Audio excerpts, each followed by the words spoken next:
Mic check 1 2. Mic check. Mic check. Mic check. Can you hear me? Can you hear me? Mic. There we go. There we go. Nice and loud. Nice and loud. Mic check 1 2. Mic check 1 2. Mic check 1 2. Can you hear me? Can you feel me? Can you hear me? Can you feel me? Mic check 1 2. Mic check 1 2. Mic check 1 2. What's crack-a-lacking, people? Long time no see. Welcome back to the Random Show. What's happening? What's crack-a-lacking? What's going on? What's going on?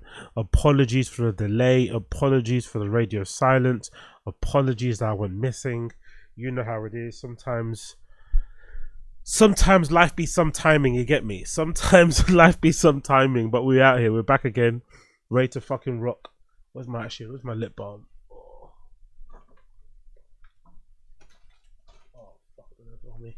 Big up everybody tuning in now. Appreciate all of you. What's going on right now? What's going on? As you can see, I finally remembered to pull out the fucking jacket. Big up M-DUS. It kind of actually fits decently as well. I'm actually considering fucking taking it to fucking Berlin with me. I'm actually considering taking it to Berlin with me. But big up everybody for the streaming chat. I appreciate you. Thank you for joining me once again. I know I've been missing MIA, missing in action. I apologize for those of you who've been waiting for my arrival, waiting for my return. But I'm here, I'm queer, and I'm ready to fucking rock. Let's freaking go. You get me? But yeah, we're back in the hot seat, ready to stream, ready to content, ready to jam, all of that good stuff. A bunch of things have happened actually, so we can actually catch up on that. We can go over the main part of the show today. We're going to go over Tfatk fan questions episode that just dropped a couple of days ago. I haven't watched anything from it, so we're going to react to it in real time. What else are we going to do? And then we've got a couple videos from one American REDACT video, a new podcast cringe video just dropped as well. And that's about it really for the most part. But then tomorrow should be Tfatk day again, because the new episode should have been dropped tomorrow. But we've got quite a bit to get through. So big up everybody. Appreciate all of you. Thank you for joining me once again. Big up Gamebred Footballer. Big up Stevie M. I see you. Big up Josie. What's going on?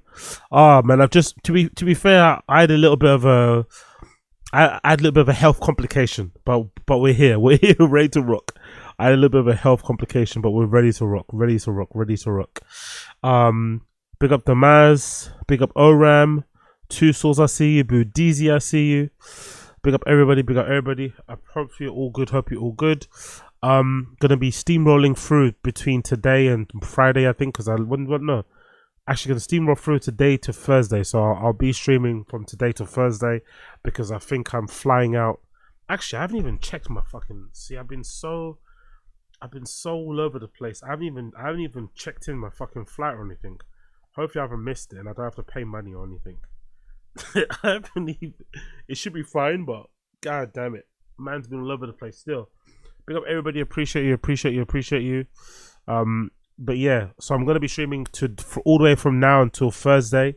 I've also got a Patreon dropping tomorrow. There's already a couple up on there at the moment. There's a Is Joe Rogan Funny should be available on the Patreon now, so check that out if you want to check it out. Link of the Patreon down below. I've got a couple of videos to drop on the Patreon this week, so check out for that. But I'll be streaming, doing content, doing random show between now and Thursday, and then hopefully I'll do another one when I land on Friday too. But for those of you wondering, I shall be here between now and Friday. Oh, let me see my bookings. Okay, cool. There we go.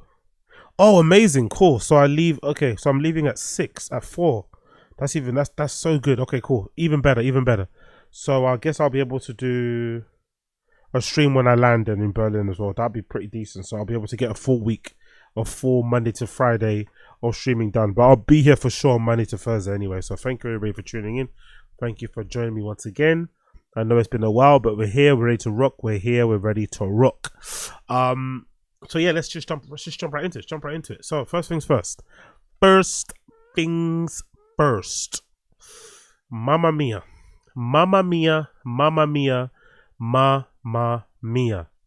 Prayers, thoughts, and feelings must go out to Shannon Sharpe. Oh my god, What happened to Shannon Sharpe? Oh my God. What happened to Shannon Sharpe? Courtesy of TMZ. Shannon Sharpe sued for $50 million over an alleged raz, right? So some razzing happened. Some non-consensual razzing. Absolutely mental, bro. Like, just out of nowhere, off the top rope. Unk out here whiling, eh? So let's read the article. What does it say? Shannon Sharpe has just been sued for allegedly R-wording a woman on multiple occasions. Yo, nobody wants that kind of charge on their jacket anyway. But don't you dare, if I get accused of something, don't you dare say multiple occasions, okay? Do me a solid. Maybe say once. Maybe say, you know, once during a fit of rage. But don't say multiple. Don't make me seem like I'm a monster when it's innocent until proven guilty. You get me? Don't hit me with that, man. Multiple occasions, you know. Fuck. The plaintiff in the case is asking for tens of millions of dollars in damages. The lawsuit obtained by TMZ Sports was filed by Jane Doe on Sunday in Nevada after she says Sharpe brutally sexually assaulted her several times at the end of 2024 and the beginning of 2025. I don't know why I'm laughing, I'm sorry. Following a year-long abusive relationship. Yo, I don't know, I think because I saw his face and then I saw what they wrote, it just made me laugh. I'm thinking, yo, if Uncle did this, if Uncle Shannon Sharpe did this, he out here talking mad shit on sports, innit? On ESPN about, I don't know, LeBron, about fucking, I don't know who he's talking about on these shows. And here he is behind closed doors, absolutely abusing the ladies. Yo, monster man. Yeah, monster. Imagine him abusing you as well, by the way. If you're a woman, 70 kg soaking wet, and this guy's abusing you. You stand no chance. You stand zero chance if this guy gets you in the corner. If this guy decides to put his mouth over your hand, put his hand over your mouth, sorry. Wow, put his mouth over your hand, that's definitely a papa thing. If this guy decides to put his hand over your mouth, like, there's nothing you can do. You might as well just close your eyes and just start saying the Lord's Prayer. You know what I mean? You're going to see those pearly gates. According to the suit, Jane Doe met Sharpe in 2023 at the gym in Los Angeles when she was 20 years old. Oof. Shannon, bro. How old is Shannon Sharpe? Is he 50 something? He's smashing 20-year-olds. To be fair, not to be that guy, but I think that's what you get. That's what I'm gonna say. That's what you get. Unless you're dealing with a professional, if you're in your 50s and you're smashing 20-year-olds, you deserve this. You deserve this. This is the risk you're running. This is what happens. This is the dice you're rolling. Surely, if you're in your 50s, you should be smashing at least minimum. There should be minimum 30. Minimum 30. Powerful bunch. Yeah, big up Asad Aziz. Walk on. They is trying to say I'd actual assault that woman. Yep. It's not true. Grape tape babe. Lakers in 5. No, I'm not having Asad Aziz using Shannon Sharpe Ebonics now. I'm not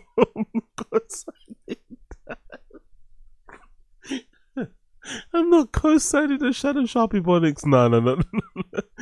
The Random Show does not endorse that message. The Random Show does not endorse Shannon Sharpe Ebonics. We're not going for that. Big up Asad Aziz. I ain't going for that. Oh my God. She stayed in the docks during their first encounter. Sharpe told her that he would buy her fake tits if she won her weight loss competition with him. Ted, bro. He's putting girls in fitness regimes and shit. Madness. She wrote in a suit that Sharpe proceeded to pursue her relentlessly, calling, texting, demanding she come to his Beverly Glens mansion. Yeah. To be fair, Shannon being an athlete, I can imagine that being his game. I can imagine a large part of Shannon Sharpe's game is just like non-stop. You know what I mean? Just how he trains, how he's achieved all he's achieved in media. It's just unrelenting pressure, you know, at just every day. Same. You remember you said it before, right? Every day for 20 years, he ate the same shit. Rice, chicken, broccoli. Woke up at 4 a.m., 6-mile run, 2 hours in the gym, 2 hours doing fucking plays. You know what I mean? Could you imagine parlaying that sort of preparation into pursuing women? How much of a beast you'll be. just how unrelenting, just how flipping driven you'll be. For some women, they'll call that abuse and harassment. For some women, they'll call that eagerness. They'll call that desire, right? But in this case, it turned out quite ugly. The woman stated that she and former Denver Broncos tight end ultimately got into a consensual relationship, though she described it as controlling and verbally abusive. Hey, yo. We got to have some accountability here. We got to have some accountability. If he was already giving you warning signs or red flags in the beginning, and he was unrelenting, calling you, demanding all this pressure, and then you willingly go into a relationship with a guy, you have to have a bit of personal responsibility and accountability for the role you played in this. Just a tiny bit. You knew he was a bad guy from the beginning, allegedly. Continuing, he demanded complete control over her time and body, attorney Tony Busby said. Of course Tony Busby's involved. Of course Monsieur Busby is involved. He wrote in a due suit expecting her to be at his house on his schedule at his command whenever he called. To be fair, if that's their relationship, I don't see why that's a bad thing. It's not something that I would really enjoy, right? Having to snap my fingers and have someone arrive at your beck and call. I'm not really into that type of shit. I know some guys like that. They like that controlling vibe where they can kind of like tell their woman to like stop and turn around and come here, pick up this, give me that, give me this. I'm not really into that sort of stuff. But if that's their relationship, who are we to judge? You know? I don't know. Doe claimed that there was one argument in particular that terrified her when he yelled at her while a firearm was visible in the room. Rotted. He was putting out pressure. What you call it? Shannon Sharpe was doing what thing he did, isn't it? What's his name? Brick Baby. Shannon Sharpe was shouting at her like Brick Baby, innit? Like he had a gun in the waist and he kept raising his hands so that she could see the the handle. Get him intimidated, innit? It's like shouting and moving his arms around so she could see the gun tucked into his waistband. Mad guy. Plaintiff tried sharing her location with friends on her iPhone just in case, the doc stated, but Sharpe saw her doing this. The moment he realized what she was doing, he grabbed her by the neck and told her, if you ever do that again, I'll fucking kill you. Ooh, Uncle Shannon Sharpe needs to chill. The two nevertheless continued their relationship, even following a move by both to Nevada during the summer 2024. However, Doe states that in her suit, she attempted to break things off after his infamous Instagram live streaming incident, which she said led to him raping her. Whoa, that's an escalation. That's a big escalation. So she's trying to say that she tried to break up with him after that whole like Michelle video, him grunting and moaning like an animal. And instead of him just like accepting that she wanted to move on, he decided to R-word her. Jeez, to keep her quiet. God almighty. Doe claimed in her suit that the first instance happened in October 2024 at her apartment. She said the 56-year-old Pro Football Hall of Famer forced himself on her while she was crying and sobbing. The second instance, the suit alleges happened a few months later, in January 2025. Doe claims Sharpe came over to her house with promises of delivering a Christmas and birthday gift to her, but instead violently sexually. I don't know why I'm laughing, but this is crazy, bro. Imagine like that's the false pretense you come under, and then you do a madness. Yeah, I'm coming to drop off some gifts, innit? Yo, babe. One sec. I'm downstairs. Open the door. I got some gifts for you. What? Oh my God, what have you had? I got the Chanel, innit? I got that Chanel. I got the Birkin straight from China. Let's do this. You come up and it's just knees, hands, and elbows and shit. Fucking mad. She's suing for over $50 million. The quote says, it takes a great deal of courage to stand up against those with power and fame and money. Busby said in the statement after filing a suit in Joe Doe's behalf, I look forward to presenting this case in court. You know what someone said? I heard someone say on social media that fucking Shannon Sharpe was about to buy ESPN. Someone said Shannon Sharpe was about to buy Netflix. That's why the fucking Illuminati's coming after him. You know what I mean? He was about to buy ESPN, so they're taking down the black man.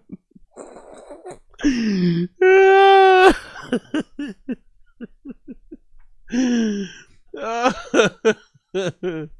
going to be going through the evidence. They're going to be presenting the evidence of what the things he said in court.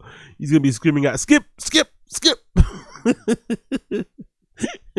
You can't skip your way out of this one, brother. You can't skip your way out of this one. Oh my God, bro. Oh my God. What an absolute crazy situation. Now, do I think my man's guilty?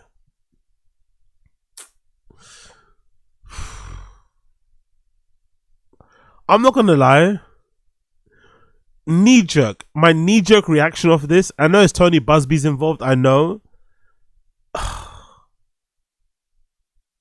But let's be real. Unk's a bit too horny, man. Unk's a bit too horny on the timeline.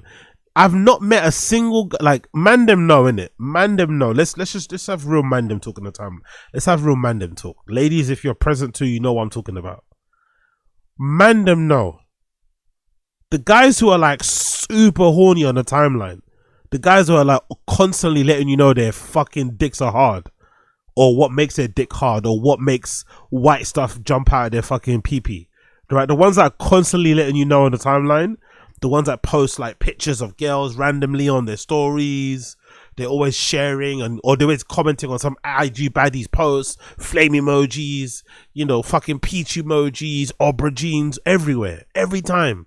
Those type of Mandem, let's be real, they're on some devilish timings. Let's be real, they're on some devilish timings.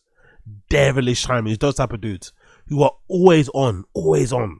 And I've met some of these guys in real life where they'll be like, oh yeah, let me show you this girl, let me show you this girl. Be like, who the fuck is this girl? He'll show you this girl with like 400 followers that lives in fucking Nebraska. He's like, bro, you live in East Ham. Why are you following some girl that's from Nebraska? Like, what? Just horny, active. Those type of dudes, unfortunately, it's bad to say, but they're usually the type of dudes that have a tendency to sometimes get a little bit too eager, a little bit too enthusiastic. And those type of people, also for the most part, just my opinion again from my, experience in life, usually don't have game. And I have a feeling, because Shannon Sharpe looks the way he does, I don't think he's had to rely on any game. That's my hunch. My hunch is that in life, Shannon Sharpe hasn't had to rely on game. He's always looked really good, physically. Some women might find him attractive, and he's played professional sports for the majority of his career, and he's been famous. So he's never really had to rely on his game. And traditionally, in my experience too, having grown up in an area where a lot of people have, pursued professional sports, especially football, most professional athletes have terrible game. Most guys, most of them, because they get shit handed to them. Yeah, girls just come after them because they're famous or they're good at sports, whatever it may be, or they got money. So you don't really develop that muscle, and without developing that muscle, you don't really have the ability to kind of like gauge interactions and know how to move. So sometimes he can't. I could imagine he did some of this stuff with the best intentions, not even trying to come across creepy, trying to be persistent, trying to like show interest. But if you do that too much, if you text if you text people 7 times in a row with no response, at some point it turns into harassment. Like if she keeps seeing your messages and not replying, maybe take the hint and keep it moving. You know what I mean? It's not that deep. But when it comes to professional athletes, because everything they've got is through blood, sweat, and tears, he's gonna keep texting. He's gonna keep calling. And that already kind of gets into the harassment level. You know what I mean? So I can see this happen. I can see this being a thing. I just don't know if it's like, this sounds odd for me to say because it sounds, a little bit contradictory, but I could imagine it to be true, but I don't think it's as malicious as the girl's making it seem, if that makes sense. Like he's just like, horny and ready to go at all times. But hey, I could be wrong. Let's go and check his response. Shannon Sharpe decided to respond. Let's see his response. Oh, he's back. Okay, cool. Look who he's promoting. He's promoting. Oh, look, he's promoting again. Okay, Shannon Sharpe is back to promoting like nothing's happened. Okay, no poster. He's retweeting stuff. Okay, cool. Let's see his official. This is Shannon Sharpe's official response, right? Official response from Shannon Sharpe. Let's read what he has to say here. This is a statement. because it was a little bit weird when I first read it, but let's read it out together to see Wagwan and see who we believe in this whole affair, right? So this is from Shadow Sharp's official Twitter page, and it says the following. Just let my computer load, bear with me a second. There we go. Statement by Lanny J. Davis, counsel to Shannon Sharpe. Underneath it says, quote, I want you to put a dog collar around my neck and choke me while you're fucking me. Again, I want you to put a dog collar around my neck and choke me with it while you're fucking me. End quote. From Gabriella Zuniga. Oh, big up the Zuniga. Similar to Zinga, yeah? Big up Zuniga.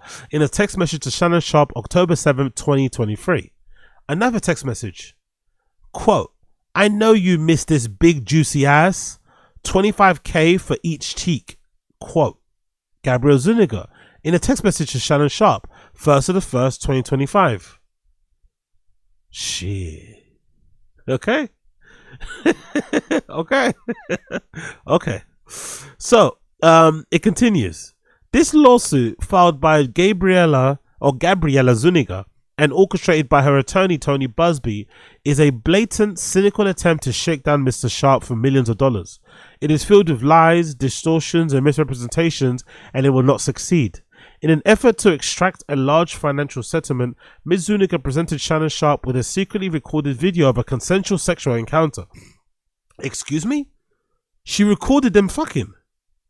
In an effort to extract a large financial settlement, Ms. Zuniga presented Mrs. Sharpe with a secretly recorded video of a consensual sexual encounter. We believe the video has been heavily edited and taken entirely out of context, crafted to falsely portray a consensual act as non-consensual. Yo, when that video drops on the timeline, oh my god. When that video eventually drops on the timeline of fucking Uncle Shannon Sharpe's big back, big muscular fucking, you know, old ass slamming this 20-year-old. Powerful bunch. Yo, big up NJ Ranger. Oz, come on, you know how I feel about you using that word. What word? What's up? What word? Oh, Zuniga. What? They say Zuniga. I said Zuniga. big up NJ Ranger. Yeah. Gabriella Zuniga. She likes the, you know, she likes the Nugas. She likes the Zunigas. Gabriella Zuniga likes the Zunigas. Big up NJ. Oh my god, bro. We believe the video has been heavily edited, taken entirely out of context, crafted to falsely portray a consensual act as non-consensual. Ms. Zuniga has refused to provide a copy of the full, unedited version of the recording of Sharpe's legal team. To set the record straight, we are releasing several of Zuniga's own explicit text messages to Ms. Sharpe that clearly indicate a nature of their relationship was consensual and sexual in nature, and in many cases initiated by her with specific graphic requests. Yo, must be nice, bro. Must be freaking nice. You get me? Like, I'm the one sending these lobs. You know what I mean? Usually I'm the one sending the flipping, you know what I mean? I'm taking a flipping thing of the grenade and throwing out the flipping X-rated DMs, you get me? X-rated little messages, you feel me?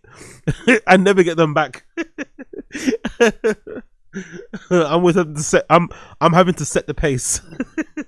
It must be nice to just sit there one day in the morning of your breakfast and just get a ding on your phone and just say, yeah, do you know what I mean? I want you to put a dog collar on me. Like, whoa.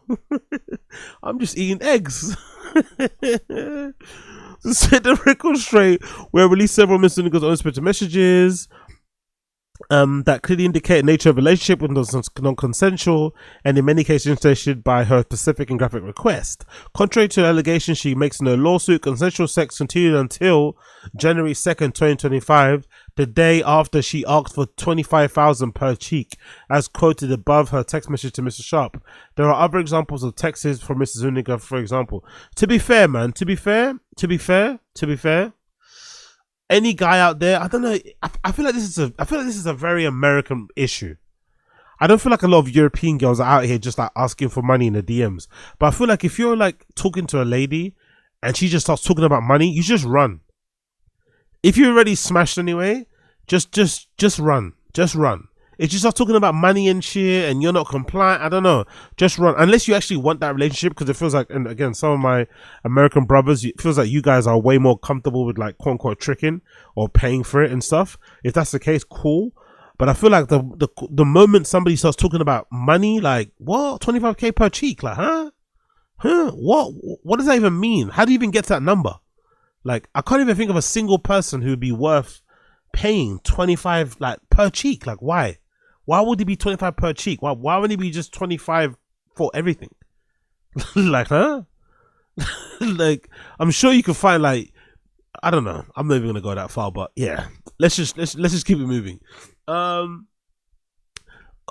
another quote: only if you put that baby gravy, it's guess what the quote, only if you put that baby gravy in me, then I can do whatever I want. Then I can do whatever I want to me. Baby gravy. Have you ever heard the term baby gravy? Yo, is Uncle Shannon Sharpe that old that when he comes it's gravy? That's a crazy joke, isn't it? You so old, when you come it's gravy.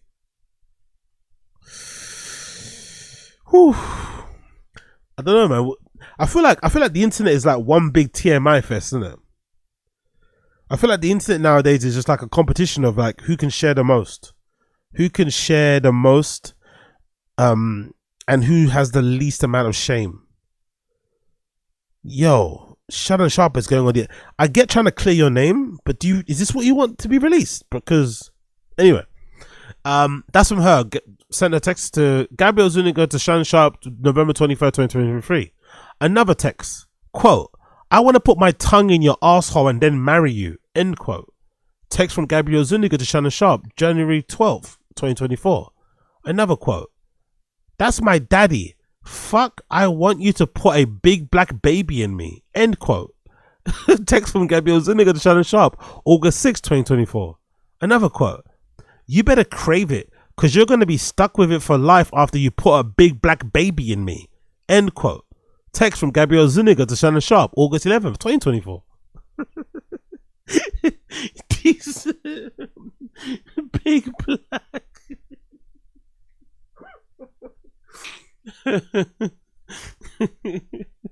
Why do I feel like that's his porn name? Shannon Sharpe, aka Big Black. Yo, Gabriel Zuniga's on some timing, bro. Gabriella Zuniga, bro. God damn it, girl. These messages are just a sampling of a broader pattern of graphic sexual communications initiated by Miss Zuniga. I want to see what he texts back to her though when she said that. What did he say? Laughing face emoji? Did he react with a black heart? Did he send a fucking aubergine? I want to see what he said back, because you could paint her out to be a little bit, kooky, but she's sending these messages to you because she feels comfortable saying this shit to you. What did you say to her? I want to hear what Unc said. I want to see what Unc said.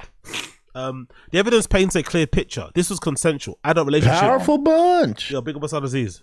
I want to put my tongue in a ray-hole and marry you. Hey, stop stealing my moves. I just saw Koila. Big up Koila in the chat. Zinga put a big black BB in me, please. Yo, after Yay, bro, we're going, it's all fucking gay 2025, bro. Honestly, all the bros are going gay 2025, man. Fuck women, man. That's the end level of red pill. The end level of red pill is that you just denounce women flat out. No more women. You hate women so much, you just go, cool, we're just fucking the lads. Like, it's all like, we got each other. Do you know what I mean? Retreats and all that. All those jokes people used to say now become reality. You go into retreats, away days, camps and shit. It's all about the bros. You know what I mean? Bro. Be like, no homo, bro, but you know what, man? I'm into guys that are like clean shaven and shit. I mean, you go into that sort of territory. Ye's gonna start a flipping revolution. Ye's starting a revolution. I mean, that's the end level of what you call it, of the manosphere. The MPO, the end version of the manosphere is like the Renaissance or the start of this new movement, because I'm sure that exists. I'm not sure if that exists in the gay culture. Does it exist in the gay culture, like a scene where it's just like chads, but like proper chads, like proper like meatheads? I'm sure it does exist. Like that don't watch RuPaul's Drag Race, that are not into Real Housewives of Beverly Hills. They're not into any of that standard gay shit. They're just meatheads, but they're like you know, they're gay. If there isn't, I think the manosphere could fill that void. Like you're all about driving cars and, you know, Louboutin shoes and Gucci belts and shit, you know, and like, you know, chatty bro behavior, but you just like to fuck each other. That could be an interesting fucking evolution to go down. Like we hate women so much, we turn gay. That I like. The edited tape that Mrs. Zuniga created. Sorry, say again. The edited tape that Miss Zuniga secretly taped and showed to Mr. Sharpe during her blackmail attempt tries to falsely portray, as a result of this editing out of context from prior text messages, that the sexual activity was not consensual. But Mr. Sharpe now believes her secret taping was all part of her planned setup as part of her blackmail scheme, as distorted by her edited tape, a copy of which she refused to make available to Mr. Sharpe or his counsel. Mr. Sharpe categorically denies all allegations of coercion or misconduct, especially the gross lie of R-word, and will not submit to what he sees as an egregious attempt to blackmail. He stands firmly by the truth and is prepared to fight these false claims vigorously in court. He looks forward to vindication through due process and judgment based on the facts and the law. Man, that's what happened, man. They tried to take a black man down. He was about to buy ESPN. And look what they're doing to him, man. They're taking him down. But yeah, I don't know. You know me when it comes to sort of stuff. I'm a big believer in extreme ownership. I'm a big believer in that. That's my life fucking philosophy, right? Big up Jocko Willnick. So I'ma say in this current scenario, although it's not Shannon Sharpe's fault, I'm going to say it's his fault. If that's me, I'm taking full accountability. And what I'm learning from this is that you can't be messing with these young joints. When you're Shannon Sharpe and you're in your mid-50s, approaching your 60s, you got to leave these young joints alone. You got to leave these 20-year-olds alone. You got to be messing with women maybe a little bit older, maybe with something to lose. You know, you can't be messing around with these young joints because they're going to have your head spinning. And they're gonna put you in a case. So I think in this current situation, I think Shannon Sharpe is to blame because it seems like he's just doing too much. He's doing too much. He's not dating within his age range, and he's running and gunning. And yeah, he's paying the price for just being a bit too reckless. He probably didn't do what she said she does, but did he take part in some of the play, in some of the talk? Obviously, because no one just sends you those text messages out of the blue. Just out, you know, especially not a girl. I think a guy could definitely send a girl a message like that out of the blue with no encouragement or anything. I could see that happening. But could a girl do that to a guy? I don't think so. There's definitely some sort of familiarity already kind of, you know, already kind of given. And yeah, man, this is where we're at. This is where we're at. Shannon Sharpe is in a little bit of trouble. I think he'll be fine. I think because for the most part, I think if I'm not mistaken, I saw a clip of Pat McAfee today actually, where I think some guest was talking about how he was told not to mention Shannon Sharpe case. So I think ESPN or those platforms and stuff will stick by him. I think they usually, from what I can see, he's well liked in the media space. I think they're going to stick by him, especially considering the numbers he gets anyway. They're going to make sure that they kind of wait until the court or the case is seen in court. But I'm wondering, like, this type of thing though, you'd want to take it to court. I'm not gonna lie, if that was me. If I'm innocent, you're gonna want to take it to court because you can't let these sort of rumors linger over your head. You want to get this dismissed outright. You know what I mean? You want to just get this dismissed outright. You want to get this shakedown dismissed outright. Not sure how we can do that in court, to be fair. And I don't know how she can prove that she was R-worded. I don't know. Who knows? Who knows? Either way, a bit of a sticky situation. But the good thing that we learned from this is that the term baby gravy. I've never heard of the term baby gravy before this lawsuit. I swear to God, I had never heard of the term baby gravy. So yeah, crazy situation. But Shannon Sharpe needs to chill. He needs to relax. Pick up everybody in the stream chat.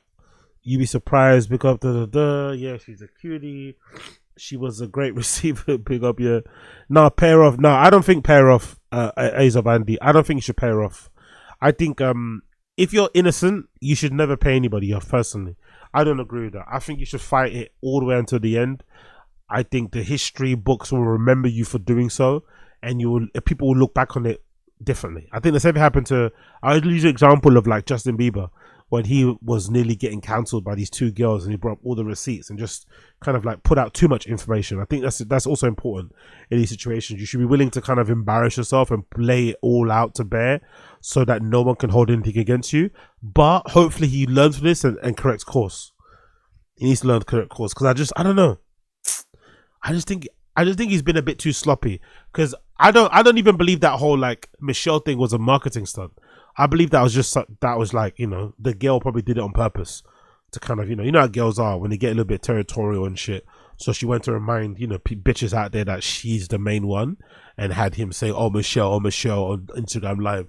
So I just think he's been messing with too many young joints, man. Like, that's it, innit? When you mess with young girls, especially at that age, and you're that old, you know, they're just on different, they're in a different world. So I think he should just leave the young girls alone and mess with girls his own age. But he would definitely tell you, fuck you, I've got the money, I'm rich, girls like me, why wouldn't I smash some young things? I get it, but this is the risk you run, you know? This is the risk you run. Big up everybody in the stream chat, appreciate you. What you guys saying here? What? Big up Josie. Oh, I've heard baby gravy before. It's funny. I use whenever I can. It's hilarious. Baby gravy is fucking crazy. AZ lying again. AZ lying again. What do you mean? Can you what? AZ lying. Oh, you mean the marathon? Yeah. I missed a couple of days. Apologies, but we're gonna keep steamrolling through. Don't you worry, Bappaverse. Azo Randy, yeah, too late to fight it now. Can you big up Mr. Still Your Girl? No, he was definitely trying to quell the gay rumors. I don't think so. I don't think that was all in part of the gay. I don't think so. I don't think the gay rumors that was in part of it. I just think it was most of the girl. But again, who knows? Maybe all of it was true. Maybe both things can be true. Maybe it was convenient that he came out, that Michelle video, because it did quell the gay rumors. But I do think it was more so the girl did it on purpose to, like, he probably is the type of old guy that doesn't even have a lock on his phone. Do you get me? So most likely she did it on purpose. Like, she went on live on purpose so that, you know, that would go down the way it did. I think so. But I could be wrong. Anyway, let's move on. Let's move on. Powerful bunch. Yo, big up King Bayu, Wild One G. Oz, come on, that Michelle shit was fake. Shannon has been dodging gay rumors forever. Shannon is very flamboyant. What is it with you guys and like, what about Shannon Sharpe tells you gay? Is it an American thing? Because I don't see it. What about Shannon Sharpe makes you think he's gay? Like, what about him? There's not a single thing about Shannon Sharpe that makes me think he's gay. Not a single thing. Zero. Like, not a single thing makes me think Shannon Sharpe is gay. I really don't see it. Maybe you guys are American because you guys are more exposed to the sports side of things.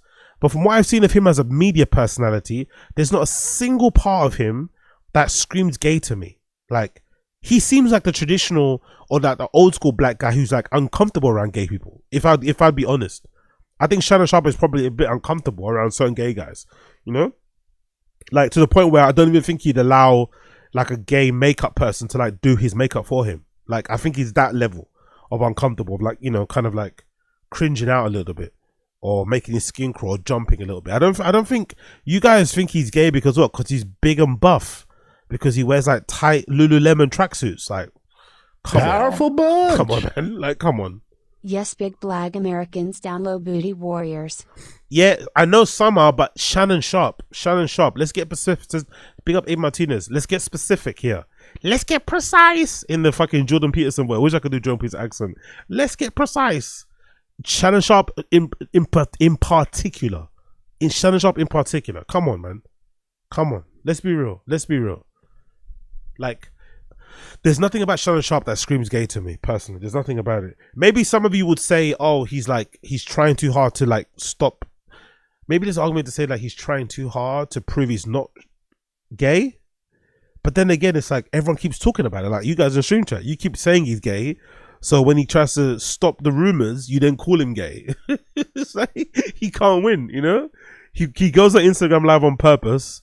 He's got this woman suing him, saying that she wanted baby gravy all over him. Like, unless the only way I could see it being true is if this goes to Discovery. You guys on Stream Chat, you think he's gay? If this goes to Discovery and we find out that Shannon Sharpe is into pegging, then I'm entertaining it. I'm entertaining it.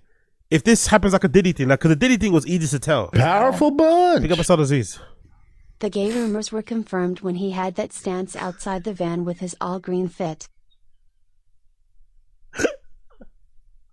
I remember exactly what you're talking about. That was when he was that's when he was going to like that liquor store, innit, to sign the autographs for his Asad Aziz is hilarious. Why did I picture instantly? I pictured instantly what he was talking about. It was that fit where he's standing outside, like he's about to go to like a liquor store. Oh, fucking legendary. But big up Asad Aziz. Like I said though, like I said, if in Discovery it comes out that he likes pegging or he likes to watch and shit, like we saw with Diddy. When those Diddy court papers or whatever came through, right, the lawsuit, and we started to hear accounts of him being into, you know, watching and all that sort of stuff, hiring models, so fuck this, fuck that person. It became very clear that Diddy obviously swings both ways. But in this regard, we've not heard one thing, and Shannon Sharpe's a big dude, you know? Shannon Sharpe's a bit of a catch as well. If this was true, there's enough gay people out there that are chatty, that are petty, that would want to expose him. Like, just for the mere sake of it, why wouldn't they? So to say that this is happening and he's just doing it on the down low completely and no, but like, come on, bro. He's too high profile. If he was gay, we would know by now. Like, we'd know by now. Same way how we, you know, we're going to talk about it later, but the Kanye stuff. The Kanye rumors have been flying about him being into like that sort of stuff for ages. You don't just, I don't know, nowadays you can't just be gay in secret. It doesn't exist, especially if you're of that level of celebrity. It doesn't exist. So I don't buy the gay shit. I don't buy it because he has to look after himself and wear really tight blazers and shit. I don't think that amounts to being gay. I don't think so. To me, that's a bit of fragile masculinity coming through because he's big and buff and wears like tight. I don't know, like big and buff guys always dress a bit corny and weird. It's hard to look good when you're big and buff or ripped in, or not jacked at how he is. You know what I mean? He's huge. He might be like 6 foot plus or something. What, 280 pounds pure muscle? It's hard to look good in clothes. You know what I mean? So yeah, I'm not surprised he looks a bit like clunky and all over the place. But do I think he's gay? No, I don't believe that in the slightest. Sorry, I don't believe that. I don't believe that in the slightest. But I could be wrong. That's just my belief. That's just my beliefs. Okay, my beliefs. Let's continue on. Joe Rogan impersonates Douglas Murray. So Joe Rogan sat down with Tim Dillon on his show and decided to poke some fun at former guest Douglas Murray, who was on the show with Dave Smith. Me personally, when I saw this clip for the first time, I didn't laugh as much as everybody else on social media because I thought this is kind of pussy shit. This is kind of some pussy shit from Rogan. Because if you're going to mock Douglas Murray for this sort of shit, then invite him on the show to defend himself, you know? Or basically address his criticisms, which I think, although I don't agree with his position, because Douglas Murray is a staunch Zionist and shit, and I don't really fuck with that stuff, you have to agree that Douglas Murray was a breath of fresh air because he stuck it on Rogan. He called out Rogan for essentially, you know, not having any experts on his channel, which is true, and just allowing people to just speak nonsense on his channel when it's one of the biggest channels. No fact checking, no pushback, no anything, and also not having people from the other side, which I think is quite crucial to have a good and healthy, balanced debate. And if anything, although Douglas Murray was, you know, talking a lot of shit, I think that made for one of the better episodes of Joe Rogan's experience, of the Joe Rogan experience, JRE. I think that was one of the best episodes in recent times because there were at least one person in that room that didn't agree with Joe Rogan. When it's just people, when it's just sycophants, when it's just people there, you know, happy to be there, happy to kiss the ring, happy to kiss fucking Rogan's helmet and shit, the show's boring. It always has been like that.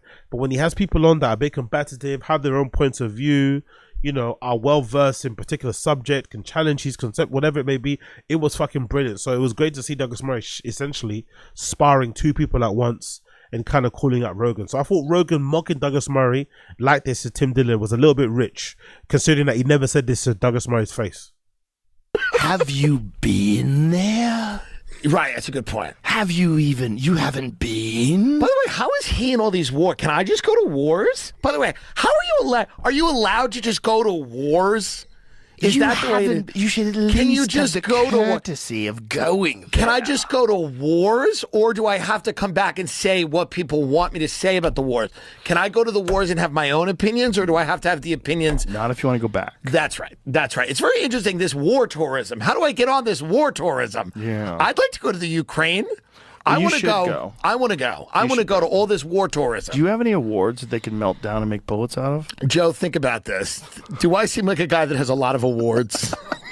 Didn't you get one of those YouTube plaques when you hit 100,000? I don't even know where they send it. I don't know where. I don't know where they're sending those YouTube plaques. We've got a few of those. But I like this idea of war tourism. I like the idea of going to a war and then coming back, having a very black and white view. Yes, I've been there. I get it, and I know, and interesting. Okay, I like that. Yeah. I like that. I love that. You feel better than the other people. Well, of course, there's a lot of people. It gets very murky. Most people I know that have been to war have a very murky, complex view of things. But it is good to go to a war and then come back and be as sure as you were before you came. You don't have to go for very long. No, you go for an hour. Couple hours. It's a lunch. Yeah. It's lunch on the front line. A flak jacket that says press. Tea on the front lines, and then you come back and you have all the talking. Yeah.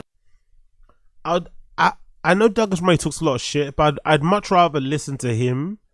I'd much rather take on what he has to say and consider his thoughts, because he's actually been there, than Rogan. Like, Rogan's scared to go to Canada.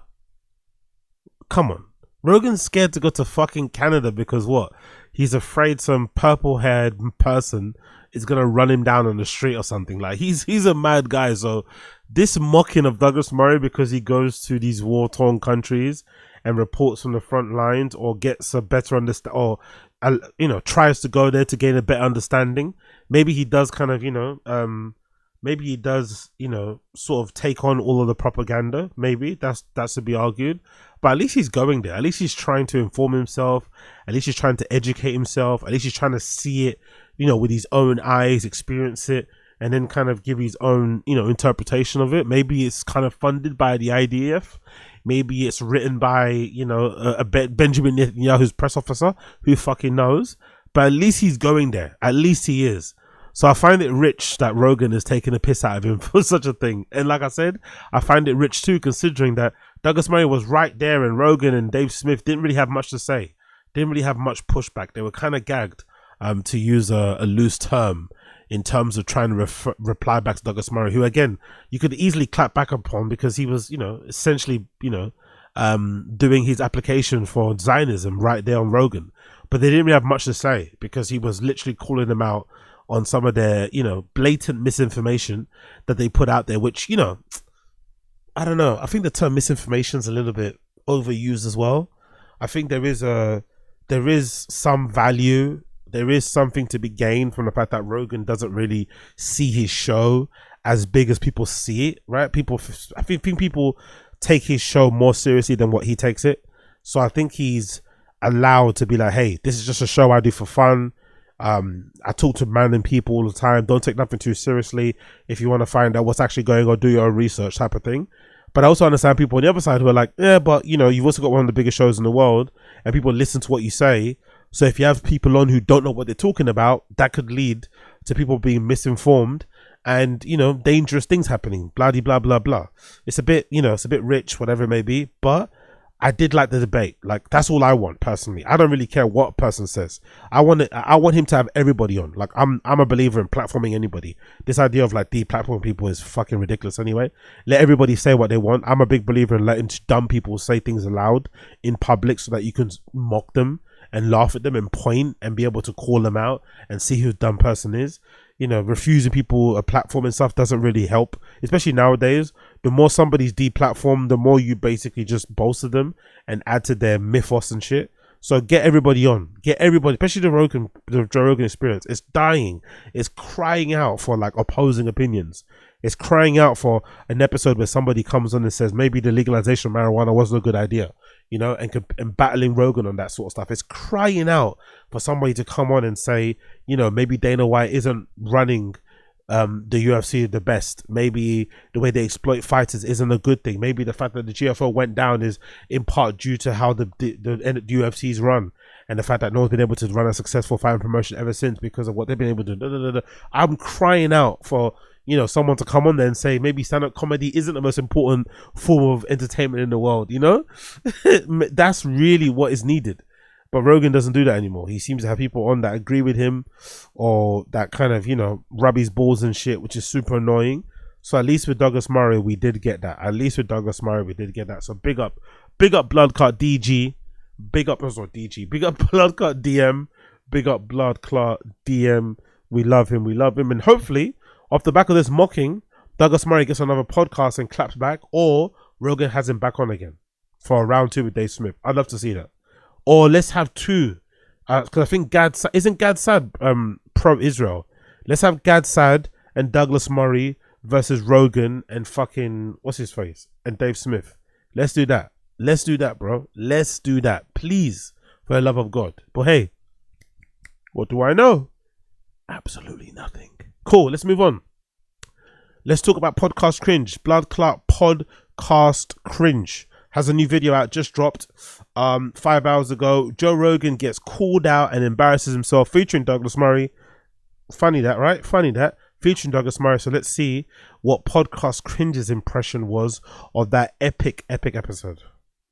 I wouldn't Wait a minute it. before you say that. Have you been there? Right, that's a good point. Have you haven't been? By the way, how is he in all these wars? Can I just go to wars? Have you been to the crossing points? No. Yo, big up Chris Mack. Wagwan. Did you read Douglas Murray's op-ed in the New York Post? No. Was it recent? No, I didn't check that out. Maybe check that out after this. Is it recent? If it's recent, I'll probably give it a read after this little podcast episode. Big up Blood Clot Chris Mack. When were you last there at all? I've never been. You've never been? Well, am I not allowed to talk about it now?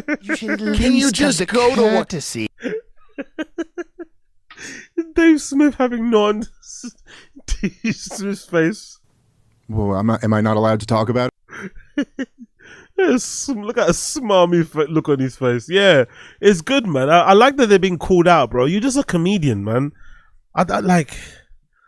How did we get here anyway? How did we get to a place where like politicians are getting like softball interviews, but then comedians are like really going into the weeds when it comes to politics, and people are listening to every word that they say and hanging on every word? And it's like, bruh, can we demand more of the politicians, please? Can we demand more of the people in government? Can we put their feet to the fire? And can we stop listening to these fucks? Like, please, man. Like, I don't understand how we even got here. How did we even get here? Where these guys are become like, you know, moral arbiters, you know, like, it's like, how did we get here? How? About it now? You should Can you just go to what? courtesy of going there. Can I just go to wars, or do I have to come back and say what people want me to say about the wars? Have you ever been to Nazi Germany? Are you allowed to have feelings about them? You can't time travel, but you can. Right. But you can travel. Okay, but so what? So what's the point? Like, I've Yes. been there. That's a very American thing to say, by the way. You can travel. What's the point? Like, you just read everything from the internet. I love it. I love how some people have that opinion. I love how some people do that though. I've never seen that from that DSP. Like this lack of curiosity, like this lack of like anything. It's like you have such a firm opinion, such like certainty on the issue, such clarity, having not been there. You know, it's like, bro, at least do some semblance of traveling, or maybe speak to the people who are actually from the place that you're speaking about. You know, I don't know, but hey, what do we know? And I know, and interesting. Okay, I like that. Yeah. I like that. I love that. The episode of JRE from last week with Dave Smith and Douglas Murray couldn't have come at a better time. Finally, when Rogan's numbers are the worst they've been in years, we get a guest who's willing to look into Joe's glazed-over eyes and tell him without a hint of irony that he's full of shit. But it's so much better than that, because the man himself, Douglas Murray, is easily the biggest twat to ever grace the JRE studio with his presence. Here we have a so-called expert armed with his degree in English literature from Oxford University telling Joe Rogan and Dave Smith that they shouldn't be talking about matters of public interest in which they have no expertise in. The irony is so thick it could even make Rogan's hair grow back. Okay, not really. The point is that Douglas Murray had the right message, except he had no idea how to execute it. Instead of putting Joe and Dave back in their clown box, he ended up coming off as a pompous twat who was too arrogant and unprepared to bring receipts. Douglas Murray's the kind of guy to wear a Nazi uniform to a dress-up party at Oxford to impress his hot crush on the rowing team. He's the kind of guy to dance in front of his portrait of Winston Churchill hanging over the fireplace, only wearing a towel and his favourite shade of red lipstick. You can just tell by looking at his douchey face that the only thing he's an expert in is smelling his own farts. The top comment on that episode summed it up perfectly. This is what you get when the world's biggest twat meets the Dunning-Kruger experience. They say you can't time travel Let's back go back to to the the Nazi block. era.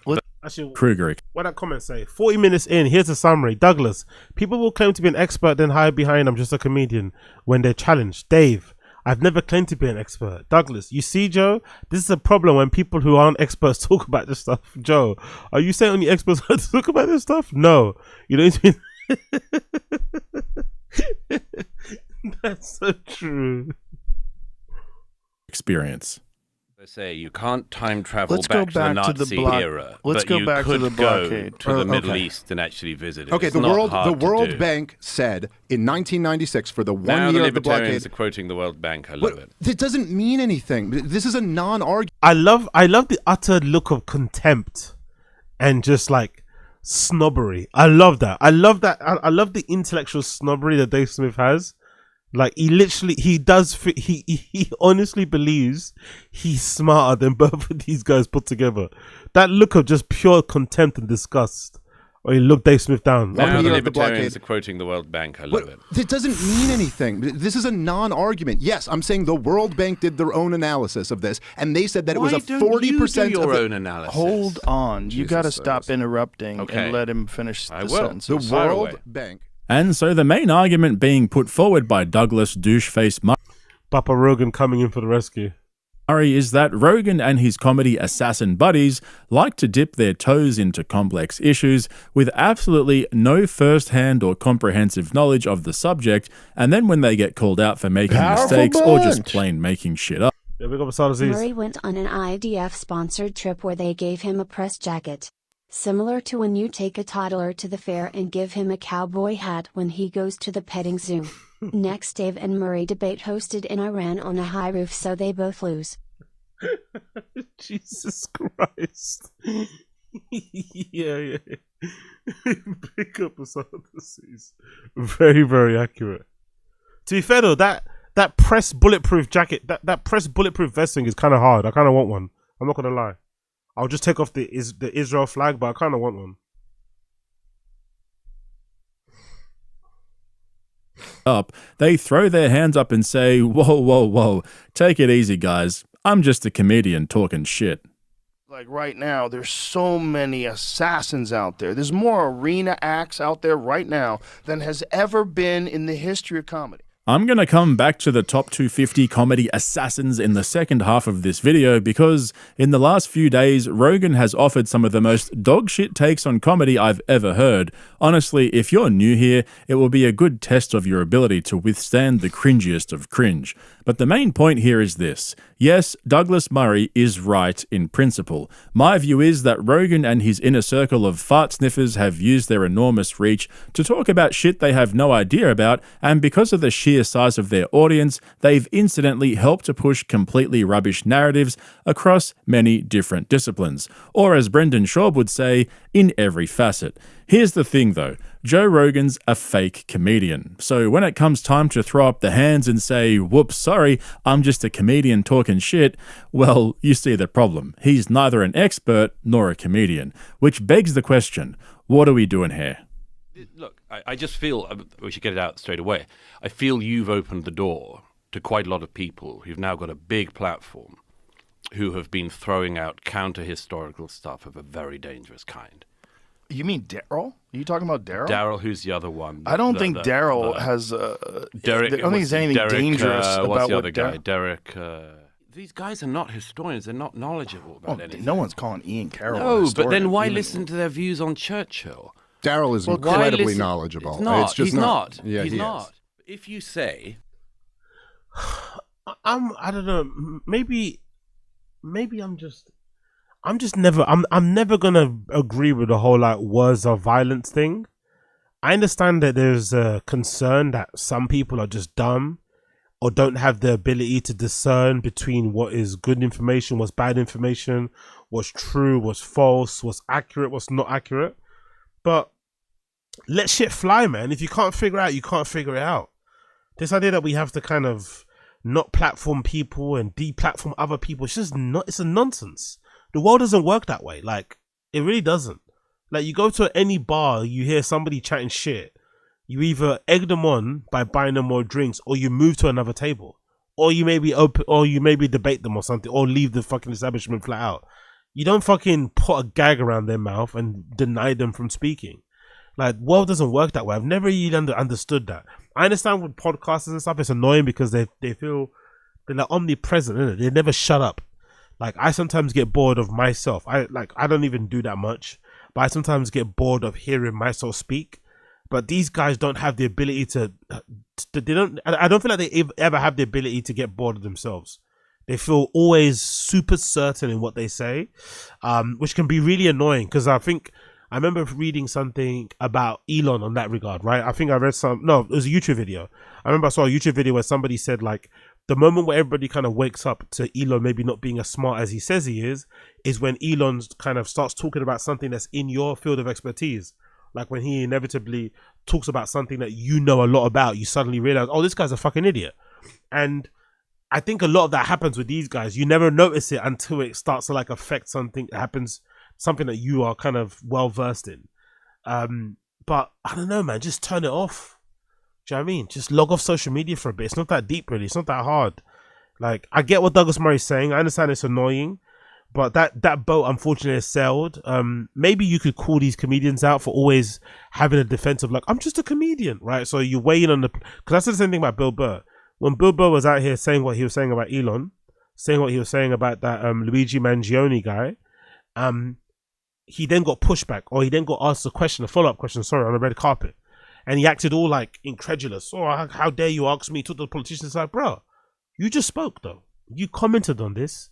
You're speaking about political issues. You're, giving some of your opinions. You're putting some of your opinions out there. A lot of people agree with what you have to say. I'm just following up on it. You don't get to hide behind I'm just a comedian, talk to the politician things when you are talking about politics.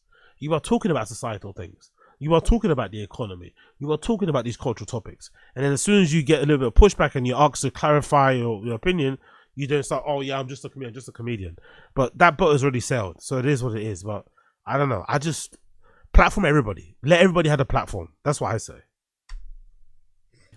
I've decided that Churchill is the bad guy in It's not World what he War said. II. It's not what he said. It's not what he said. Neither Carroll nor Cooper have said that. He jokes with his friend Jocko, who's an Anglo-Saxon. He jokes with him. I think that... Honestly, what is this? Jocko's an Anglo-Saxon, huh? Okay. Churchill was the secret villain of World War II. And what he's saying is by Churchill's actions, the war escalated. He's not saying anything. He's not just asking questions then, is he? He goes, listen, I'm being hyperbolic. And then he once again disclaimed, he goes, and I'm not claiming Churchill committed the most atrocities or was the worst part, but in many ways, I do view him as the chief villain, as my hyperbolic, provocative statement. But what's Douglas, the point of that? Well, okay, but Pat Buchanan wrote an entire book on this. Is he not allowed? Is he not an expert? Is he not allowed to be He's interviewed? certainly not an expert. He can be interviewed. I've watched Pat Buchanan debate. I watched Pat Buchanan debate against Churchill historians, and he was absolutely leveled. So this is where the big backlash against Douglas Murray came from. On the one hand, he was saying, you guys are not experts, stick to talking about stool humping and kettlebell swings, and stop trying to be smarter than you really are. But then when Rogan and Dave would accuse him of being an elitist neocon gatekeeping dinosaur with a hard-on for the British Empire, he'd turn around and say, oh well, no one's saying you can't talk about it. And so around in circles they went. But if you only get the contrary view, which is, isn't it fun if we all pretend Churchill was the bad guy of the 20th century? At some point, you're going to lead people down a path where they think that's the view. And that's horse shit of the most profound kind. And the problem is that because your own platform has come about because you're a very successful comedian and much more. But there are a lot of people who have come along, partly, I think, because they've come on this show. On the one hand, I'm going to push really edgy and frankly, sometimes horrific opinions. And then if you say that's wrong, they say, I'm a comedian. But wait a minute. No, how can you tell me I'm just a comedian? Well, I'm just throwing stuff out there. There is no historian of World War II who thinks that Hitler was downplaying anti-Semitism in the 1930s. That was what he was doing. He wrote a book about it in the 1920s. He got to power on it, and he grew his power on the back of it. There's no historian who would agree with that. So why would you throw out the idea that in the 1930s, Hitler was not being anti-Semitic in public? Exactly. That was what he was doing in public. He announces to the German parliament what he wants to do. So when you're throwing out claims like he was keeping it down in the 1930s, first of all, what are you doing? And secondly, why? Like I said earlier, in my opinion, Douglas Murray is right in principle. People have been calling out Rogan for years over exactly this same thing, except nobody has had the balls to do it in his studio face to face. However, Douglas suffers from, fuck it, I'm just going to call him Doug. Doug suffers from what I like to call Rogan derangement syndrome, or just RDS for short. And I'm actually an expert on RDS because I used to suffer from it myself until I realized the error of my ways and corrected it. It's not so much the things that Rogan and his guests say on the podcast or the misinformation they supposedly spread. It's really the size of his audience that bothers them. That's what really burns them. Because think about it, if Rogan and one of his guests spread the idea that Winston Churchill maybe wasn't the hero everyone thinks he was, for whatever reason, I honestly... Yeah, big up Sadazis. It's 4:30 a.m. The year is 450. I have begun my regimen of burpees. As a Marine and an Anglo-Saxon, I must stay ready for my enemies. More enemies? Good.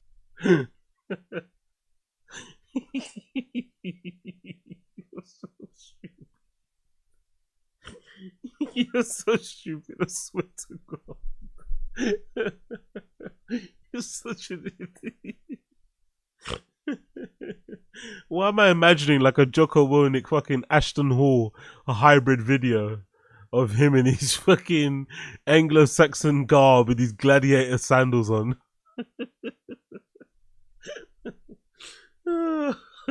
Good. Flashes the shield. Oh. Couldn't give a fuck. Well, there's no harm done until you factor in that the conversation is going out to millions of listeners around the world. And most importantly, the real supposed experts are stuck on legacy media with their 5-minute segments that nobody's watching anymore. I think that's what he's really trying to say. And like I said, I used to suffer from RDS myself until I realized that Joe Rogan is a lolcow sent to us by the comedy gods for our entertainment and viewing pleasure. The fact that he bought his own comedy club and fancies himself the king of comedy just makes it all that much funnier. Anyone who takes Rogan seriously deserves whatever the consequences are for doing just that. Look what happened to Flint Dibble. Look how they massacred our boy. And so when Tim Dillon went on JRE over the weekend to promote his new Netflix comedy special called I'm Your Mother, they didn't waste any time in mocking our boy Doug. There is an argument to be made that level of devastation and death is worse than you talking to someone on your podcast. Allegedly. There is an argument to be made. It's probably not a good one. The amount but of there damage is an you can do argument with just talking. But wait a minute. I wouldn't Wait make a minute it. before you say that. Have you been there?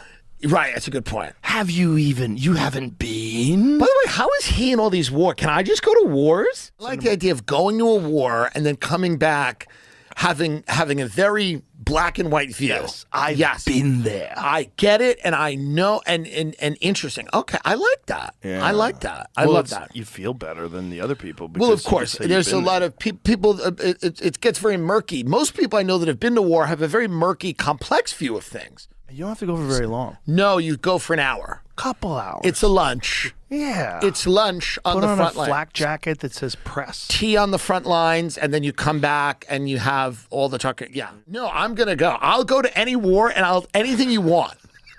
So if you want to pay for me to go to a war, I will come back and I go. I saw the Houthis. They're terrifying. They are terrifying. Any war you want. And by the way, any country, if China wants me to, I'm doing it.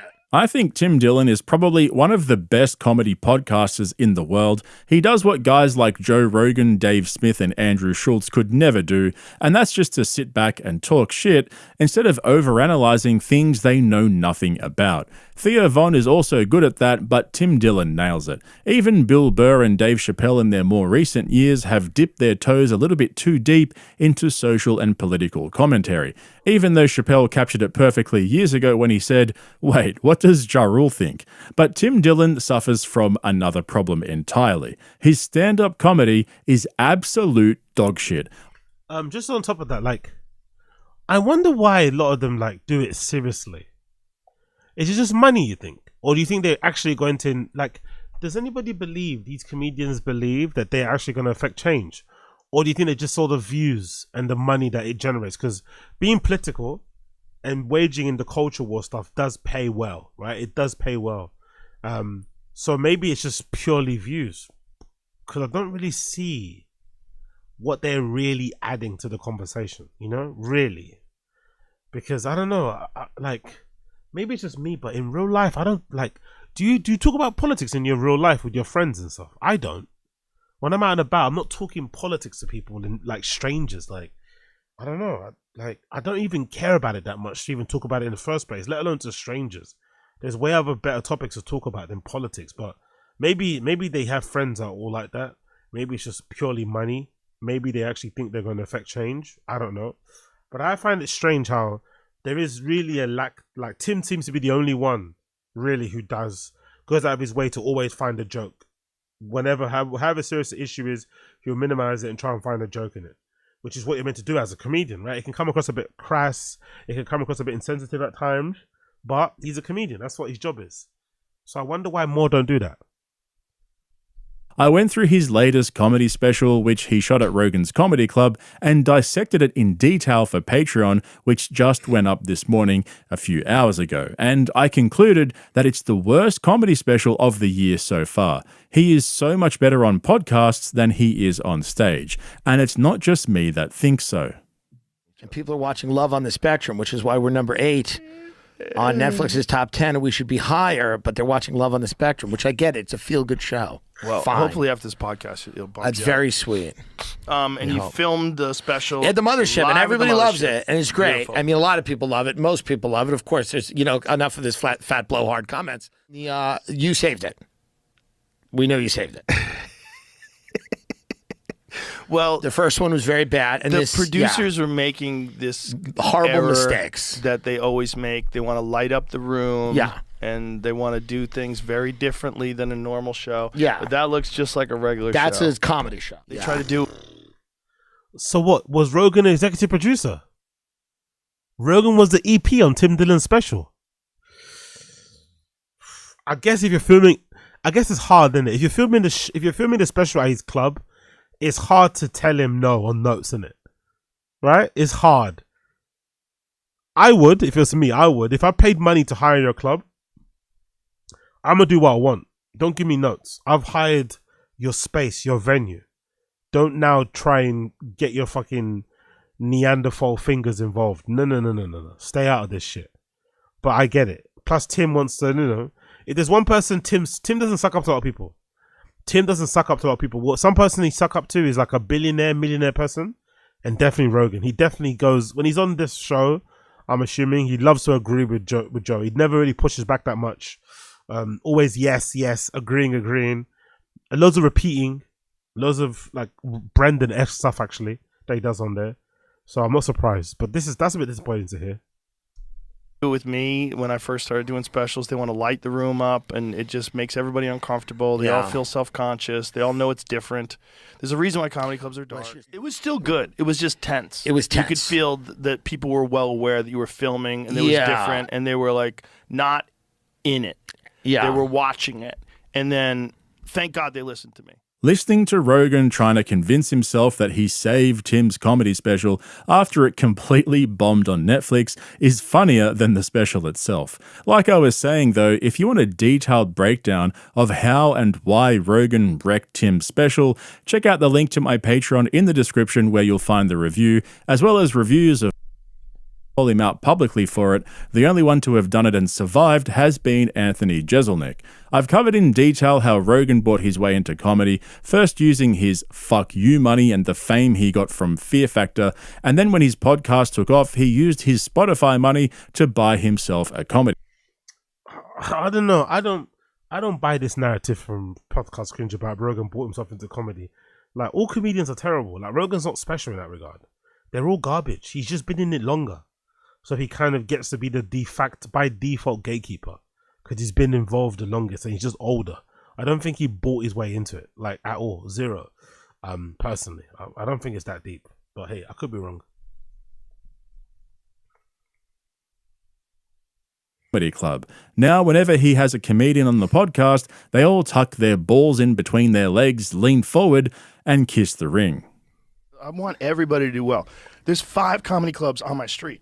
What you've done, I think, ultimately is good for the town. You bring people into the town. The problem is when people used to be in control of comedy in the town, and then all of a sudden they're not. And they used to be like the person that people would go to, and now they're insignificant. Right. I don't think there's any environment that's more... All right, Rogan, suck your own dick in it. Now they're insignificant because of me. Jesus Christ, Rogan. conducive to getting chops. I mean, that really is a gym, to me, and everybody there is just getting better. And it's that fucking stage time. There's no fucking substitute for stage time. No substitute. Stage time and a good tribe. Yeah, you got to have that because everybody's killing it. You see the growth. You see these guys emerging, and you're like, this is incredible. We're so. Why hasn't Ron White been on Tfatk? Lucky. We're in we have the luckiest job in the luckiest place in the world. I think so, man. And if I was a young comic now, I would go to Austin, Texas. 100%. And find, because there's just all that stage time. And now you don't actually automatically get to go to the mothership, but that can be your goal. All you have to do, a lot of women get in there, a lot of non-binary people.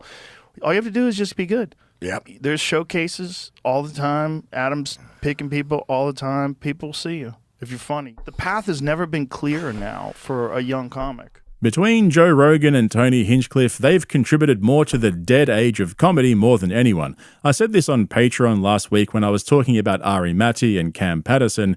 When was the last time you guys watched an awesome comedy special? You know, the ones that really made you laugh. For me, it's been years. The comedy podcasters have saturated the market, and now Netflix is capitalizing on their promotional ecosystem. But I think it could all be fixed. Like, the truth is, the reason why all comedy specials suck is loads of things at once, right? But I think the main thing is this.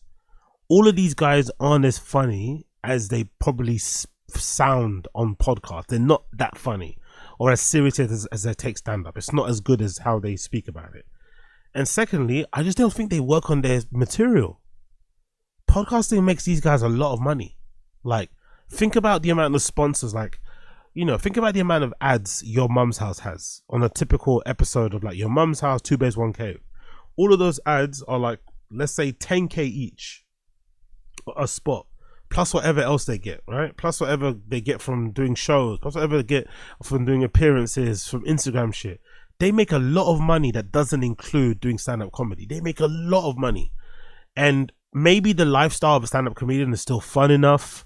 Maybe the money is just too good to turn down. The fact that you get to see your fans in person. But a lot of these guys, if they decided to quit stand-up and just focus on podcasting, they'd be fine. It wouldn't make a dent in the world of Crystalia. It wouldn't make a dent. So I think there is no incentive for them to actually write jokes, you know, or to concentrate on their stand-up because they make so much money on podcasting from just doing content and shit. So that's why the comedy sucks. I think if these guys actually decided to write jokes and try, it'd be much better. Like, simple as that. I think they all phone it in to a certain extent. It's just impossible. Like, I know with the little that I do, how hard it is to fit certain things in a day. There's just only a set amount of hours.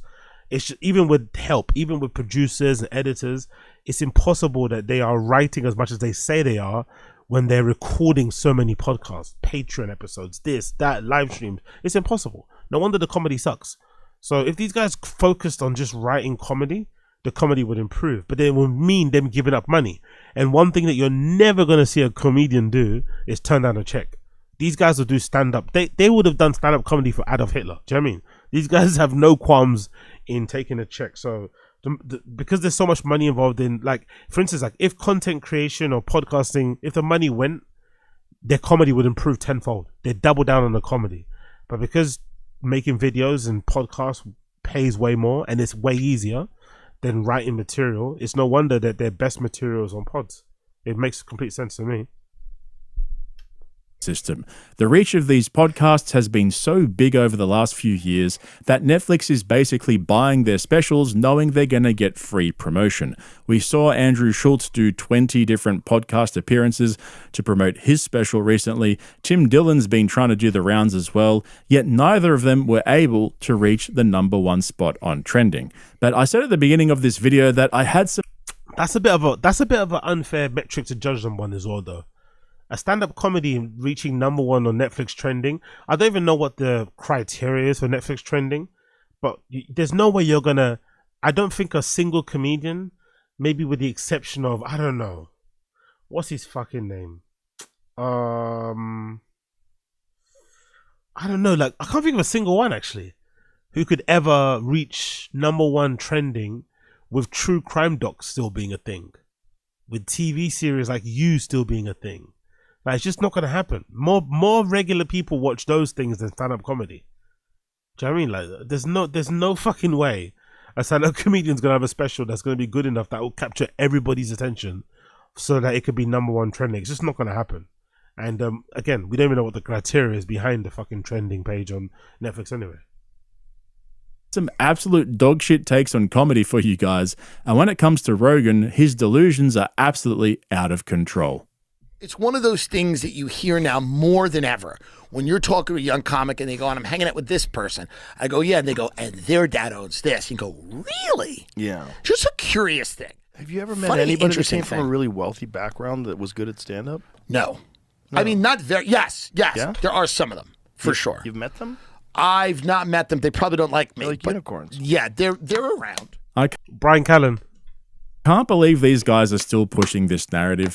Burt Kreischer's literally one of the highest selling comedians in the world. He makes tens of millions of dollars from touring every year, and he comes from a very wealthy background. Also, doesn't Rogan come from a very wealthy background? Rogan's been, like, I don't understand this, like, this middle class, working class LARP. Rogan's been rich longer than he's been poor. Like, especially now, considering how old he is. Like, he's been wealthy way longer than he has been poor. So this idea that he's grown up working doesn't matter anymore. Like what? You've had all the advantages given to you. And again, talk about your friend Bert.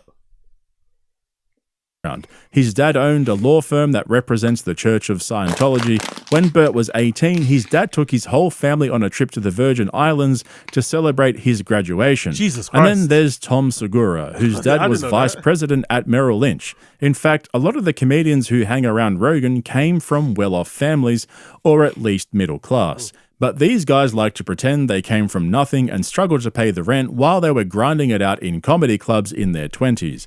I mean, Rogan had several development deals in his 20s that paid him hundreds of thousands of dollars, one of which was with Disney. Exactly. But by far his worst take on comedy is Rogan's #1 comedian in the world. This never fails to make me cringe. Listening to this is like eating a lemon dipped in salt.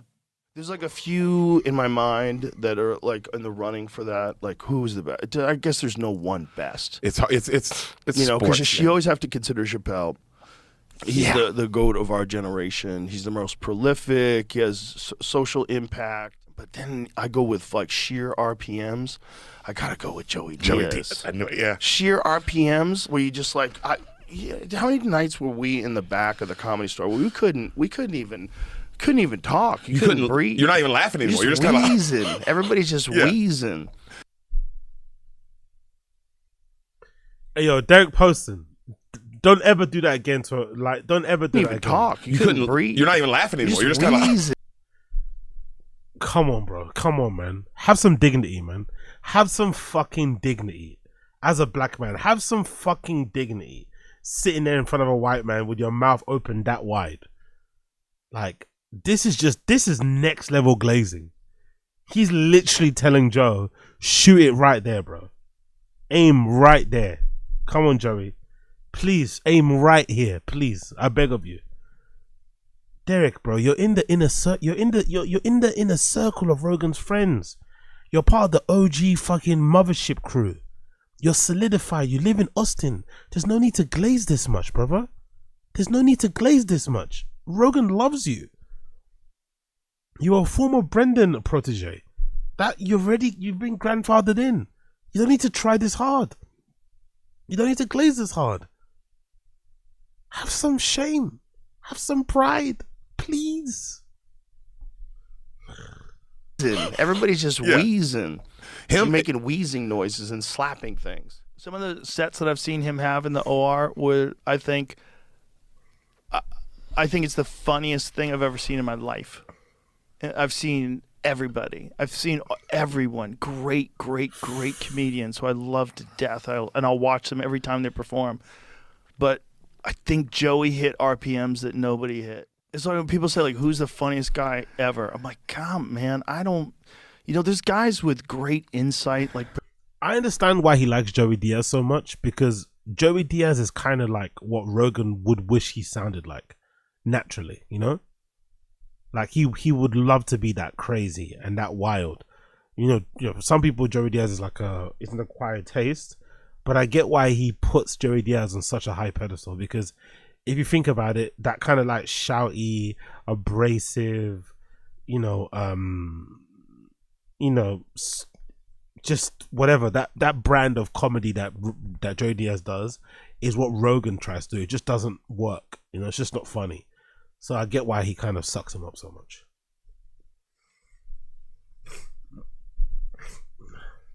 Patrice had great insight.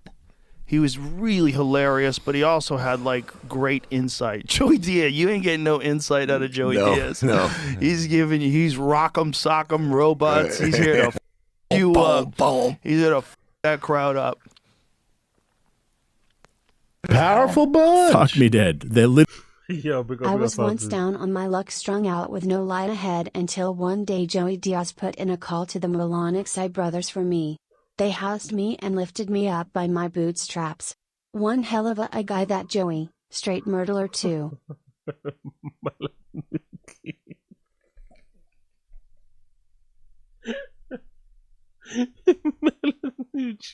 Melanucci.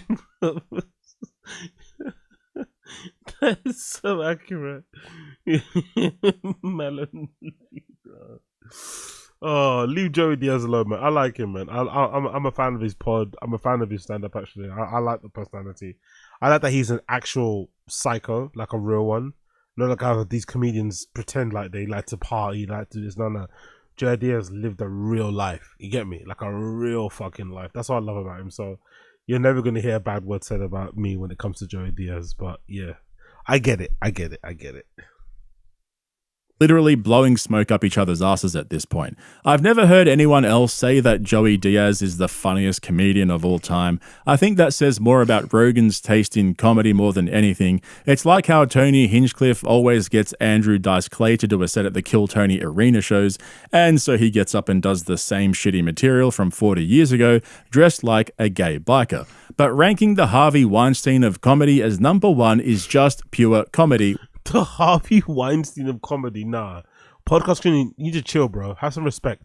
Put some respect on Uncle Joey's name.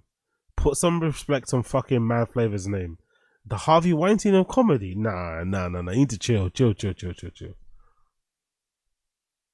Within itself. Like, sure, Joey Diaz can be funny, but best comedian ever is just diabolical. It's no wonder every time Rogan has a comedian on the podcast nowadays, there's a bunch of top comments saying, as soon as I saw a stand-up comedian in the description, I knew to skip this episode. Joe Rogan becoming the gatekeeper of comedy is one of the worst things to have ever happened to the comedy industry. And now that his podcast ratings have fallen so badly, it's starting to affect his buddies who are putting out specials on Netflix. The Rogan bump is a thing of the past now. Remember though, if you want to see my detailed breakdowns of all their comedies... Cool. Anyways, yeah. Big up Podcast Cringe. Check out the video. Joe Rogan gets called out and embarrasses himself. Like I said before, I think it was kind of lame of Joe Rogan, to kind of call out Douglas Murray after he was on the show. You know, he didn't say none of that slick shit, none of that mocking shit, none of that funny shit to his face. He waited until Douglas left, which is hilarious to say that. Maybe at the time it wasn't pertinent and he didn't want to say it to take the piss out of the guy. But if you're going to mock him, then at least bring him back on the show to kind of defend himself or to clarify his position or something. He won't do that. He'll probably duck it. And here we are, you know? Here we freaking are. Okay, actually, before we move on, let's actually see what this, what's this, Douglas? Let's see, I want to see this post from him. Was it a New York Post, right? New York Post. Let's see what he said. I haven't actually read this article, so I want to see Wagwan. Big up Douglas Murray. Okay, there we go. So-called Doug Ezra. Okay, so this is it, right? I think this is the one that Chris Mack was talking about. I think this one, isn't it? Douglas Murray. So let's see what he had to say. I'm going to put it on my archive thing because this fucking New York Post has so many ads on it. So let's read what Douglas Murray had to say. I'm curious to hear what his impression was of the thing that happened here. So Douglas Murray, so-called Israel, Hamas, Ukraine war experts spew false info on Joe Rogan's podcast. There has to be a standard. There has to be a standard. Okay, let's see what Douglas Murray has to say. What is the standard? The Douglas Murray standard. Last week I seemed to break the internet. I went back on the Joe Rogan podcast to talk about my new book on democracies and death cults, Israel and the future of civilization. Hold on, is that the book title? Is that his title of his book? Israel and the future of civilization. Come on, brother, man, come on. Relax a little bit with the glazing, relax. Which is available on all good bookstores and Audible since you ask. I've been on Joe podcast a number of times before and have always enjoyed it. Joe is a master of his art. A lot of people think that they can talk casually but interestingly for hours. That's mainly because Joe makes it look so easy. But this time, I went on with a question. Having not spoken to Joe since the wars in Ukraine and Israel started, I had become increasingly irked that the guests that he had on had been almost entirely anti-Ukraine and anti-Israel. What? Hold on. Douglas Murray is a trip. So Douglas Murray is pro-Russia and pro-Israel. So he has a position that he feels like is justified for Russia to invade Ukraine or to, you know, instigate this war in the first place. And he thinks over Crimea, I'm guessing. And he thinks it's entirely okay what Israel's done to Palestine in response to what happened on October 7th. This genocide that's occurring right in front of our eyes. Perfectly fine. They started it, we're finishing it. The Zionist way. Many of the latter, in particular, are just vindictively and maliciously anti-Israel, but have been spewing claims that are demonstrably false. Many are also people who are simply in no way an expert at what they're talking about. So you can only disagree with what Israel's doing if you're an expert. Okay, cool, got it. Attacks on Israel. One of these is a comedian who goes by the name of Dave Smith. I think he hates Dave Smith the most, to be honest. I'm not going to lie. I think Douglas Murray hates Dave Smith the most. Claiming some Jewish ancestry, he has spent 18 months since October 7, 2023, being very unfunny indeed. Specifically, he has decided to spend his time going around the podcast world sounding off about Israel. In the process, he largely cites people like him. People have been many views, but no obvious expertise. He cites himself. No, he doesn't, does he? That's crazy. He cites himself, okay? People like Daryl Cooper, who says he isn't a historian, yet he's been invited onto some of the world's biggest podcasts as a historian. One of Cooper's many ahistorical claims is Winston Churchill was the chief villain of World War II. To be fair, that's a crazy thing to put out there, right? The chief villain of World War II was Winston Churchill. Because what? That's a crazy take. I love it though. For originality, that's a crazy take. On these and many other occasions, Cooper has simply lied about history. When invited to debate the world's foremost living expert on Churchill last year, he declined, saying that he didn't know enough to go against such a figure. Yet still, Cooper gets invited on a show after show to throw out falsehoods that he can't even back up, and on which his online interviews seem happy not to challenge him. Another such figure from the world of comedy who is changing his shape to fit in time with Rogan is guest Ian Carroll. This is someone who, when he last went on Rogan podcast, very carefully tried to minimize the evil of Adolf Hitler. Outrageously and completely falsely, Carroll claimed that in the 1930s, Hitler had kept his anti-Semitism down. A provable false claim that Rogan did nothing to counter. All of these men have also been paling around online with Holocaust deniers and proud anti-Semites like Jake Shields. Well, even Jake Shields is getting a shot. Even Jake Shields. My bout on Rogan. 2 weeks ago, Rogan had his mate Dave Smith on yet again for a long podcast. But for my return on the show, the deal was that I could come on only if Dave Smith was on once again in the studio. As if Joe didn't want to be unaccompanied. Or that Joe thought I was, of all his guests, who must be challenged. I like a debate as much as the next Scotsman, but what resulted was more of a debate. It seems to have led to some kind of podcast world meltdown. The first reason was that from the outset, I challenged Joe on his choice of guest and why he had been giving a platform to only one side of the debate, and very conspiratorial one at that. He and Smith were immediately defensive. But the real problem when I raised the issue of expertise, because as I said then and I've said often, we have lived through a period of experts that have gotten an awful lot of things wrong. From COVID lab leak to the Hunter Biden laptop, we have been through years after years of distrust of experts that become inevitable. Yet that doesn't mean that experts don't exist. Yet that doesn't mean that expertise does not exist. It does not mean that the comedian can simply hold himself out as a Middle East expert and should be listened to as if he has any body of work. It does not mean that someone who says that he is not a historian, who practices false history, should be cited as a historian. This point seemed to rile both Smith and Rogan. It appears to have riled their audiences even more because many people seem to think that what I mean is that they are not allowed to have an opinion. Yeah, I think there is a lot of like triggering in it, right? Because there are some people, like Brendan Shaw with fucking true crime docs, there are some people who think that when they read or when they watch documentaries, or if they read a really long article, or they listen to a really long podcast, that they are somehow experts on that particular field. and that they then can take that information, share it amongst their friendship group, social group, and they can become the, you know, the leading voice in that subject because they're the only person in that group who bother to listen to that 7-hour fucking hardcore history podcast and shit. But it doesn't mean you're an historian, you know? Even fucking hardcore history guy, he doesn't even like to say he's a historian. So I think there is a need to call out people who speak from a point of authority, who really don't know what they're talking about. I think what Douglas Murray did was important. Although I don't agree with his stances and his worldviews and shit, I think it was important for Rogan and his friends to be reminded that not most people, there are some people out there that don't take them as seriously as they take themselves. And it's more than okay to point and laugh at what they have to say, ridicule them for what they have to say, ignore them on certain topics because they don't know what they're talking about. And that's perfectly okay. You know, I think that's more than okay.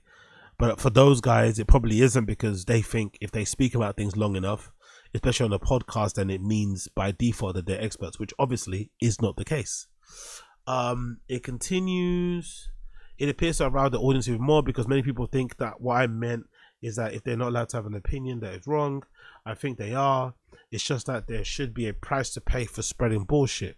The part of the price is that you should be called out. Yeah, that's true. I agree with that. Have you been there? If I had gone to Rogan's podcast and held myself out as an expert in MMA fighting, I suspect he would have noticed. Exactly. Good point. If I had kept making mistake after mistake and shown ignorance piled upon ignorance, I think he'd have said, hey, you don't seem to be very knowledgeable about this. And he'd be right. So why is it hard to grasp that something similar applies in other areas? He's making some good points here. In bigger rings, the more important fights. Having spent most of the 18 months in Israel and Gaza and Lebanon and Ukraine, I don't think I know everything, but I think I know a damn sight more than someone like Comic Smith. Yo, he hates Dave Smith. Douglas Murray hates Dave Smith. I love it.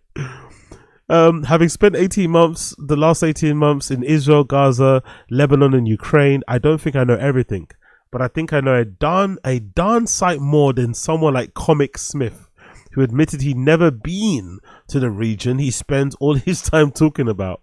Oh, so you've got to a country to comment on it, do you? Said part of the internet. Again, the answer is obviously not. But if it's your job, you're making it to your job, then probably yes. I agree with him there too. To be fair. You don't have to go, but if you're going to speak about these type of things, maybe going is quite an important part of the speaking of it, right? It's like talking about, I don't know, it's like professing that you love a certain band and you don't go to their shows, you know? You don't have to go to their shows, but it's a bit weird, you know? It's like talking about this band all the time, but you've never been to a single show. If I filled columns of this for this paper pretending to be an expert on countries I'd never been to, I would expect my readers to complain, as they should. If I filled columns about a war zone from my safety of a West Palm Beach, I think it would be a fraud. Journalism has had its own meltdown in recent years. But it doesn't mean that we don't have standards. Much though it might amaze some people. What standards are in the new media, especially on podcasts, is still being worked out. But there must be some. Otherwise, the new media will lead people into errors and evils far greater than the old media could ever dream of. I don't know. I think he's putting a little bit too much importance on this shit. No one really cares, to be honest. Like, you know, nobody actually cares. I don't think so. The ones that do care, are they listening to Dave Smith, Douglas Murray and Joe Rogan anyway, when it comes to issues pertaining to Lebanon, Gaza, Ukraine and shit and Russia? Probably not. They're going to go to the people who actually know what they're talking about, those type of things. I just think this is for the casuals like you and I, who are just like, you know, dipping our toes here and there. But I think people who are really, you know, well versed in these subjects, who maybe have some skin in the game because they're born in those countries, they have family from those countries, maybe they live there, they're probably listening to experts who know what they're talking about, as opposed to Rogan, Dave Smith and Douglas Murray. But he did make some good points there. Good old Douglas Murray. So pick up him. Let's continue on. Let's do a bit of an American redact. Then we'll do Tfatk. Let's do American redact. How bad is Chris D'Elia's new special? By the way, I can't find the video, man. I think I deleted it off my channel. I think I got a copyright strike, or I think I got like a takedown notice from fucking one of Crystalia's management back in the day when my channel was demonetized. So I think I might have taken it down in a panic because I can't find it. I'm sure I did a stream and a review of this special, but it doesn't matter really because it was fucking terrible. But I'm sure I did it. I'm sure I did like a live stream where I watched it with you guys, but I can't seem to find it anywhere in my archive. I might have it downloaded somewhere on a hard drive, but if I do find it, I'll probably upload it on my Patreon so you can watch it and check it out for free. But Crystalia's special that he put out last year, or what, I don't know what it was. He basically made an edited version of it to 40 minutes. I think the original version is like an hour plus, and he put it on YouTube. Yeah, I don't know why, but I guess maybe to get more numbers on it, metrics, maybe, I don't know. I don't know why, but regardless, American Redact did a video about it. It says, how bad is Crystalia's new special? There's a title, links in the URL if you want to check out yourself. Big up American Redact. No, and here's the other thing. I know how I f***ed up. I know. I'm me. I'm the one that knows what I did and what I didn't do. I'm at home with my family. I see the heartbreak on my wife's face, the shit that we have to deal with, and then she gets bullied online. I have to deal with that shit. Me. Crystalia is back and creepier than ever in his latest comedy special, Grow or Die, which comes a whopping 5 whole years after he was accused of preying on dozens of women. It's been 5 years. It's been 5 years. Wow, time has gone by in a flash, hasn't it? It's been 5 years. Shit. Some of whom were allegedly underage teenage girls. And if you guys don't remember by now, Crystalia was pretty much the only comedian who was truly canceled during that wave of cancel culture in 2020. Like, this man was on the brink of breaking into the movie world and actually becoming the action star that he'd always dreamed of. But as soon as the allegations surfaced, the entire entertainment industry dropped him. Like, even though he denied everything immediately, the damage had already been done. I mean, even his dearest comedian friends distanced themselves from him. How would you feel if a 37-year-old man was texting your daughter? Honestly, Bert, man. Bert, disgusting. Bert, disgusting. Going on Vlad talking about Crystalia. Disgusting. Like, who would have enemies with friends like Bert and stuff, innit? I'm sorry, but if that's your friend, you keep quiet, man. You don't talk to the press or the media about that. You distance yourself from them professionally, but you don't need to kick them while they're down like this. You don't need to go on Vlad discussing one of your old colleagues, comedian friends' downfall. That's some disgusting shit, man.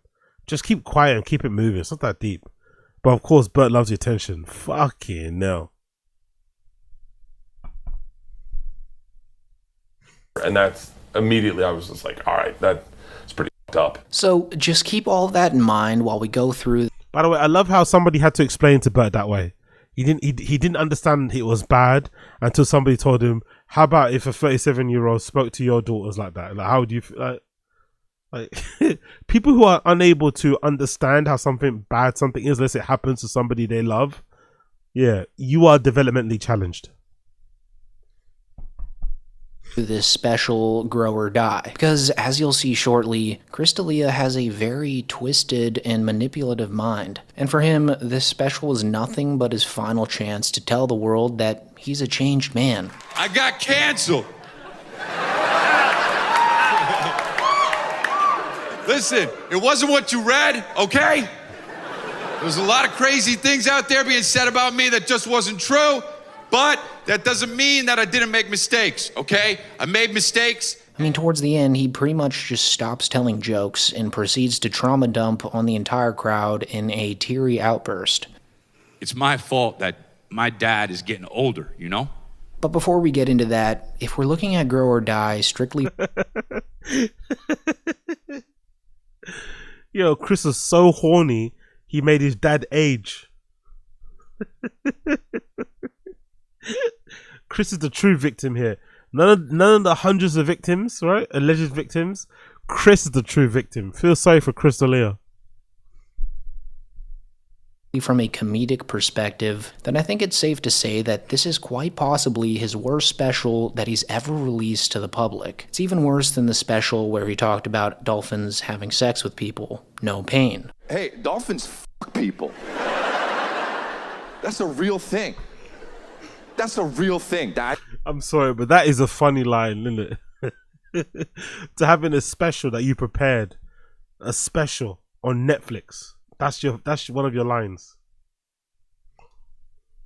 About dolphins having sex with people, no pain. Hey, dolphins fuck people.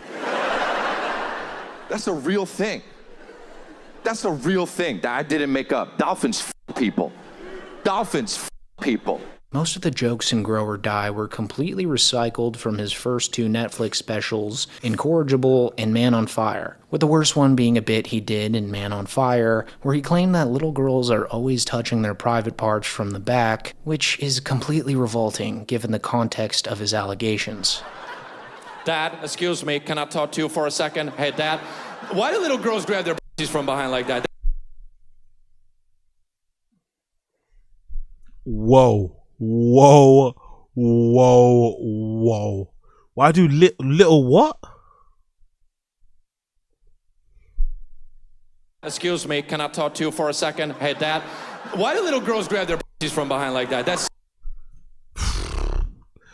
Hey, yo. so weird. Don't go weird like I made them do it. That was Jesus Christ, our Lord and Savior, that made them do that, okay? But being that one of his allegations involved luring a girl in high school back to his hotel room, it'd be completely inappropriate for Chris to use this joke again, right? So in Grow or Die, instead of a little girl doing this, it's his son, which is somehow even creepier. And by the way, this is how he asked me. He walked up to me, and this is how he walked up to me. He walks up to me like this. This is what he did, okay? I know, but he was holding his asshole. But that's how he walked up to me and holding his asshole. And by the way, super casual about it, which is insane. So yeah, just basing this special off shocking jokes alone, it was pretty hacky.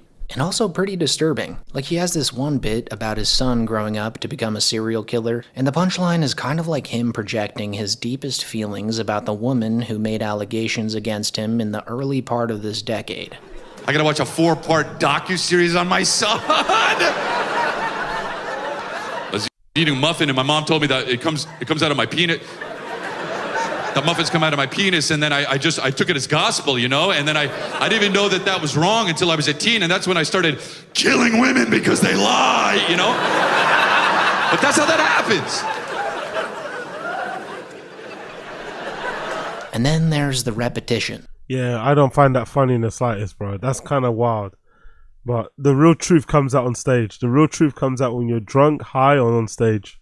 Chris has always been one to lean into absurd repetition for comedic effect, but in this special, it just goes completely off the rails. Like in one bit, he repeats a single word 30, maybe even 50 times in a row, and it almost feels like you're watching someone slowly lose their grip on reality. Like, this is how it happens every time. I'm like, Ma, we gotta go. And this is what she does. She goes like this. Okay, wait, Christopher, wait. Okay, wait, Christopher, wait. Christopher, wait. Christopher, okay, I see. Christopher, wait. Christopher, wait. These type of jokes that are funny at your Christmas dinner or like a family gathering, right? Because you get the reference, because maybe his mum does actually sound like that. But these are like, you know, family jokes. These aren't jokes that you tell on stage, you know. They don't bang the same way. I'm sure amongst his family and friends and neighbors, this absolutely kills. But on stage, in front of people that don't know who your mum is, or what she sounds like, or anything about your mum, not gonna land the same way.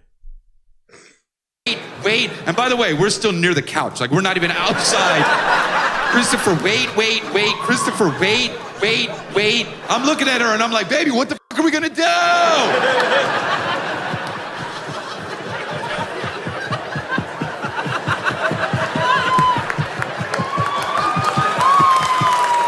Like, at this point, this is just a mental breakdown, and not a particularly entertaining one.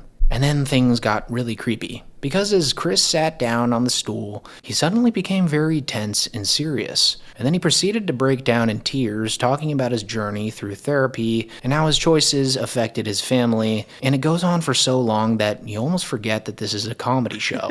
You know, and here's the other thing. I know how I fucked up. I know. I'm me. I'm the one that knows what I did and what I didn't do. Me. I'm me. I'm at home with my family. I see the heartbreak on my wife's face. No, but you don't know though, do you? That's how you got caught. If you knew, you wouldn't have done it in the first place. What? I know. No, you didn't. You didn't know until somebody said, hey, that's bad. I knew. No, you didn't.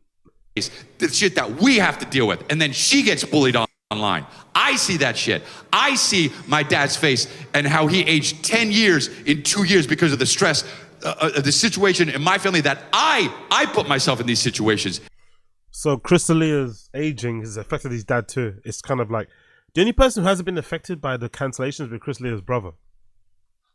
The hipster brother Chris D'Elia has with a dangly earring. He seems to be perfectly fine. He seems to be a-okay. He hasn't seemed to be he hasn't aged anymore. He seems to be really in good spirits. Every time I've seen the clip of them two together on a pod, he's giggling, laughing, having a great time. He isn't bothered in the slightest about Chris D'Elia's allegations, but I guess the dad took it on his shoulder. Because you can imagine if you're Chris D'Elia's dad, right? He worked as a director, whatever he did, right, in Hollywood. You've busted your ass for years. You've got your good name. Powerful bunch. Big up A. Martinez. Dude is so creepy. People who are still fans creeps. That's the thing. Like, I don't judge. I don't judge a lot of fans because I feel like, yeah, I don't really judge fans in general, but I do judge Chris D'Elia fans. I don't judge fans, but I do, like, given everything you know, given all the information that's been put out there, and again, you don't have to believe every account. You don't have to believe every account, but to not look at him differently since the allegations and to be okay, we're going to a show, that's a bit sus. You don't have to believe every single account. You don't have to believe every single allegation. But to not look at him differently, that's a bit weird. That's a little bit mad to still be like a hardcore fan of this guy and go watch his shows and shit. Because that just means what? You just don't believe what they said. You believe it was all some sort of like deep state organized takedown or something. Is that what you think it was? Chris D'Elia was getting too close to the truth or something, and they had to take him down, so they invented all these fucking allegations, pinned him on him to kind of ruin and sully his name. I don't know, man. I don't know. So I'm sure some Chris D'Elia fans, probably like most fans, just don't really have a good explanation for it. It's just more so because, hey, I've been listening to him for ages. He's part of my content, you know, weekly content consumption. Because I've said that before, I think a lot of these guys get away with some of these crimes because fans just, you know, there's not a lot of good shit to check out these days online. If you're used to Chris D'Elia's comedy, you like what he said, you like how he says it, it's better just to stick with him, you know, than to try and find somebody new. Just turn a blind eye to some of the nonsense to keep it moving. I get why some people do it. I personally wouldn't, because it's, you know, I think part of the reason why Chris D'Elia also got cancelled is because, you know, it kind of, I don't know, before the allegations, yes, people said, like, yes, you heard a lot of comedians talk about how good looking he was, or the fact that, you know, because you never really heard Chris talk about girls that much, if anything. You heard of more other stand-up comedians talk about, oh my God, I was at the Laugh Factory and there was a ton of girls in the show, then I realized Chris D'Elia was on the bill. But you never really heard Chris speak in graphic detail or in any detail about women. So when those stories came out, it really fucked him because he had for lack of a better term, he had a bit of a squeaky clean image. So it made him look extra monstery when you hear of all the things he's been accused of. So for the fans to just sit there and turn a blind eye to it, it's like, oh, doesn't make you look good. But hey, I guess fans are going to be fans. And that's why my dad's stressed out. I have to deal with that shit. Me. Okay. You know, I talk a lot about fear, and that's something that I am fearful of. Is I feel like because of the situations that I put myself in and my addiction, that it's my fault that my dad is getting older, you know, because he couldn't deal with the stress.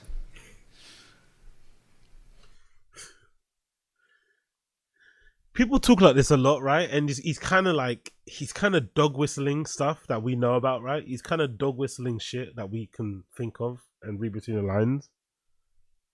But come on. If you really feel that way, you know what you need to do. But they don't ever do it, you know? So people, these are full of shit. They're always full of shit.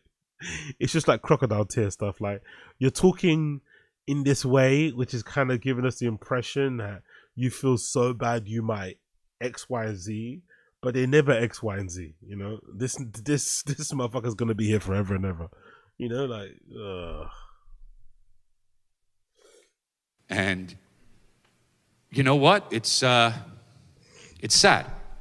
But before you feel bad for Chris, guys, just remember that he's only sad because he got caught. Like, to this day, this man would have been happily tormenting women if no one spoke up about it. Also, sure, you can applaud him for taking steps towards bettering himself, being a good father to his kids, and admitting his own fault in this special. But this whole sitting down on the stool thing and happily tormenting woman. This guy's definitely Hispanic, isn't it? Huh? I just clocked that. It's like, what? That's definitely this guy's definitely Hispanic in American Redact. Guys, just remember that he's only sad because he got caught. Like, to this day, this man would have been happily tormenting women if no one spoke up about it. Also, sure, you can applaud him for taking steps towards bettering himself, being a good happily tormenting mujeres father to his kids, and admitting his own fault in this special. But this whole sitting down on the stool thing and tearing up should be pretty creepy to anybody familiar with the process of creating a stand-up comedy special. Like, basically for an entire year, a comedian at Chris D'Elia's skill level will go on tour and practice bits. And then what you see in their comedy special will be a sharpened version of the bits they were doing all year long. So him opening up to the crowd with tears in his eyes is just a little bit suspicious to me. Like, was he practicing this in every show he did prior to taping the special? I mean, if you're watching this right now and never went to one of his shows between 2022 and 23, do let me know in the comments if Chris did something similar to this. Because if he did, I just feel like it's pretty revealing as to just how manipulative this man really is. We also saw him do this same routine in that soft white underbelly interview he did a year ago, where he cries on cue and claims that woman lying destroyed his life. So I just feel like this is all an act. And this isn't just me who thinks this. I mean, it's not even my original thought. Like, Elephant Graveyard pointed this out in one of the excellent videos that he did over a year ago, titled The Abrams Method: How Celebrities Learn to Cry on Camera. So this choice to cry on stage during his first comedy special after being canceled is definitely an interesting one. So yeah, as you can see in this special, Chris D'Elia is truly a shell of his former self. Like that invincible, nonchalant, cult leader-like personality he had before the accusations doesn't quite work anymore. Unfortunately, whatever comes out of his lips now just makes me think of him as a creepy guy. And lastly, the whole crying on stage thing. I just think it's a pathetic attempt to garner sympathy from the few thousand devoted fans that uphold his career. Chris's main source of income.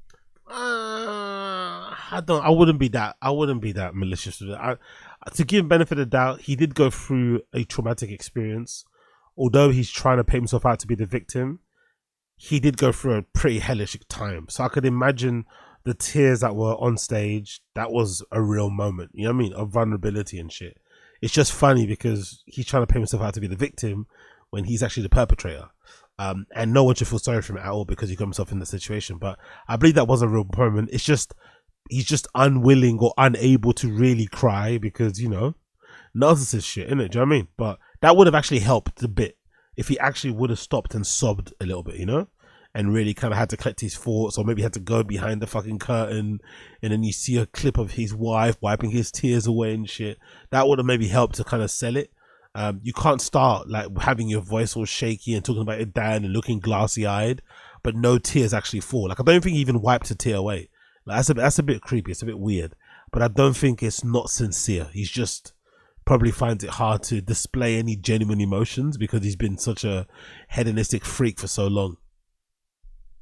Income comes from his year-round comedy tour, and he's extremely successful when it comes to selling out enormous theaters around the country and even the world for that matter. Like, he's still making millions of dollars per year. He's just sad that all the growth stopped and that he'll never be on the big screen ever again. Instead, he rots away on the 3 dwindling podcasts that he does weekly. But isn't that weird though? Like, people are calling it rotting away. You see how weird life is? Like, essentially he got away with it. So he should be celebrating, really. He should be really happy that he got away with it and he's still making millions and he's still somewhat relatively successful. But it's looked at as a failure because of where he was heading to. You know, he was about to blow. He was on You. He was about to do that action movie thing. He was training to be in more action movie things. He was talking about taking up serious non-comedic roles and working out a bunch. Remember, he was posting loads of videos of himself working in his garage, and he was getting super jacked at that time. Remember, he was taking it really seriously. So he must have hired a nutritionist. He had that show with Brian Callen that he was working on. That fucking I think it was like some sort of like prank show, game show thing or something he was doing with Callen. So his career was on the up and up. But if you think about it, all things considered, he's still doing really well for himself. Really fucking well. It's just that he's not maybe welcome in certain clubs, you know, in certain little pockets of a scene. But all in all, he's doing okay for himself. It's not really a failure. One being his solo show, Congratulations. The other being the one he does with his brother Matt D'Elia, Lifeline. And last but not least, the one he does with Brendan Schaub and Eric Griffin, The Golden Hour. So yeah, pretty creepy stuff from the OG Diddler as per usual. The OG but anyways, Diddler's hilarious. that's pretty much it for the video, guys.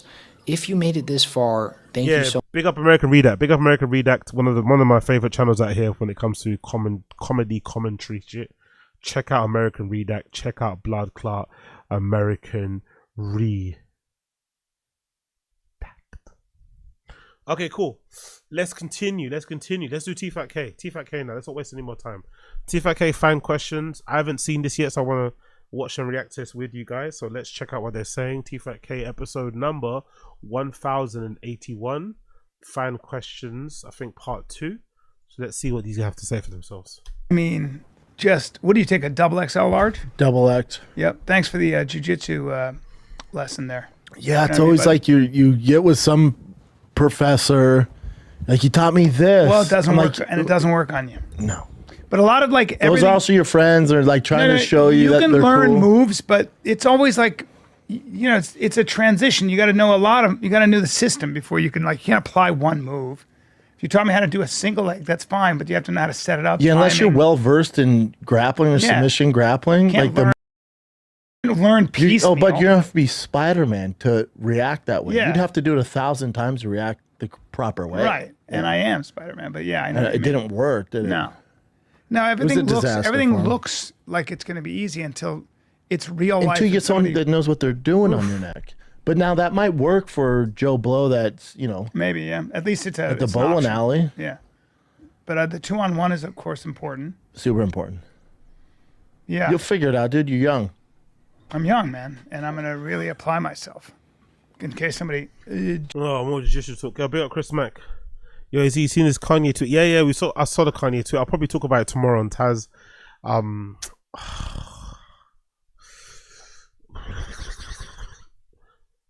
TMI. Talking as a serial. No, I don't know. I don't even overshare. That's a lie. I can't wait until we get to a time in life where, like, what happened to just going to your grave with secrets? What happened to that? Do you remember that? What happened to just going to your grave with secrets that you've never told a soul, even while drunk or high or something? You've never even uttered it aloud. What happened to that? What happened to that? You know? I hope we go back to that time. I hope we go back to the, like, I was talking to someone the other day about it, actually, or earlier on today. I was like, not to sound like a prude or not to sound woke, but I can't wait until we get to a point in life where, like, we stop being so overly sexualized in general. You know, like, just there's too much of it on the timeline. Like, what did I type in the other day? What did I type in on Twitter? And I just saw, like, just people fucking, like, raw. It was just like, what did I type in? Yeah, I typed in "there you go," which is probably a horrible phrase to type in. But if you write the words "there space you go" on fucking Twitter and search, the results are crazy. Like, just write "there you go." Like, this, we're just overly sexualized. There's too much stimulation. There's too much sharing. Like, everybody's like, you're in everybody's group chat by force. You're being told stuff with, you know, with zero fucking permission. You're just being told things that you'd have no need for or want for. like information that's like I don't care. Like I don't care. Like when it comes to Ye, I don't care. Give me the songs, give me the tunes, give me the albums, give me the music videos, give me the fucking clothes and the shoes. I don't care. And I don't believe you. Like, you know, like, there's just too much. Like, the boy that cried, I just, like, what do you want me to do? What do you want me to do? First, you want me to care about your kids. You want me to fight for your kids or something and go against the Kardashians. I don't know what you want there. Then you want people to pray for you. Then you want people to be okay with you being an anti-Semite. Then you want to be, like, antagonizing people, starting beefs, wearing a all-black Ku Klux Klan outfit. It's just like, what do you want from me? Like, just give me the shoes, give me the tunes, give me the clothes, and just leave me out of it. Leave me out of it. I don't fucking care. I've got my own issues I need to deal with. I don't care. Okay, you used to suck your cousin's dick when you was 14. I don't care. Like, I really don't. And I refuse to be like put in a position where I have to like care and give a fuck. I don't give a fuck. Like, I really don't give a fuck. It's just too much. It's just too much. And then because the reason why I said there you go, I was on my timeline and I was looking for something came up. Yeah, something came up where I think some girl was talking on Twitter. It went kind of viral. There's a viral Twitter post, right, about this girl talking about how some black people that went to go volunteer in Palestine have come across racism because, you know, those type of areas in the world, you know, are not the most socially aware, right? And not the most progressive, sorry. So some black people who are pro-Palestinian have kind of felt a little bit otherized when they go to Palestine. And this girl in the quote tweet, because sometimes when you open Twitter, it will sometimes auto-refresh. So the tweet that you'll see when you open it will then disappear because it auto-refresh went to the top. But I remember the quote on the video said, "There you go." So I tried to find the tweet. So I searched on I went, "There you go." I pressed enter. And the first thing I saw when I pressed enter was like, hold on, if I search it now, I think if I scroll down, I just saw, yeah, just like, I see Bonnie Blue getting fucked in the fucking Tesla. I see somebody getting finger banged. I see some guy with like a dick that looks like the size of my arm. Like, it's just like, I just wanted to find this tweet about this girl talking about Palestine. What is this? Like, why am I seeing this? You know what I mean? And then today, like, you're just being told by force that Kanye used to suck his cousin's dick. It's like, okay, like, I don't know. What do you want from me, man? What do you want from me? I just want the shoes. I want the albums. I want the clothes. That's it, man. Leave me out of this. That's what I have to say about that. But yeah, big up everybody. Jumps on my back. We're doing some fan questions. We have some disgusting food in front of us. Chin, what's going on? Should we start the game and start this whole thing with the game first? You guys want to do the game Let's do this. first? What I did, Chin, Let's do the game we came in first. here and Chin's got a plate. And with Donnie was pickles, trying to eat it, but even kimchi. Donnie was like, nah, man. Yeah. So Brian knows what's up. There's kimchi. Well, Kimchi. yeah. A few kimchi Kimchi, pieces I see there. a pickle, I see an M&M, I see an almond. Yeah. My guess is you're going to see who can pick this stuff up with chopsticks. You damn well better believe that's what I'm doing. Yeah, Okay. what is that thing right there? It's a Which one? human Point thumb. That right there. Is it a chopped human thumb? Oh, that's a different type of kimchi. It's Okay. Cartilage. It's All right. radish kimchi. Cartilage from a man's rib. So you see the square plates? All the cameras in the world, no zoom camera to zoom in on the plate. No camera to zoom in specific on the plates. No, Chin. Beside you? Yeah.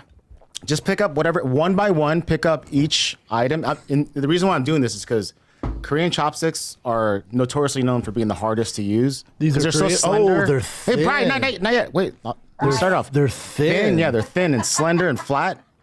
You're also part of the game too if you want to do it. doing it? Yeah. Okay. And there's your little. Oh my god. Oh my god. Oh my god. Yo, big up Josie. Big up Josie. I think that's a comedy enforcement video, right? Big up Josie. I think that's a comedy enforcement video. I'm gonna save that for tomorrow's stream. The Rogan sphere is quietly imploding. Big up Josie for the recommendation. I've just seen a tweet from fucking Jeffree Star. Jeffree Star said the rumors are true. Fuck it, the rumors are true. And in case you're wondering what the rumors are, back in the day, it was alleged that one of the reasons why Kim and Kanye broke up is because she found out that Kanye was fucking Jeffree Star. All right, cool. Enough. Let's continue. So all you got to do is, when I say go, one by one, pick up something and put it into the little square thing and see who wins. All right, ready? Wait. Wait. Wait till she's good. Everyone's good. gotta eat it? No, just put it into the little square If you thing. want. Ready? Go. Ooh, it is. Ooh, Brian went for the hard one. Oh, it is slippery, huh? There you go.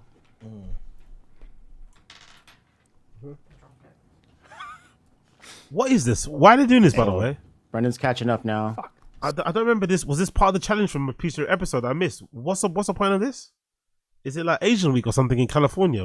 Why are they doing this? Sanaz has... Oh, Sanaz won already, but go on. Fuck, did she? Here we go. Oh, it's neck and neck right now. Oh, last one. Oh, what? Brendan's second place, and then Brian, the Eminem. That's kind of a bitch. How'd you guys do them? Got it. So, first place Sanaz, second place Brendan, third place Brian, and here I have the final. I'm the most cultured. I have the final boss though. Let me go over there real quick. I'll edit this so it's. Is this Chin flexing on us? Maybe. But Korean chopsticks, I don't know what the point is. Be like, Chin, can I who's ask a question too? Can I ask a loaded question? Yes. Like stupider chopsticks? Yeah, like can't we just graduate to forks? They're better. Forks are better. Nope. Forks are better. No. At the end of the day, yeah. So because it slows your eating down or some bullshit. You can pick up individual things faster. So this is the final boss. What's it? Rice, a single grain of rice. Okay. Wait, let me say when. No problem. Wait. I guess at least they're trying to do something, right? I think we were complaining, myself included, about the show being kind of stale and dead. At least they're trying to do something. They're trying to produce a good show, make it fun. But, like, why? This in particular? Who knows?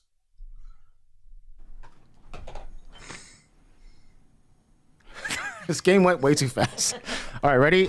I'm gonna go. Wait. I'm gonna do 3, 2, 1, then go. Ready? 3, 2, 1, go. Done. Brendan got it. Got it. Sanaz and Brian's still working on it. Damn it. All right. Stupid chopsticks. I want forks. You guys are actually really good, especially because they're Korean chopsticks. They're hard to eat. Well, we eat a lot of sushi, Jen. And I usually don't. I broke my rice in half. Huh? I broke my rice in half. And Sanaz is actually eating the. Yeah, these are different. These are thin, huh? Thin, slender. I like the thick wooden ones. If I'm gonna do it, you know what I like, Chin, is Make a it fucking harder. fork. Actually, Yeah, a fork and a spoon. Yeah, better. It's better. It's 2025. Some things are just better inventions. You guys do a lot of cool shit. Yeah. You have the best baseball player on earth. He's half Korean. You know, But time to forks- graduate to forks- spoon. forks At are least de facto spoons. better. At least spoons. Forks are very Knife and simple. fork, knife and but I mean, if you want to be accurate. Yeah, they're simple because I like to eat simple. Okay. I don't need to have. Oh an yeah, because I'm acrobatic. worried about efficiency when I'm dipping in my Eating rice Chipotle with bowl. chopsticks is clearly. Chin, do you eat the your dumbest Chipotle thing. with a chopsticks? If it's a burrito, no. But if it's a regular rice bowl, I'll probably use the chopsticks. But yeah, I always just spoon. A rice bowl, like You're not a rice serial with killer. chopsticks. But we have, is like eating knife with a soup. I'm sorry. No, but I Eating a soup with a knife. Yeah, but It's like Koreans eating soup have with a lot knife. of side dishes, so it's really efficient to use the That makes chopsticks. sense. No, you guys doing something right. Well, let me tell you this. Do you prefer cultures that use this to eat or like their hands? Do I? Come on, Brendan, you're right wing. Look how scared Brendan gets to say stuff. If you're right wing and you want to really be dicey and racy, say what you really mean. Look at Brendan looking straight at Brian when that topic came up. Eat or like their hands? Do I? The Philippines, they use their. In India, they use their hands. Yeah. India, In Philippines. Ethiopia, places like that. This They is usually a lot use nicer. bread. I don't mind hands. No, Ew. not at all. Way rather use my hands. Well, usually it's a lot, especially like Indian cuisine. There's a lot of messy. curry and yogurts and like. I lived with. When he gets sloppy, girl. that's disgusting. It was disgusting. But they have a rule. And you know I'm they can only dropping eat it. with one hand because you know what they do with the other. Well, that's in Saudi Arabia. In India. Oh, smack a bitch. No. So you do everything. So in Saudi, you shake with your right hand, you eat with your right hand, Jack off with and your your left. left hand is used for back in the day. Yeah. If you were in the desert and you had to wipe your ass and things like that, you used your left hand for dirty. Oh, so you things. can't eat with your left. Yeah, so you'd wipe your. So what they would do if you caught stealing is they'd cut your right hand off. So everybody's eating, and you'd have to sit back and wait till they were done. Then you would come in and eat. Damn. It sucked. Yeah. I'm Which sorry, is is this why in 1800s? Which is why Saudi Arabia has always had the lowest crime rate in the world. Oh yeah, you don't want to lose your Crazy. hand. And We your should head, take if on you, that. Yeah, we if you should take kill on that somebody or here. deal drugs, you Yeah, get that's your cool. head lopped off. Makes sense. Alrighty. Damn, that's crazy. They used to wipe their ass with their hands. This has started off amazingly strong, by the way. Amazingly strong episode. Well, it's so in the desert. Think about it. You have no trees. You have no just you have sand. but sand is an actual incredible. Sand is actually an incredible cleaning tool. Oh yeah. Because if you have grease or you Yeah. rub yourself Yeah. with sand, it takes Yeah. it all off. So if you have, I would so if you use the spill ca- I would oil use on a the floor, camel. what's that? Yeah, you put sand on oil Yeah. in a can, soaks it right up. Or flour, whatever. Yeah. I would use the camel to wipe my ass in. I guess you could wipe your ass on a camel. Yeah, just rub my I told you you asshole never on his you never leg. fall asleep next to a male camel Why? because they'll kill you sometimes. They're just like I didn't like what you did when I was. So I'm gonna stomp your head. Yeah, I'm gonna stomp you and kill It's a you. shitty way to go. But you can sleep with a female and they'll never kill you. They're always sweet to you. Well, if I'm ever sleeping with a camel, I'll let you know. I'm never having a male camel. They don't fuck around. They'll pick you up with their. Can we just get to the fan questions? Honestly, what the fuck are they even talking about right now? What is this meandering comment? There we go. Fan questions. Fucking shut up, man. Here's one that goes out to Brian. I really don't like when they call you this nickname. It's from Timothy Lucas. It says, "This one's for good old Rinks." That Hey, means Brian. I'm wrinkled. I don't like it when they call him this nickname. Shut up, Sanaj. Shut up. Give him that name. He gave it. But it's not nice. Yeah, it is. It's silly. True, isn't it? Hey, Brian, have you chosen your tennis club yet in Austin? And thank you for taking the time to chat recently. Timothy Lucas. Oh, Timothy's awesome. Timothy was at On It. Oh, his dad's George Lucas. No, from Star Wars. No, but Timothy's like he's a flexibility expert and does all that massage, flexibility, all that shit. He's great. He's a fan of the show. Nice. And he's awesome. Came to my special. So shout out to Timothy. Yes, Timothy. The tennis club is too long of a list, so I'm going to join the country club. That's way cheaper next to my house because it's got kid stuff. Oh, that's cool. Yeah. So and you just play. It's not like you're that serious. Some white people. That's some white people shit, isn't it? A tennis club, That's some white people shit. Jesus Christ. The tennis. It's a very serious You just tennis show club, up. and I ain't. Yeah. Yeah. And there were some good tennis players there, and I was like, okay. But shout out to Timothy. Here's I another feel like one. you haven't played tennis in a while. It's been about Because you're the guy that, 2 weeks. like, when he does yoga, tells everybody he does yoga. Yeah, it's been about. I feel like if you did, I feel like if you played tennis, I would hear about it. You know how many times I've told people I touch spar now? Because I've done it twice. Yeah. With Tim Kennedy and my boy Tyson. Yeah. Yeah. At Archetype Boxing. Shout out to Archetype Boxing in Austin. Mm-hmm. What do you got to us? Let's take a little break, kids. The NBA 82 game grind is finally done. Thank God. Now the real.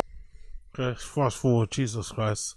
What a great question to open it up with, by the way. Come on, Sanaz, man. Come harder. In Connecticut, help is available for Pause. problem hours after issuance. For additional terms. Come on, get away. Gentleman, an older gentleman with a cigar, you know what I mean? You look sick. But I need to live in Austin a little bit. I need to get myself a little bit of a twang. Just I'm a hint of one. But you know what? The thing about cowboy boots, they're great, especially when you break them in. They're so comfortable. You know this, Jen. But the problem you're going to give up before you break them in because it takes a hot second to break them in. Yes. But once they're broken in, they're like as good as tennis As shoes. good as tennis shoes, and they're but they do cinch your toes up, and I like think my it's toes to be a little. heritage is what we're talking about. They might be too narrow for old Bry's feet. No, you don't. No. You've seen them big ass cowboys. They have wide feet like I do. You Yeah. get a wide foot. Get a wide foot one. I mean, listen, why not, right? Nothing like a cowboy. Brand new personality just loaded. Brand new Brendan Shaw personality just loaded. We're going to see him crossing his legs wearing fucking different cowboy boots every day, innit? We're going to see him being sponsored by some cowboy boot company. We're going to see fucking, discount codes for cowboy boots. Like, fucking unbearable. Unbearable. God, they're high up, aren't they? They're high up. They're very high. Now, do you prefer that? God that damn. They look like girl shoes there, but They do. I just don't think they're for me anymore. Those Beale Street ones are tasty, but they're high up, They're bro. high up, buddy. That's it. Those are elephant skin. The Black Crows. Black crows are ostrich. You better be able to tap dance. Yeah. Are those women's or men's? They're men's. I Those clicked are men's. Are you sure, Chin? Let me do it again. Hold on. men's boots. All right. Yeah. Little too upturned for me, I'll be honest. That's what she was saying. Little Click too the other upturned. That's what I'm wondering. Like, what do you think that upturn?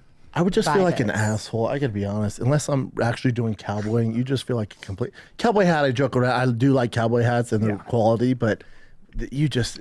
I ain't getting. We're not cowboys. Yeah, I'm not getting things that real pointy toe. I'm just not going to happen for me.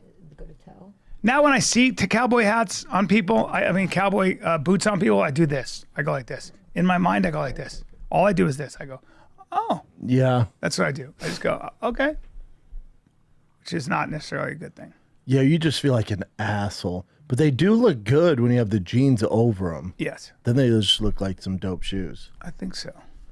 Yeah, we're definitely gonna see him. We're definitely gonna see him in cowboy boots and cowboy hats every fucking day on that new set in that new studio. Used to wear them in college. Wow. Sure did. Cowboy boots? I sure did. I wore cowboy boots in college. Damn, that's cool, man. Elephant skin cowboy boots. At American University. Yeah. Not a lot of cowboy boots there. No. There was a thing, though, and I don't remember why or how. You just want to be a guy that was the cowboy boot They just were guy. comfortable, and I liked the way they felt, thing? and I was like, I'm going to wear cowboy boots. And my buddy wore cowboy boots, and then my other buddy wore cowboy boots, and we were all wearing cowboy boots. You know who could make us some good cowboy boots? Can we say cowboy boots again? Let's go back. How many times did I say cowboy boots here? Thing, though, and I don't remember why or how. You just want to be a guy that was the They cowboy just boot were guy. comfortable, and Who's I your liked the thing? way they Who's felt, your and thing? I was like, I'm going to wear cowboy boots. And my buddy wore cowboy boots, and then my other buddy wore cowboy boots, and we were all wearing cowboy boots. You know who could make us some good cowboy boots? AG. AG knows the best cowboy boot maker, That's but what he'll be on a Jesus 1-year Christ. waiting list. Hey. Yeah. Jesus Christ. No. Hey. No, listen. No, you got to. Hey. They got to take a mold of your foot. No, I know they got big time clients. Come on, AG. I'm going to have to jump that line down. No, but AG's not the one who's going to make them. He just knows people. But Those he are probably cool right there. He probably I like the way provides those the look. skin. I like that look. Yeah, they look, like I said, you put the jeans over the top. they Yeah, just look and, like your and normal they're not so dope. pointy. Don't be surprised if you see me in a hat like that. Oof, that's a little much. That's much. Unless I'm fucking. Unless you're Lenny Kravitz, that ain't for me. Yeah. Right? There's you and me right there. There we are. All right, what else you got? Okay. Here. I'm surprised they've never put like an ear bubble on a cowboy boot, like a Nike. It's never done. Yeah, it kind of defeats the purpose. If they're made properly, they're supposed to. Yeah. You know. Yeah, I know. Question for Brian. Dumb idiot. Shit kickers is what Sorry. they call them, right? Yeah. Couldn't talk. Question for Brendan. Why aren't we hearing about the fish anymore? Is there a new Texas-sized aquarium in the... This is a troll question as well. This is a troll question. Why aren't we hearing about the fish anymore? Is a troll. It could be interpreted as, what's your new hobby? What's the new thing you're obsessed with now?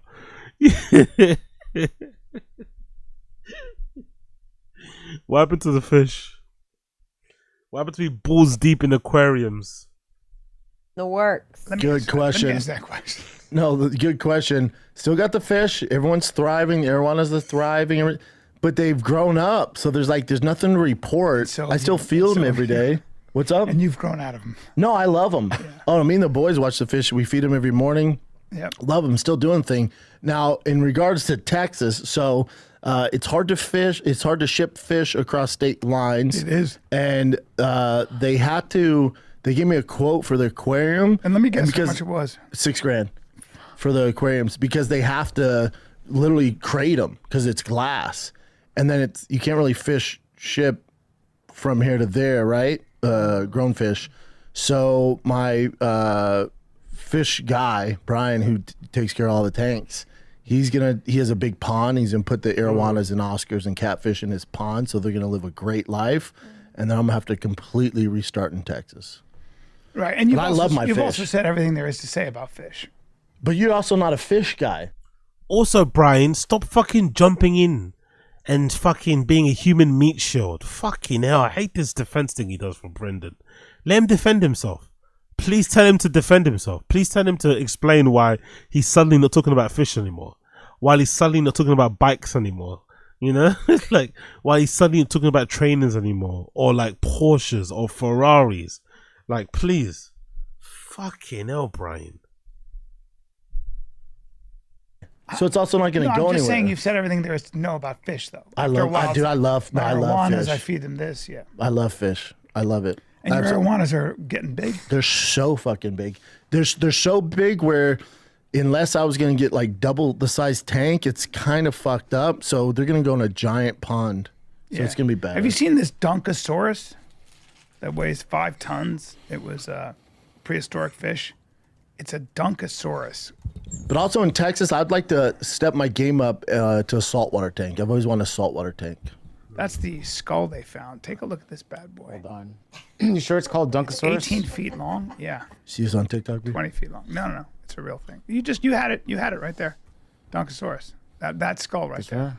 Yeah. Oh, it's like a big snapping turtle. Yeah, but it was. It says Dunkleosteus. Doesn't really look that big. strong. Yeah, I know. But apparently they're like as big as a great white. 5 tons. 33 feet long and weigh around 4.4 tons. Wow. Whoa. The more Let's you take know. a look at it. Yeah, he was scary too. He'd give you a bite right there. Take a look at. They have pictures of what a person would look like next to him. Well, there's no, that's one not up it. there. There's a different one. There's a different one. Okay, let's get this fucking. Guess next I think what I'm question. gonna do is my guy Brian's coming. I think today or tomorrow to empty the fish tanks out because I'm no longer in the house. So then I'm probably just gonna sell the fish tanks. Do people sell fish tanks? Of course. Like they're dope tanks and the filters. Like I have the best filters. I have Do people sell fish tanks? Why is he asking this? shit. I'm sure people would buy 5 filters. I'll put them for sale on Facebook Marketplace or You're something. probably gonna get a bunch of DMs about it right now after this episode comes out. So just say well, real quick. You got to be in the Los Angeles area. I'm not shipping all that shit. You can come pick it up. No, you gotta come pick Yeah. it up. Yeah. But yeah, if you're looking for a dope fish tank, I got 2 of them, and with the All the highest level accessories. filters, all the accessories, let's figure out a deal, okay? And I'm gonna take that money and put the new money towards a salt tank because I've always wanted a salt tank. You want a salt tank? Oh, I want a salt tank so 'Cause bad. you- that way with you live get- coral. Ooh. Yeah. And that way you get some pretty cool fish. Those. You know what the problem is? You can't get big saltwater fish. Why? That's why I like freshwater. 'Cause you can get some monsters. Why can't you get big saltwater? They just don't sell them in the stores. You could probably do it on the black market, Yeah. but they're all smaller. Yeah. And there's certain fish that break up the fucking. Would you get an coral. octopus? Octopus? I actually. There are no freshwater octopuses, are there? No. Octopus are actually a bad animal to have. A, they're wicked smart. B, they don't live that long. C, They eat everybody. well, they're also the best hide and go seek participants of all time. So you don't see them. Oh, have I told you a story? My fish guy Brian, he's like the fish expert. He goes, yeah, this dental shop. My fish guy. Me to set up He's a big fan. a fucking octopus. So they get this like 1,000-gallon tank. And they're like, yeah, our client's going to love it. Octopus is in there. And everyone thinks it's like, oh, like Nemo, there's octopus. They never saw him. And he's like, dude, we put like little rocks so he couldn't hide. You just never see him. Yeah. They don't. And then when everyone leaves and lights are off, he'd come out. He's like, it was a disaster. So all there was this empty tank. So you had to get rid of the octopus, give it to somebody else, and put in some real fish. Yeah, they hide well. They're just like, no, I'm not going anywhere. Octopus are so cool. Yeah. Love them. They're kind of like aliens. I get like more. I like the more eels. Some of the eels are cool. I like the puffer fish. Yeah. The poisonous. You can get the lionfish. The lionfish, yep. But then you got to worry about your kids touching them because they're poisonous. Yeah. Pretty cool. Dude, I've had a turtle in my tank with the arowanas for a year now. That turtle just chills, man. Really? He escaped. You just find them like 3 days later because they can obviously breathe air. They're fucking turtles. I just find them in the middle of the theater floor. Damn. Just chilling. I just pick him up, put him in. It's great. He's great, yeah. Please I've seen move these on. before. God almighty. But, God. so they make drumsticks out of pufferfish and it looks so delicious. God damn it. Look at that. Yeah, man. They basically just gut them and skin them. Oh, they're mean. Puffer fish will Oh, eat everything? Oh, Come on, there you go. Come on. Get to it. yeah, probably about 2 hours being friendly. What else you got, Sanaz? All right. Next one. Question for Brian. Obviously, the heat in Texas is insane. How does a soft-skinned boy, man like yourself prepare physically and mentally for the 100 straight days of 105 Are you worried degrees about coming? the heat? I do very well in the heat. It's the cold that would fuck us up. Now, if yeah. we were moving to like New York or No. Dakota Yeah, or some I shit hate like that, cold. that's different. The cold fucks. What happened to a mic? Did the cable just pull out or something? me up. The heat. The heat, I've always been good. Yeah, I feel good. My body feels good in it. But anyone we talk to goes, "Get ready for those summers." I'm like, "Oh, get the fuck." I've been there. Fuck. And I got friends who live there. They're like, "Yeah, it's hot." Also in Woodland Hills, in the valley. Also,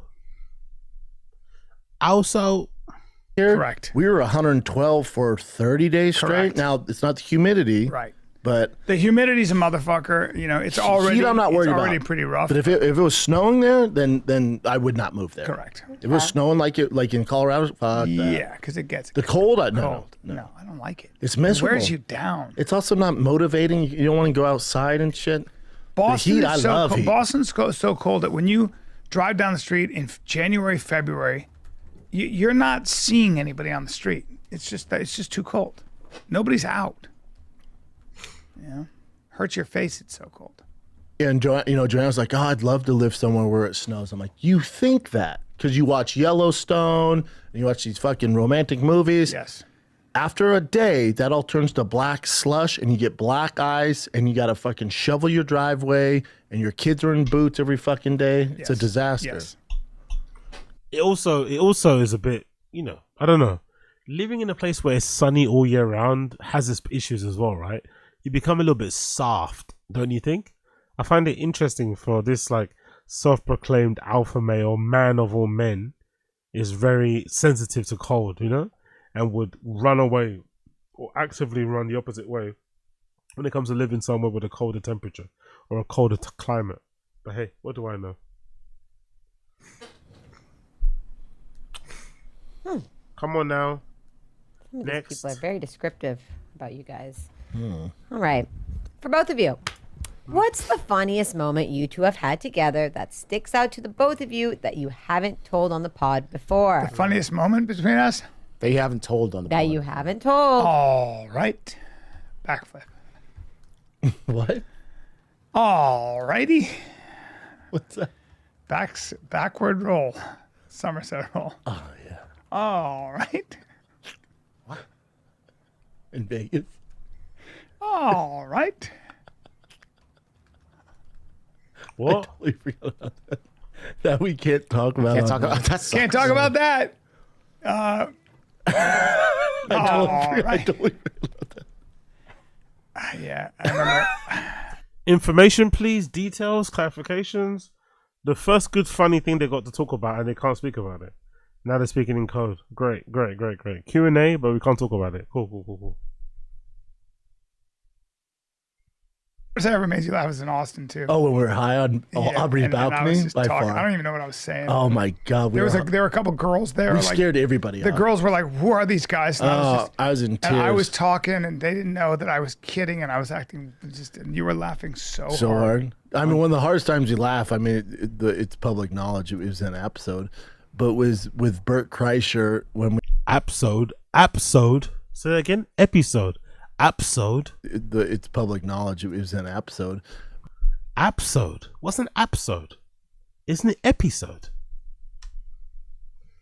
I mean, one of the hardest times you laugh. I mean, it's public knowledge. It was an episode, but was with Bert Kreischer when we watched that Louis C.K. clip, and she goes, "I'm not gonna press it." He goes, "I'll press it." I'm gonna press it. I sent that to you. I said that to you, laughing, dude, so and it's hard. Big J. Oakson's voice. You know it is? Yeah. Oh my god. He was a part of the writer on the show. God, it's so funny. That's the funniest clip. And he goes, "Oh my god." And the girl goes, oh my walking god. away. She goes walking away. He goes, "What? Don't push it." I'm gonna. What he said, push it. He goes, "All right, you push it." Riveting comedy. Riveting comedy. Inside jokes, we love it. Then he puts Hey, Shin, will you bring that clip up? He goes, God. Will you bring that clip up? Take a little break. I want to just talk about what is a mechanic Of auto course, shop owner in Georgia. of course, Taco- another break. Oh my god, this fucking show, another ad. Oh, let's skip ahead. I wouldn't do that if I was you. Why? It says press. So you press the thing because it says press? You would not have survived the camps. What? Dude. It says press. Go ahead. Why would they make it say Press press? the arc button. Enjoy. Nigger. No, I didn't say it. I didn't say it. Listen. Okay, no. Wait.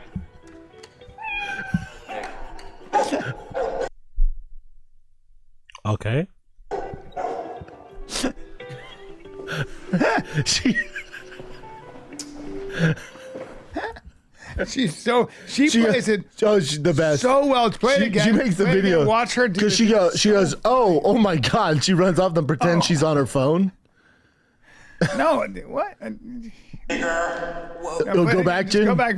Just go all the way back. It doesn't matter. All the way back? Yeah, please. There's this thing. Fine, press the button. That doesn't say press the button. Guess you're supposed to. I wouldn't do that if I was you. Why it says press? So you press the thing because it says press? You would not have survived the camps. What? It's. Dude, it says press. Go ahead. Why would they make it say Press press? the arc button. Okay, I'm gonna fast forward. I don't care. I just want to get to the questions. Man. Honestly, I don't care. Please, I'm sorry. He's so funny. Oh, Man. he's the best. CK is so funny. Wait, no. Man, I didn't say it. Next question. Come on, Sanaz. God, he's hilarious. What else? Yes, and us. So funny. Okay. This is kind of a softy one. Brendan, does it feel different having a daughter after having your two boys? And what's changed the most? I've read some people's. Oh, look at her T-shirt. She says it's got eldest emo. I'm not too sure I'll be happy to wear that. To be fair, that's kind of cringe. That's a kind of a cringe. I guess that's the whole point behind it. But wearing a T-shirt that says eldest emo is very, very cringe. Not gonna lie. But very on brand for her, I guess. That's good. Oh, some people say that Brendan's daughter isn't his, sorry, because the daughter looks very Caucasian. But I'm assuming it just looks like that because of IVF and shit. You know? I'm assuming. I think they did the designer baby shit, LA shit. That's why the baby's got blue eyes and very fair skin and stuff. I think they did that on purpose. That's why it doesn't look anything like Brendan or Slojo in terms of complexion, anyway, at least.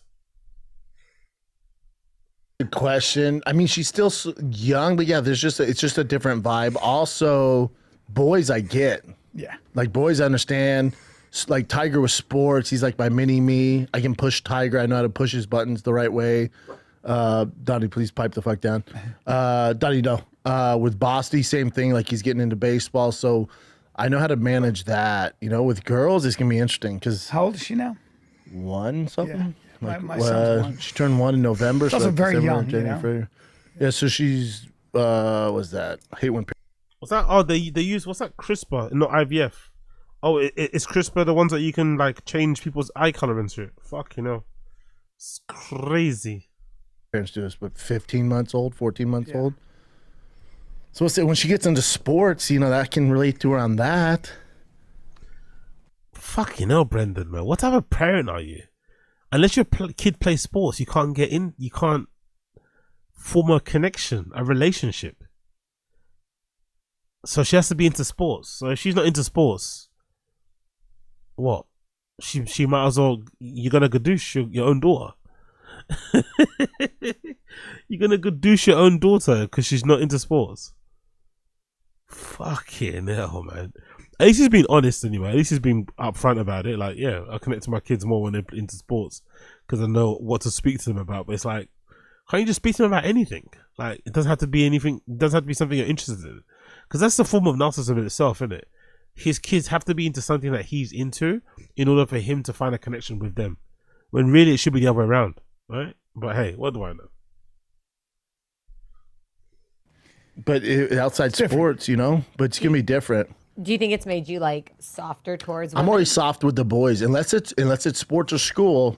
I'm super strict with sports in school. But outside that, I'm already a pushover. I'm already super soft. Like they know. Like the boys would come down for like a snack at night and they're not supposed to have one. And my wife, Joanna's super strict. She'll be like, nope, back to your room. And Bossy go, oh, this is for dad. Oh, And she's like, nope, go back and shit. And he'll be like, no, I want to talk to dad. She's like, no, your dad's gonna say no too. I'll be like, what is it, Bosty? And I'm like, nope, no snacks. And then 5 minutes later, I'm like, all right, what do you want, an apple? Yeah. And then I cut the apples. My son today. I'm a pushover. Apparently, my son is obsessed with cars and trucks and anything fast. He's a car head, gearhead like you. He's 3 years old. He saw jet skis, and they were down by the river, and he fell to the ground because he wanted to ride one, and he couldn't, and he threw a tantrum.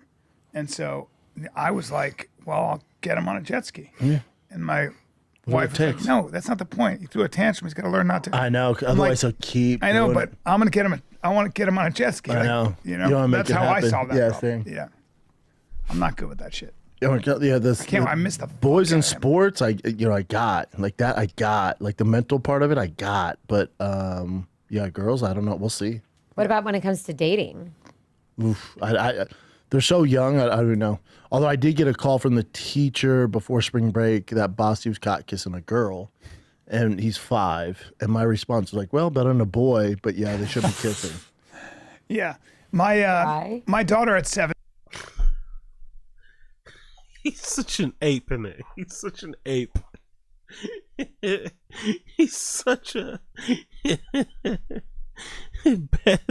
didn't obviously say that. He definitely didn't say that. It's just like, oh, okay, man. He's trying way too hard to get cancelled, and when it does actually happen, he's gonna be crying. He really is gonna be crying. Like, he's gonna be sobbing. He's gonna be sobbing if he has to lose everything, sell home, like. Be careful what you wish for, brother. Like, it's actually a good thing that you're irrelevant and you're not that famous and stuff. Like, not even in a mean or like nasty way. Like, he's irrelevant in terms of like, you know, you can just do your own thing and speak and just scream into the fucking dark space and no one's really gonna pick it up. Your clips aren't gonna go that viral. It's okay. Just enjoy this relative celebrity anonymity that you have. Be careful what you wish for, because I feel like he's goading it. He's got these like right-wing views, these little dicey opinions that he keeps throwing out there. It's like, be careful, bro. Your channel might get demonetized, and then suddenly things change, or the sponsors duck away, or something. Like, I don't know. I feel like if Brendan was to ever get cancelled, the way he cried for Crystalia, he'll cry for himself 10 times. So be careful what you wish for, bro. Be careful what you wish for. 17 now. Turned 17 yesterday. Dude, I've known her 17 Happy years. birthday. Fuck, bro. Bro, 17 years old. And a full-grown woman. And it's funny to see now because there was an 18-year-old. She came to my show at the end, and there was an 18-year-old waiter, good-looking kid, you know? Yeah, she was looking. She was like, and I've never seen her dad. She goes, "Phew." I go, what? She goes, "He was so hot." Ooh. And I was like, that in front of me. yeah, I was like, oh. And then I was like, you know, and then, then she starts talking to the waitress about it. Does she dress like 17-year-olds? You know what I'm saying? Like, the kids, the way they dress now are different than, like, even when I drop Tiger off, conservative. I'll see these Ask Crystalia. little girls, you know, like in 4th, 5th grade. I'm like, what? No, my daughter's conservative. Yeah. She's not. She's not like that. No. She's not at all Yeah, because she's around you. But when she's with her friends, like that. But it's just so funny to see, like, now boys are a thing and, you know, all that Oh, stuff. look, boys are gonna be everything. They're everything. Yeah. It's pretty wild. And then, you know, he's got a girlfriend, and she was like, of course he does, you know, and you don't look like that and not have a girlfriend. It was just like, it's the whole thing that, you know, it's like this is the whole world. Yeah, I don't know. I'm like, okay. Good luck, man. Joanna's super strict. Joanna, you know, my mother-in-law super strict. Billy's gonna have Tiger there, Boston there, my big ass is there. Good luck dating Billy. Good luck. Yeah. I mean, obviously it's gonna happen. But you're gonna want her to be happy. She's gonna find a guy. She's gonna. what does that even mean? What does that even mean? What does that even mean? Good luck. What does that even mean? As if you're gonna have a choice. Like, as if you have any influence. Like, what does that even mean? He's already said he crumbles when his kids come downstairs asking for snacks, and now he's gonna have this like super strict, you know, micromanaging, overbearing role when it comes to his daughter. Like, come on, bro. Like, come on. And still, like, I don't know. Just, will it matter who or when? Like, just when you want somebody that kind of like loves your kid, thinks the world of your kid, wants to fucking take care of your kid and shit, you know, do right by your kid, wouldn't that be more important? Maybe not. to rule the roost. There'll be some rules. She's also going to do this. There'll be some rules. Yeah, watch this. Which what girls do. Oh, no, show me They already. go, fuck off. Oh, yeah, you know? no, show me Like, already. girls don't The give boys a know shit. already. Like, Yeah. Literally. By the time like, they're Tiger has teenagers- like fucking 4 different bats. Yeah. He has fucking 4 different gloves. Like, because I didn't have that when I was a kid. So I'm like, oh, yeah, whatever you want. But it's not good. Yeah. It's not good. I stopped doing that now. Yeah, I mean, I got my daughter a car. Like, you know, it's like, no, you got to let him. I'm like, I know, but she's. Like American Doll, Oh yeah. all my money's going to go there. Yeah, for the girl. My whatever, daughter had whatever. a party at American Doll. Yeah. She had a straight up party with her friends. They've gone at down in American Doll. price, though. They used to be super Yeah, it's not as expensive. big anymore. I think when they I got had bought one, out. they were expensive. But now I think where they get you is like you buy the outfit for the doll, and then they have matching outfits for the Oh humans. yeah, and there's a hospital at the Grove for the doll, and like school for the doll. Yeah, no, they. Oh can no, do I'm that. fucked with Billy. I don't know how much it cost me. Literally but whatever I she remember wants. being like, what? Yeah. How much? And it used to come Because in her a and magazine. all her remember? classmates had a party at the American Doll. It was like, to do what? And they're dressing them and putting on makeup and. No, yeah, when it comes to the kids, I don't. Whatever they want. I love that. Okay. Each of you. This is from Jack Goldberg. Can you describe the worst time you bombed on stage? Yep. Oh, Let's yeah. hear American it. Comedy Club. Where? First- Jim, when Brendan said he'd never bombed.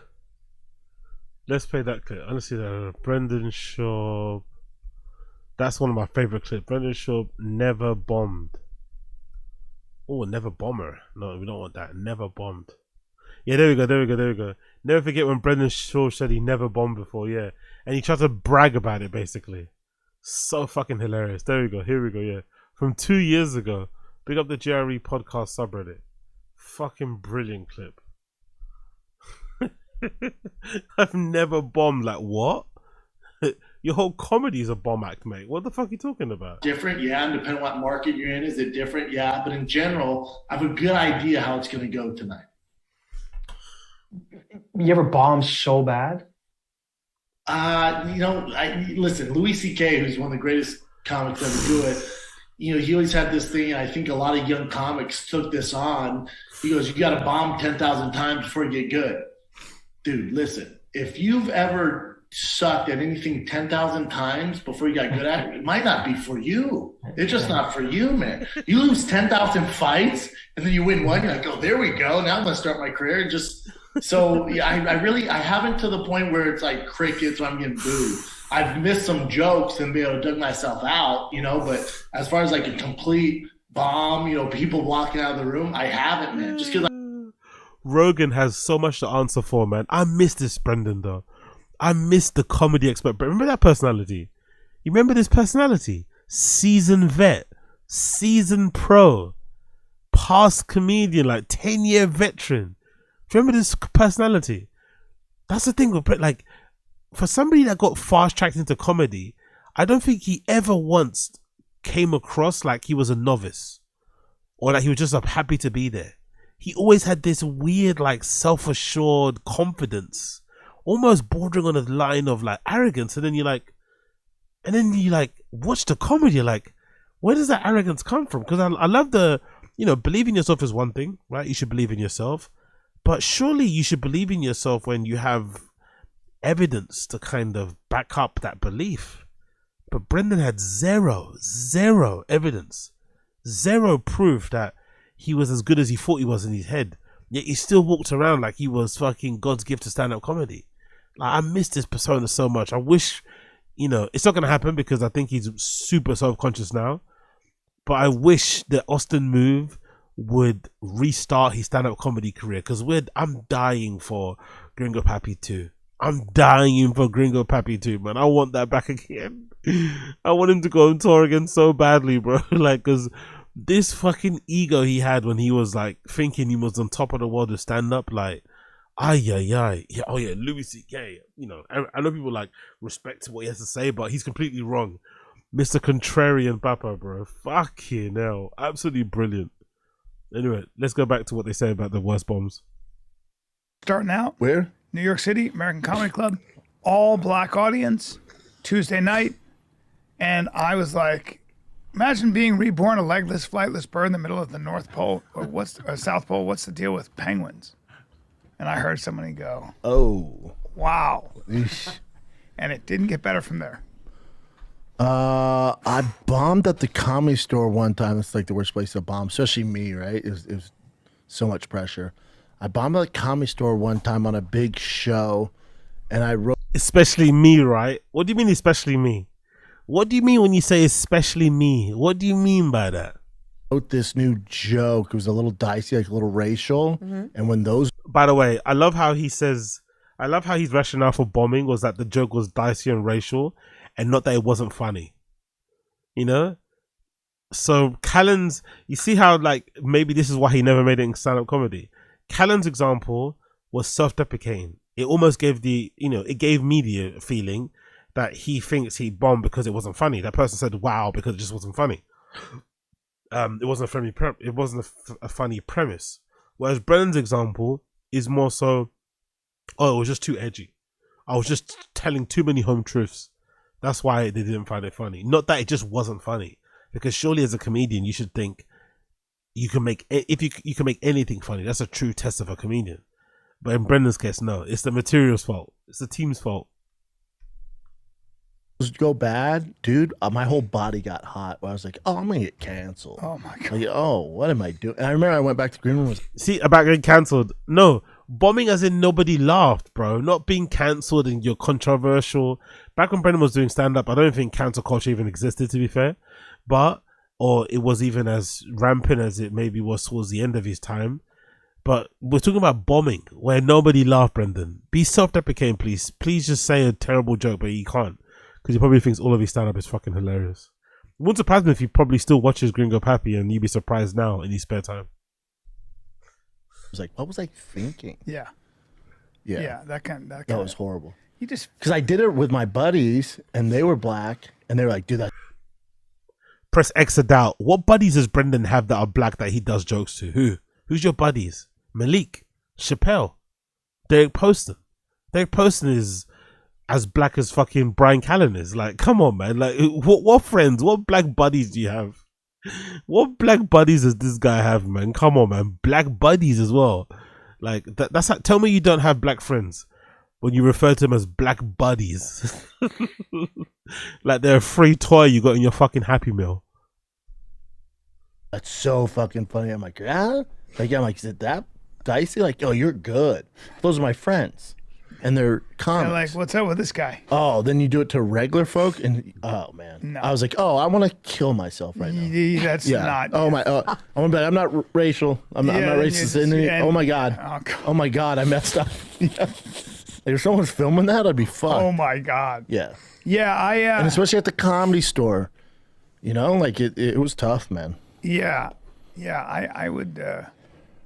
That's a tough one. That was a tough one. All that stuff is tough. I was making fun of some of those farm people in, Nebraska. The Friday show, I think it was the Friday second show. A little tough. They were like, "Is he making fun of us? Yeah, what's going on?" They didn't know, and then once they warmed up, they're good. Yeah, but at first they're like, "Hey, motherfucker!" They're like, and they're all big, and they're all, they're like, "Excuse me, where are you from?" I know. I remember in Alabama, Huntsville, Alabama. I made this joke. And then I was like, it was a physics thing. It was like I said, I think I'm funnier than Einstein. He was a great man. I mean, he wasn't like when trying to get helium to stick to a helium, when you're trying to get atoms to stick to a helium isotope, make sure you look for, when they disappear, look for them in your butt or something. I was like, he wouldn't say that. It was. Jesus Christ, man. Even the way he's retelling, like, what up, what? Einstein, helium, protons, what? Fucking hell, man. Garbage comedian, Brian Callen. He should have kept that one in the vault. Some physics joke that used to always kill. Then I go, you people are uneducated. Physics jokes used to always kill. Yeah, sure. The rocket scientist there. But I go, you people are uneducated. You don't get physics jokes. You're uneducated. And a woman goes, "Fuck you, motherfucker!" Like this real Alabama girl. Yeah. They don't fuck around. "Fuck you, motherfucker!" She was a real redneck. Yeah. Oh. And I was like, "Whoa!" But of course, now I'm engaging with her. But yeah, some parts of the country don't like you making fun if they think you're actually making fun of them, which I never am. Yeah. I mean, I know how to get out of it, but you better know how to get out of it because you can get yourself in a hole. Right? You've been doing it long enough, or you're fine if you get in a hole. Always find a way. It was a great time, though. I had so much fun doing stand-up, like on the road in different cities. It's great, man. It's like great. getting up at the Comedy Store. Like, God, dude, it's insane. It was such a good time. Great time. Talk about bombing, bro, and not being funny. He doesn't have one instance memory from his experience where, because he doesn't believe in bombing anyway, where he just didn't bomb. No, where he bombed actually, where a joke didn't land because it wasn't funny, not because you're being controversial and being cancelled. No, just you weren't funny. No example. Love it, love it, love it. Incredible. Okay.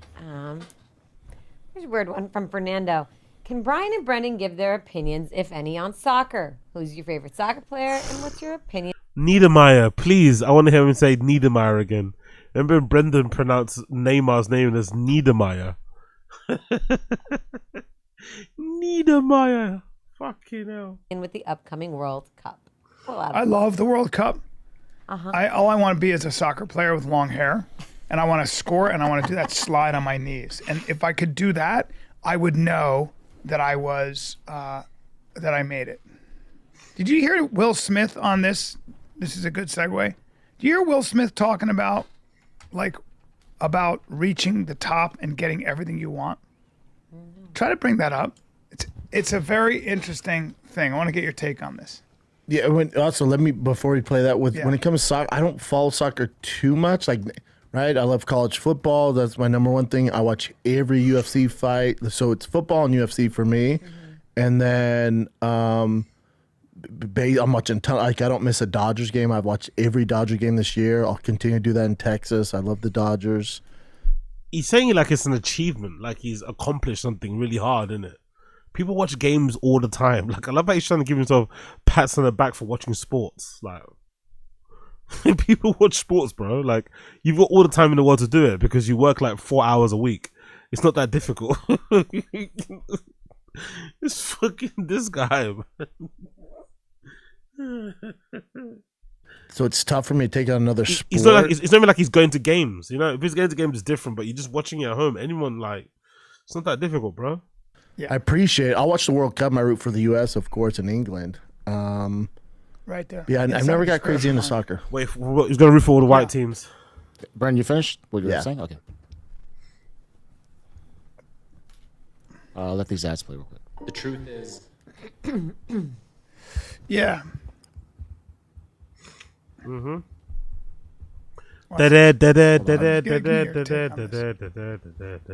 To dissolve parts of your previous image. That is the top human skill set, a willingness to die.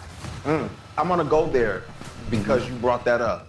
Up until a while back, you probably thought you were made out of Teflon. Who knows what you would do if people that you loved were being threatened. You've got to put yourself in someone else's shoes. You might say, I wouldn't do what that fool doing. I definitely wouldn't be doing that. I'm not gonna lie to you, I was shocked that you were willing to go there. How are you internally during all of that? Yeah, so to have had all the sex, how many more #1 movies do I need? How many more Grammys do I need? It is such a rare gift. I can't wait to hear Brendan shit on all this. I can't wait to hear Brendan shit all over this, by the way. I could just feel it. His face already scrunched up. I can't wait for Brendan to shit all over this and give us and tell us exactly why Will Smith is full of shit and why he knows better. Although he hasn't achieved an ounce, an inch, a millimeter, a fifth, a percentage of what fucking Will Smith has achieved, I can't wait for him to tell us why Will Smith is wrong. To get to the end in the place where only God is left. I've read the Quran from cover to cover. I've read the Bhagavad Gita. I've read the teachings of the Buddha. If I had to say what my religion is this. So he basically talks about the catastrophe of getting literally everything you want, everything to the nth degree, and then realizing that there's nowhere else to go after that. And then your whole life has been striving. Your whole life has been trying to get that. You achieved it all. All of a sudden you achieve it all. And now that becomes a real crisis. And the reason it becomes a crisis is because now you have nothing to strive for. And the things that it's just more of the same. And so what happens is it doesn't bring you the same kind of relief and joy or even satisfaction. Come on, Brendan. So he said the only thing I could do was go inside and go try to find what these people are talking about when it comes to God. Or, you know, so sort of like, why do some people... Brendan has no level of introspection or self-reflection at all. It doesn't exist. You're just going to find a new hobby. Just buy more things. Buy more things. Fill that void with worldly material possessions. Let's go. Stop. Like in Buddhism and Hinduism, they say, once you make all that money, you then give it all up and you become, you know, an ascetic. You meditate, you pray, whatever it is. But it's pretty interesting, man. It's like I can understand that. It's called the catastrophe of success. All right, guys, let's take a little. Oh my God, fucking hell. Well, go away, True Classic. Only have Papa to say about Will Smith. That's the most important thing today. Let's see. Yeah. Yeah, I don't know how to take that. I mean, Will's how old? He kind of did it all, right? I think his kids are grown. That's what he said. If he had little kids, it'd be different, right? You know what I'm saying? Yes and no. I would question how much he was in their lives, as busy as he was. I think the difference between me and him is, I'm telling you right. I love it. Immediately, he just makes it about himself. That's narcissism on display there, isn't it? He's talking about, Will Smith's talking about this existential crisis that you feel, which is understandable. I think he's waffling a bit, Will Smith, but you can maybe challenge or explore what he's speaking about. Dive in a bit deeper, do you know what I mean? Investigate that, what he's talking about. The idea of like achieving everything you've ever wanted plus, but then not being able to actually be more successful than that. Do you know what I mean? Like imagine, and he can't ever fucking figure it out. Right now, if I could stop, I can't. Nor would I want to. I like this stuff. I like podcasting and doing stuff. But if like like out of everything I do, nothing comes close. And it's gonna happen with Basti. It's not that I favorite Tiger. Basti's more talented than Tiger, but when Tiger has a good game, like dominates, dude, right? I've been in the UFC, NFL. Nothing is better. There's nothing else I'd rather do. There's nothing. Yes. There's absolutely nothing. Like when he's playing well and balling out, that's all I need, man. Literally. But I don't want to do anything else. So that's what I'm saying. There's nothing. Yeah, and maybe I don't know that Will, because so you give up a. Again, he's like. I understand where he's coming from. I honestly do get it. I really do get where he's coming from. And a part of me, like, maybe believes there's some level of sincerity that comes from this argument that Brendan has about finally finding out, you know, that home life, being around his kids, being around his family, his wife is the most important thing. I get it. But come on, brother. Like, this is a cope. This is the biggest cope you've ever heard. This is the biggest cope you've ever fucking heard. Because he's only saying this because his career didn't pan out the way he probably wanted it to pan out. Because there's no doubt in my mind, if Brendan's still selling tickets, if he's still getting booked at all these comedy clubs, if he's still able to tour nationally, internationally, he doesn't sound like this. He doesn't say the things that he's saying. He's only come to this conclusion because of his failure, essentially, to maybe not hit the heady heights of his stand-up career or what it kind of was leading, especially in the beginning, to going, or what direction it was kind of going to. He kind of didn't really fulfill his potential. With you can argue if he had a potential in the first place, but still, he was kind of given a bit of an alley-oop with Rogan and shit. He didn't really follow through with it or really kind of hit those heady heights. And that's why he's where he's at now. That's fine. But let's be honest. You know what I mean? Let's not act as if like we are better than Will Smith because we stay at home with our kids. Like, let's get over ourselves. Let's not be that into ourselves. You know what I mean? Like, relax. A lot when you are that busy. I can tell you, and you can tell you know how busy that guy was. Like, you and I aren't even a fraction of busy as No. Will Smith or have the opportunities Will Smith does. You just like, or like when I see The Rock or even our boy Burt Kreischer, like when I see his schedule, now his kids are in college, but he was like that when they were Yes. little. He talks about it. Like, he talks when about, you're gone- he cried when you're- when me and him were on the podcast together, Yeah. how he's like, I wish I was around more. When you're gone, At like least that, it wasn't too late for me to realize, like, hold up, stop the tracks. What's important here? I can keep doing this wild shit I was doing, or I can grow the fuck up and be the dad I've always wanted to be. And That's not, again, that's not fair, because he had all these you had all those lofty ambitions. You had the same ambitions everyone else had. It just didn't pan out for you, and now you are coping and trying to make it seem as if you were always looking for this in the first place, where you weren't. We know Brendan's heady heights and dreams that he had. He went to host SNL one time, get his special on Netflix, on all these big streaming platforms, but he bet on himself. Like, everything's just like, the truth is actually pretty cool too, but he just loves to lie or embellish, because the truth is really like, yeah, I did go for it, you know, it's documented. I tried my best. It wasn't maybe good enough, but I put my all into it when it comes to stand up and whatever I was doing, merch, it didn't pan out. Luckily for me, I had this pod things to kind of fall back on, and in the process of falling back on those things, I also realized that I quite enjoy being around my family. I quite enjoy being at home. I quite enjoy like being in my kids' lives and seeing how they grow up and shit.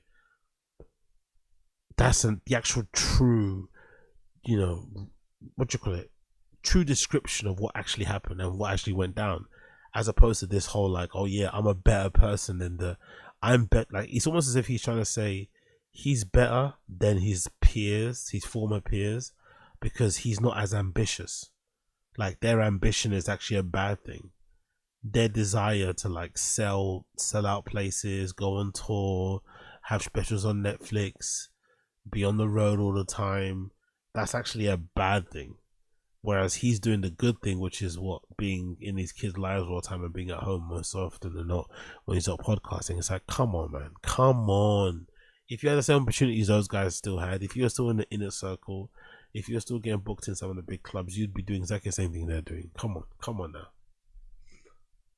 have a lot of knowledge put into them, and like, and that's what's important. So it wasn't too late because the kids are young. Yeah, man, I think I wouldn't trade for anything. Like, there's, I don't think the juice is worth the squeeze. It is worth the squeeze. It is, because it's generational wealth. It is worth the squeeze. That's why people do it. Let's be fair. The juice is worth the squeeze.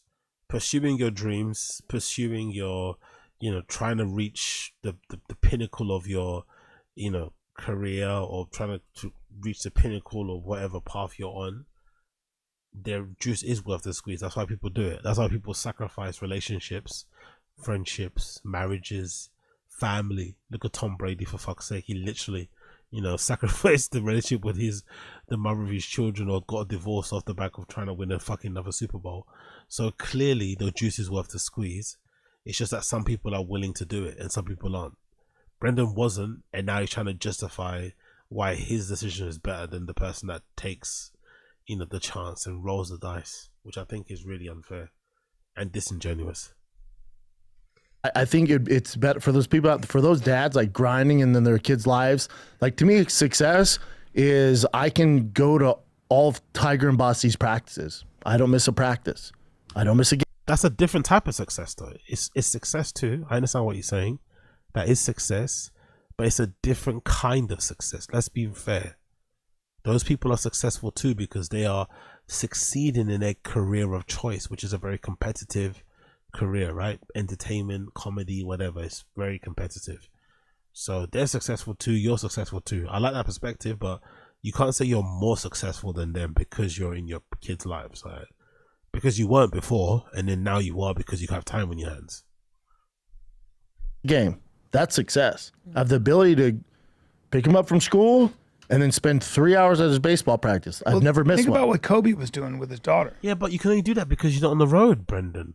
You can spend 3 hours with your kids doing baseball, which is great, because you don't do stand-up. And why don't you do stand-up? Because you're not selling tickets or getting booked places, which is okay. Things change, but he's acting as if like he quit at the top of his game. You quit when it got hard. If anything, Brendan quit stand-up when you're not meant to quit.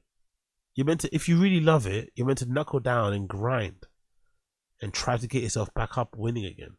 But Brendan actually quit when the going got tough, when all his friends moved away, when he lost the fucking Rogan comfort blanket, when he stopped getting booked in certain clubs, then suddenly he quit stand-up. That goes against everything these guys really stand for, really, when you think about it. Like, he'd be picking her up from school. He'd go to practice with her. Like, to me, that's success. Success is, to me, and I realized probably, honestly, about maybe a year and a half, maybe 2 years ago, like, success isn't having a special and selling out arenas. Yeah. Because then... No, that is success, though. That's a form of success. Like, I don't like how he's denigrating or disregarding what people are doing because he didn't do it.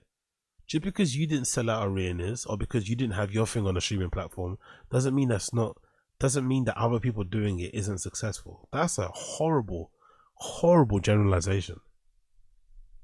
The amount of work it requires, and you gotta be selfish, man. You do. You just, in order to be a great comic, a great actor, a great athlete, you gotta be super selfish. A great podcaster? Aren't you being selfish now by spending time away from your kids recording this podcast?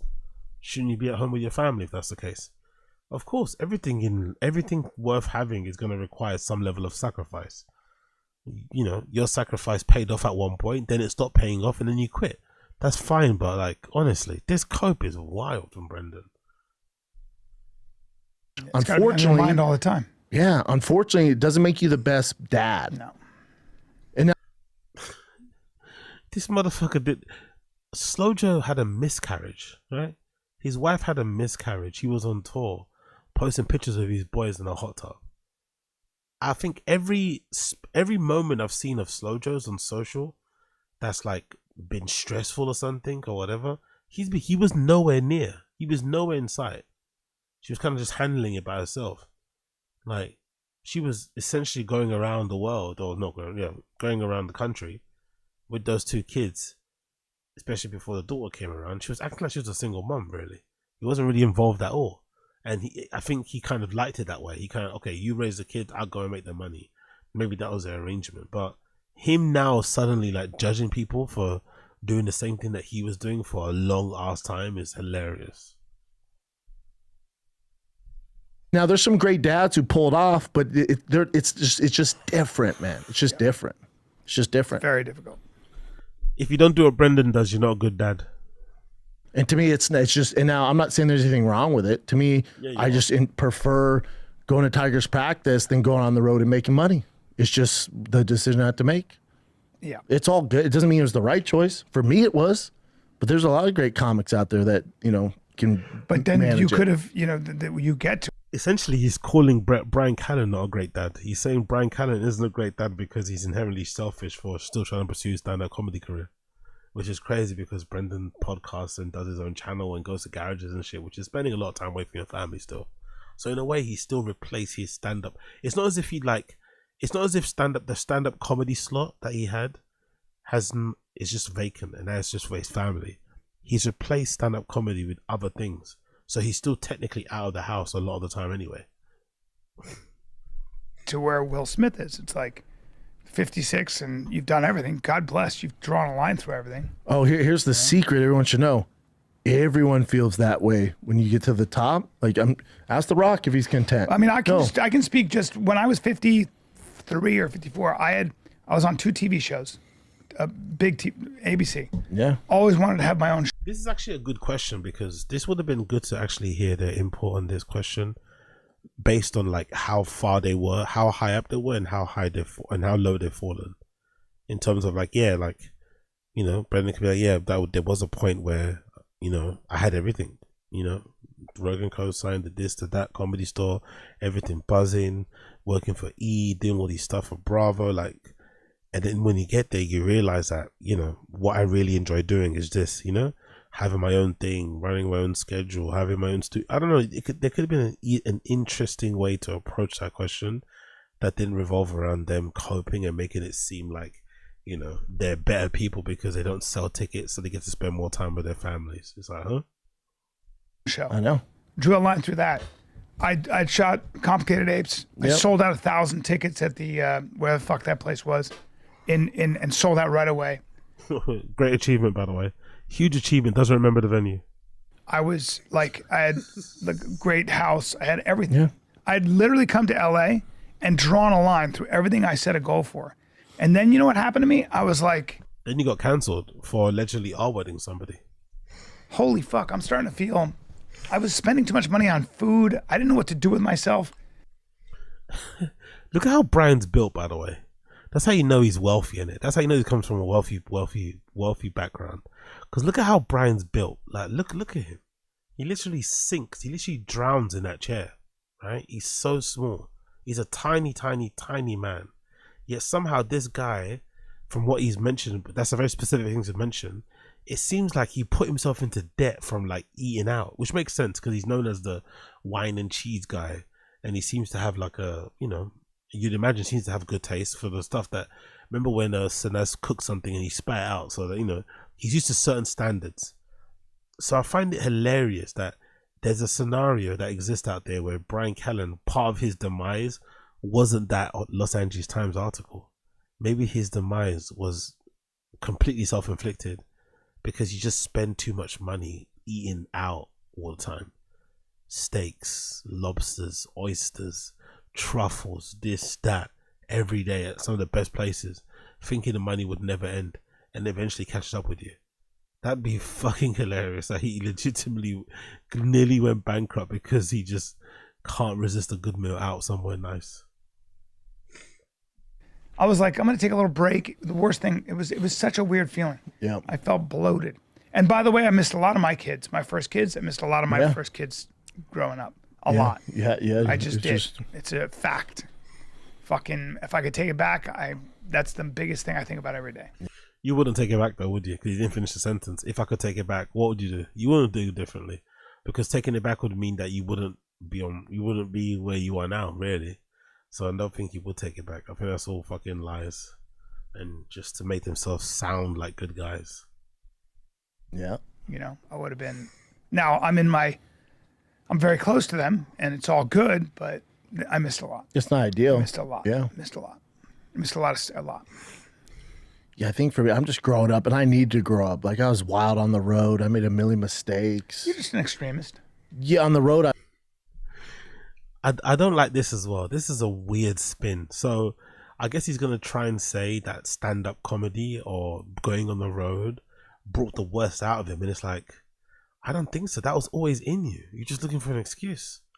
You're away from home. You're on the road. Nobody's watching. You can essentially get up to whatever mission you want to get up to. So he's acting as if like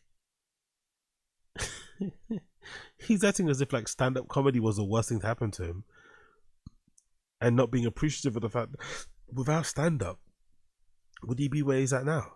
You know, that was what probably took his relationship with Rogan to the next level. Stand-up. Him trying to be a comedian. Him trying to, you know, do jokes, whatever, perform them on stage, get booked in places, get past to certain places, or try anywhere and attempt. Cause I don't even think he got past anywhere, did he? That's funny as well, by the way. He quit before he got past any fucking club. So now he's trying to make it seem as if, yeah, stand-up comedy was the worst thing that happened to him. No, it wasn't. It was the best thing to happen to you. Let's be real. I was just like, I couldn't do both. I was wild, you know. I was wild. You'll drink all the whiskey, or you won't drink any whiskey. Yep. Yeah. I just do. Oh, by the way, notice how Brian is saying these things and Brendan isn't. I was just wild. No, you say it. If you're gonna admit it, if you're gonna fess up to some of your shortcomings, say them aloud. The first part of like forgiveness or moving on is admitting and acknowledging the things that you've done badly and saying them aloud yourself. But he doesn't even say them. He just kind of vaguely kind of, you know, points in a direction. But Brian accurately saying, yeah, the drinking, that's a good example. You know, maybe that was brought upon because of the touring, they're going on the road, being a bit more loosey-goosey, whatever. But yeah, everything's like, bro, no, be specific. Speak. And also, I've noticed a bit more of a fuller face from Papa.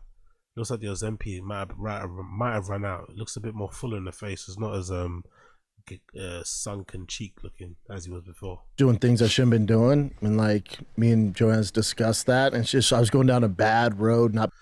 Oh, I was doing things I shouldn't be doing. Look at Brian Callen's face when he heard cheating.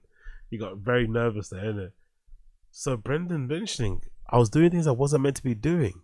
Me and Joanna have discussed that. So I guess he was cheating, innit? Which was funny because I remember when it happened, I was on the Final Kid subreddit. Someone sent Joanna, Brendan's wife, a DM with screenshots of what the girl had said about Brendan and shit. And I remember her first response to the person who kind of leaked it to her was like, "Oh, this isn't even real. You're just some loser who doesn't work out or have nice clothes," and just basically completely shut it down. She completely shut it down, acted like it never happened. It was so bizarre. But yeah, this guy's coping super hard. Not being the dad I wanted to be, I wasn't happy. I was making more money than I've ever made. I just was. You weren't present in any. You weren't present probably or happy because your comedy sucked and everybody hated you. Because that's probably, if you had to look back and say when was the time Brendan was hated the most, it might have been the time he was doing stand-up. He might have been hated more during his stand-up career than he was during his UFC MMA career, when he was, hated as much too. But I think the stand-up career, people hated him way more because of that whole, unearned thing, he was just there, but just pure and utter luck of being friends with Rogan, but he was a demonstrably terrible person, came across like a bit of a douchebag, all these other things. So I'm sure even if you're making money and successful, those things are going to weigh heavy on you when there's a huge population of people out there that just think you suck, I'm sure that was something that was definitely fucking affecting him at the time, but come on, bro, come on. Nothing mattered. For the podcast, the shows, nothing. Yeah. I was just going, Yeah. Doing this show, doing that It's show. also like how you this dealt with the show, stress this. of everything that went down. Everything, yeah. I just worked because. What went down? What's the stress? Like, if anything, really, some could say everything he went through, although it was traumatic, if he was a true comic, he could have funneled all that energy back into his stand-up. If he was actually funny, he could have funneled all of that feeling, all of that sentiment, all of that negative emotion, all of it into his stand-up comedy, and it would have actually made his stand-up comedy bang that bit harder, but he didn't because he's just not that guy when it comes to stand-up. That's okay. You could say you failed and you admitted it, you went for it, it didn't work out, but trying to do all this is just nuts when the truth is the truth. That's what I know to do. Yeah. But I was miserable, making more money than I've ever made, but miserable. Making money is bad. Being successful is bad. Pursuing your dreams is bad. Instead, live this life that I'm living at the moment. This is far better life. Like, only somebody with nothing would say that. You know what I mean? Only somebody that's like at the bottom of the totem pole when it comes to whatever else it comes to would say that. Which again is unfortunate because the truth, like I said, is way more fun and inspiring. If he actually shared his real story, it'd probably help a bunch of people out. Like, yeah, I thought I was hotter than fish grease. I thought my shit didn't stink. Blah blah blah blah blah. I was, but and then this one person comes along and is like, yeah, I agree with that too, and then you can kind of go from there. But has to keep him. I guess it's that fragile ego, super thin skin stuff. He needs to kind of soothe himself and correct these things. But there's a part of me that also thinks he believes what he says anyway. So I don't even know if he's even conscious that he's just waffling or chatting shit. I mean, there's part of him that probably thinks, yeah, I am that guy too, But hey, what do I know? Miserable. Yep. Just growing up. It's like even like with that UFC money I've come in, like if this was 2 years ago, that money spent before I even get the check. No, we know this. Brendan was that guy because he was making so much money on the road, and podcast was on fire and the ads were coming in quicker than anything. We knew he did that with the same check he got from the lawsuit, didn't he? Didn't he get like a $1 million? Didn't he get like a? What did he get? Was it for the lawsuit? I remember he got a check from something, and he immediately bought. Remember, no, sorry, it wasn't a lawsuit. It was from COVID, when he got when everyone got those COVID relief funds. If you had a business or something, and Brendan used that money instead of buying Chin a new MacBook, he just went and bought a new Kibitech thing. I don't know what it was. No, so it wasn't a Kibitech thing. It was a roll cage for his it was a fender and I think a roll cage for his Porsche, that GT3 RS, if I remember correctly. That was back then. That was back in those days, which is absolutely crazy when you think about it, because that car doesn't even fucking exist anymore in Brennan's collection. But that's fucking hilarious, hilarious. I would have spent that money on a car or something, and so I got allocated the new ZR1. Super hard to get. They're expensive, like $200,000 car, fastest American production car ever. Me and my brother. Why does a man with 3 kids need to have the fastest production a car ever made? Like, what is this need for like all these fast cars when all he does is go from like his house to the studio and that's it? Or picking up kids. Like, what's the need for these super fast cars? We live in I don't know, in strange times. Expected out everything, and a week ago, the guy from Chevy called me. He goes, "Hey man, we got your allocation. Be here by June." In my head, I'm like, "Shit, my check will be here in June." All right, cool, man. And I hung up the phone. I was sitting there, I'm like, "How much is it? How much is my check?" I'm like, "That's not very smart. No. That's not smart." No. Yeah, you put that money on. Maybe he reserved it when he thought he had a lot more money. Like, maybe that's the truth. Maybe the truth is he reserved that car when he thought he had a lot more money. Now that fucking deposit has come around, he's realized he doesn't have the money to maybe afford it, and he changed his mind. That's okay to admit too. But no, let's make this whole convoluted story that we're like, you know, that we saw the light. It's like, bruh, you're nearly, what is he? 40 something. It's like, I don't think this is a flex. This isn't something you should be flexing about. You should have been on this time regardless. You should have been knowing it's a waste of money, not probably the wisest move to make. You should have known. That's not smart. Definitely Could I do it? Yeah, but I'm like, that's not the smart thing to do. Is Put it toward your kid's future. Yeah, invest it and put in accounts for the kids. Yeah. So that's what I did. Now don't get twisted. Daddy still has problems, so I'm gonna take a very small chunk of the money. I got to get some toy, maybe a Viper or a. Do you though? Do you though? So you come to the conclusion that you shouldn't spend all of your money that you get at all times on yourself and maybe think about your kids, which is a wild thing to fucking admit, right? Or maybe I should think about my children.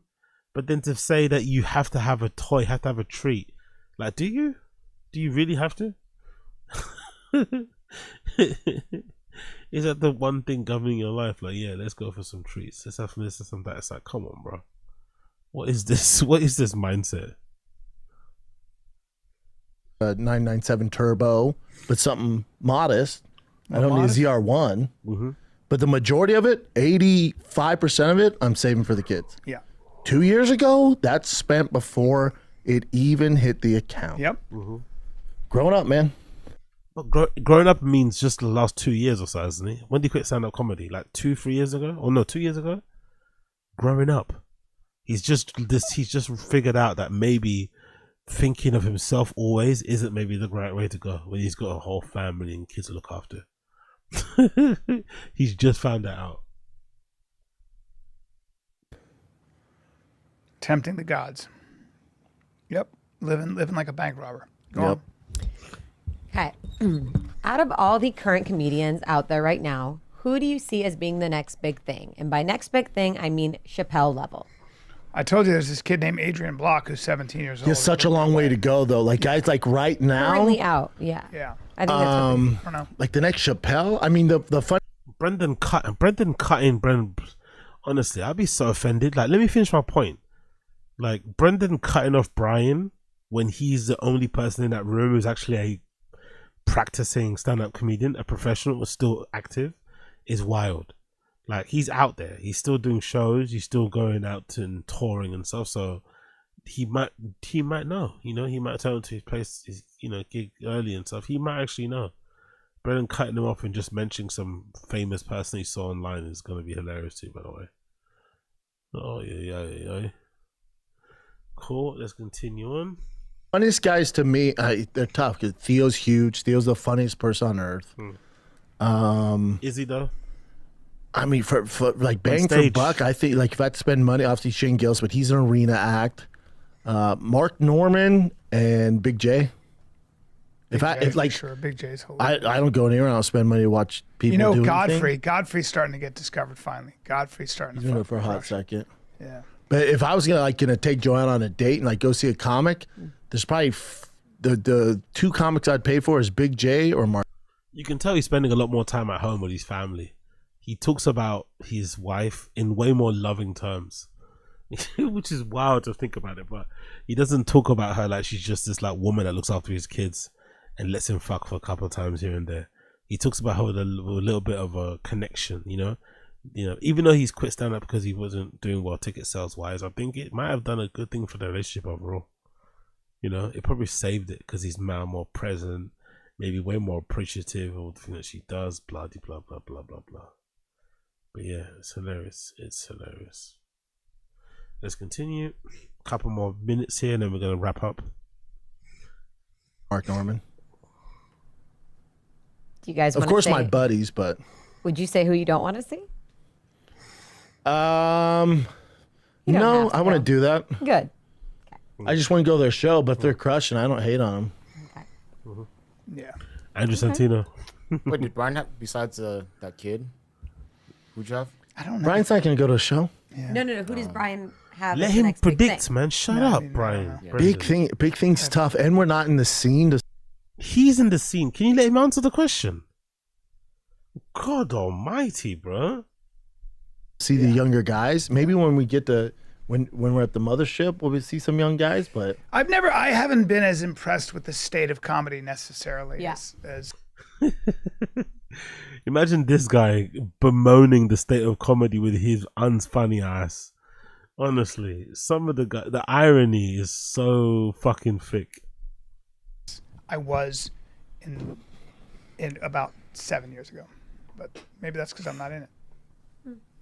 Let's see. I don't know. There's like that kid I told you from Kill Tony, that Rusty Rocket. Casey Rocket. Casey Rocket. Rusty Rocket. There's some funny guys. He's so fucking funny. There's some funny guys in Austin. Funny dudes in Austin who are really in it and doing it. Let's see when he gets back in. And there. I watched Rusty what's his Rocket. name? The Korean comic. Hans Kim. Hans Kim. He crushed This it. is Hans Kim. Hans Kim is hilarious. Hans Kim is awful. Hans Kim is awful. Awful. Yeah. You think so? He kind of deadpan humor, but it's fun. He killed it the other day. I was like, whoa, you know. Have you watched the Kill Tony on Netflix? No. I haven't seen it either. No, I want to see it. Brian ain't gonna see it because it makes him jealous. Look at his face. Look at it, Brian. No, look at his face. Brian definitely gonna watch it because he's not been on Kill Tony, which is wild, by the way. Tony Hinchcliffe had Brendan Schaub on Kill Tony before he had Brian Callen. That goes to show you everything that's wrong with stand-up comedy. Brendan had more clout at the time, so he speaks Brendan, even though Brendan wasn't even a 5-year comic at the time. It's fucking hilarious, but doesn't pick fucking Brian because he thinks he's not gonna sell any tickets. Ouch. He's definitely not gonna watch that Netflix special on Kill Tony. He's definitely not gonna watch it. There's We're one not guy. in the scene enough to know like the young generation. The cool right thing now. about Austin is now I'm going to be in the scene because I'm there at the mothership. Yeah, it'd be good for you. There's one guy that's really good. That'll be good for you. Oof. Brendan's tapped out. No more comedy for him. Good. I'm forgetting his name. He's like kind of like tougher, ghetto-y. God. Black boy fine. It's gonna drive me insane. I'll think of it later. Figure it out. What else is it? Okay. Here's another one from Ben Sexton. Are either of you planning on doing any hog hunting when you move to Texas? Yes. If not, you should. Tim What is Kenny- hog hunting? Tim Kenny wants to hog hunt out of a helicopter. Sure, all that stuff. The hogs are a nuisance, so they gots to go. But what's hog hunt? Can You we look shoot this them. up? You shoot Killing hogs. You shoot hogs. 'em? From a Yeah. helicopter. You shoot them from a helicopter. Why that's from a not truck? hunting. From your feet. Come on, Chin. Get up No, on but the fucking people that own the YouTube land video. want you to because they fuck up all the land, and there's so And many they of them. breed so fast. Yeah. So it's called Is the it hog? hogopolis. Like a pig? Yes. Yeah. Feral pigs. I'm worried basically. I'm gonna like the killing, and I'm gonna be like Dexter. I'm gonna get really into hunting. Oh, yeah. That's what I'm worried about. Oh yeah. We need to do a hunt. And I'm worried. One of the reasons I haven't hunted. Cam Haynes asked me to go on a show and hunt with him, which I'm down to. I'm Really? Why would Cam Haynes ask you to do a show with him? worried if I get just the bug of hunting, then I don't need another fucking hobby. Kind of cool though. It is. I'm surprised. I've said it plenty of times on this stream. I'm really surprised Brendan didn't jump onto the whole hunting thing when Rogan was doing it. Or Rogan, you know, because he's known Rogan for such a long time. I'm surprised it's taken him this long to even entertain the idea of being someone on that kind of door things. But hey, what do you know? What do we know? Bada bing, bada boom. We're in Texas. It's also Bubba. time consuming. Yeah, as a but I'll do it with you. motherfucker. Come on. Yeah, I'd be down. I might do an elk hunt with Tim. Yeah, you know, I'd out be in down. Texas. Let's I'd see be what down. happens. All right. Okay. You guys are wild. Okay. How about this one? What is one piece of advice you would give to someone starting a podcast? I would say don't do it unless you have we don't need another podcast. But if you have a really great Unless you have a Rogan, don't do it. Which is probably a good suggestion actually. If you're gonna do a pod nowadays, unless you have a bring in, it also just depends what you want to do it for, innit? I think if I was giving it just depends.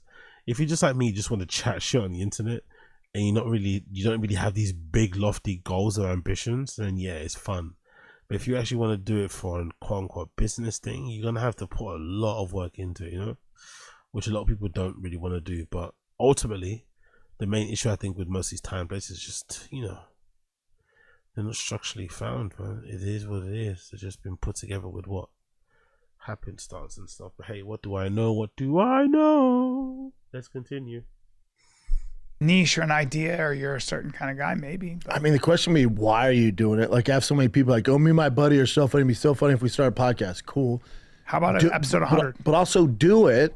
But if you're starting a podcast because you see the money Rogan makes or Dak Shepard, or maybe think we're balling, if you're starting it just to make money, don't do it. You did it to make money. You did it to make money. Let's be fair. I don't like this. Like, just be honest. We did it to make money, but we got lucky. We found a Rogan, and the timing was perfect too, right? They started podcasting just at the inception of these modern podcasts and stuff. So they kind of got grandfathered in that way. Cool. But let's not act like that didn't help. That did. In a major way. You know, they know that it. They know it did. They know it did. But hey, just don't do it for the money. Do it for the love. It's that, bro. It's a beast, man. It's so competitive now. Yeah. But if you're doing it because, you know, you want to talk and express yourself and have fun and hopefully nothing comes of it, do that. But if you're going to set expectations, buddy, good luck. Yeah. Okay. Kevin Rodriguez wants to know, as kids, where did you guys see yourself at your current age? What were your biggest aspirations, and did you accomplish any of your childhood? Brendan said before that his biggest dream was that he wanted to be on SNL or something, right? Or he wanted to be more like Jim Carrey and not a football star. Let's see what he says now, because he always changes his origin story or his goals. Let's see what he says now. I remember him saying that, you know, he really went football. He really went to be a clown, being a comedian, but he was athletically gifted, so he had to pursue fucking sports. But the moment he had to get cut, he just ran from it and did something else, right? Cool. Let's see what they have to answer. Dreams. I did. I wanted to be an actor and a comedian and a wide receiver in the NFL, but that didn't work out because I was really young. But didn't you want to be like a big time wrestler? Didn't you want to like wrestle in the Olympics somewhere? You were wrestling as a kid? Yeah, but you never had aspirations to do I went to Dan Cable's camp in Iowa. How old were you though? I was 17, and I was like, if this is what D1 wrestling is, like I was like, I don't want to wrestle twice a day. So you realized it early. Well, I was like, hey, this is way too much. I like wrestling and I loved winning and all that, and I did well in high school, but I was like, I don't think I want to do this. Different level. Yeah. Yeah, I don't. When a kid, I never think like, oh, what am I going to be doing at 42 years old? You know, you're always like, when I grow. All the kids say when I grow up. Yeah, my aspiration was never money. I will say that. I never thought about. No, never money. No, it still isn't. But my goal is to be in the NFL. Kind of tap that a little bit, but not like I wanted to. Yeah, professional athlete. So yeah, I checked that box. But when I was a kid, it was like, I want to be a podcaster that fucking builds cool trucks and all that. It just shit happens. Builds. Press X to doubt on builds, you know. Builds cool trucks. Ay. This fucking guy, man. This fucking guy. And let's fast forward a bit. Let's fast forward a bit. Of the dead scene in LA. Single purchase, 30% off subscription orders. We got you. Your wiener will thank you. Okay. Last one. So, boys, what was the main reason for the move to Austin, and when the hell is it actually happening? Just had enough of the dead scene in LA. The fires pissed me off. The politics pissed me off. This fucking city pisses me off. It's so expensive. We get nothing for our taxes, nothing for our dollar bill. And I was like, I'm fucking done with the traffic. I'm done with all of it. I lived in Manhattan Beach. Did I love it? Yes. But I'm just, I got, and I have bad memories of this place. You have a lot of good memories too, though. I have a lot of good Tell me that guy leaves LA and shits on LA. No, but I hate have those bad. I think he's allowed to shit on LA. Brendan, leave him alone. I think Brian's allowed to have a lot of resentment in LA, especially when you consider how long he's been a part of it, how long he's been in the entertainment industry, the stuff he's seen. So for him to get cancelled and for him to get kind of excommunicated, he's probably like, hold on, I'm like tame compared to some of these people that he knows. Yeah, I'm the one losing everything. It can feel unfair and very targeted and deliberate, and really it's just affecting loads of people. But I can definitely understand why Brian feels the way he does about LA. He's allowed to feel that way, and he has every reason to be a little bit bitter and whatever spite when it comes to LA.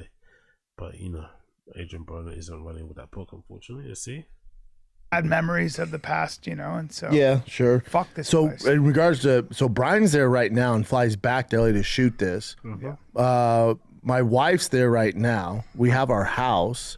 My house. Like, wow. Maybe quitting stand up and pursuing this like faux dad thing has actually been a good thing, because I never heard him mention my wife so often. You know what I mean? It's crazy. Maybe the best thing that happened to Brendan was quitting stand up. But I have to stay here to wait for Tiger to finish school so he gets accredited the school year, and that ends May 21st. And they're building the new Fire and the Kids studio as we speak. So end of May, me, Chin, will be completely living out there full time. But everyone's out there except for me and Chin. Like, wifey's out there.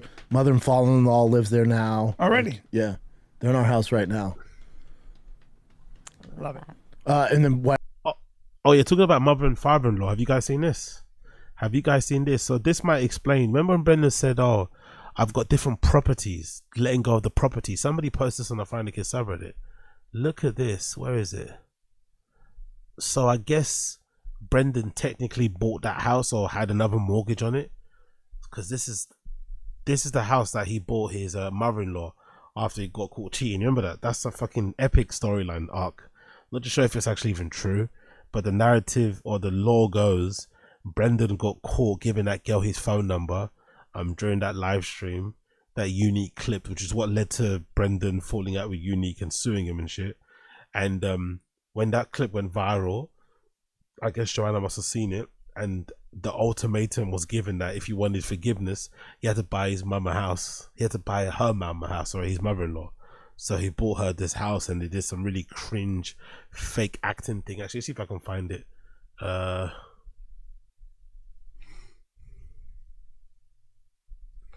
Mother-in-law house. Let's see if it's this.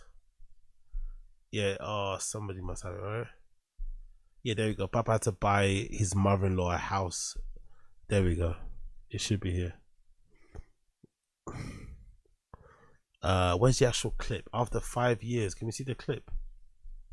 Okay, let's see if we can find it. After 5 years of grinding, I finally checked the big goal. Yeah, let's see that. After 5 years of grinding. Brendan Shaw Twitter. Let's see if we can find this. Should be there. There we go. Finally got it. There you go. From 2 years ago. Great stuff, man. I hope this narrative is true and it's not just a coincidence. I hope it was true that he had to buy his mother-in-law a house for forgiveness, because that means Joanna's all about her money, which is why I like her as a person. I like Joanna as a person. She's all about her money. She looks after number one. She's very materialistic, and Brendan gives her the life that she's always wanted, so she keeps it quiet. I love this. Let's go. This is so good. He was held hostage. This is a great video, man. This is a great video. What a great time. We don't get this sort of stuff from Brendan anymore, unfortunately. What's up, guys? Today is one on the old bucket list. Not too many people know this, but for the last 5 years, your boy has been saving every single dime from all my... We don't believe this, by the way. We don't believe he saves. He spends everything that he makes. Saving for... Come on now. touring on the road for one reason only. It's a big goal for anybody, whatever you're doing, whether you're in entertainment, podcasting, YouTuber, regular gig, whatever it is. Your goal always is to buy your parents a house. My kids are going crazy right now. My kids are going absolutely crazy. The goal is always buy your parents a house. Well, today, all that hard work, all those tour dates, all that stuff, it's come to fruition. I'm buying my mother-in-law a house. She's the best grandma in the world. She has no idea this is happening. She's gonna pull up the house. I'm gonna give her the keys. How awkward is this, doing this and your wife is filming it with a strap pointing to your head, or like the prenup, or like divorce papers? I can just picture her. She's got the camera pointing in Brendan's face with the divorce papers there, with the envelope. One false move and I'm gonna sign this bitch and take half, if not more. So I want to thank the fans out there for making this possible, buying every single ticket to all those crazy cities I was in. To the haters too, you motivate me more than you know. But I love you guys. And I'm waiting. Of course, mention on one of the biggest days of your career, one of the biggest days of your life. Of course, mention the haters. For Mama to pull up right now, I'm about to give her the keys to her new house. So it's pretty dope. Let's do the next one. That's one the horrible acting, by the way. I didn't even think about this. What if she doesn't like the house? Oh, look how puffy he is, bro. The alcohol.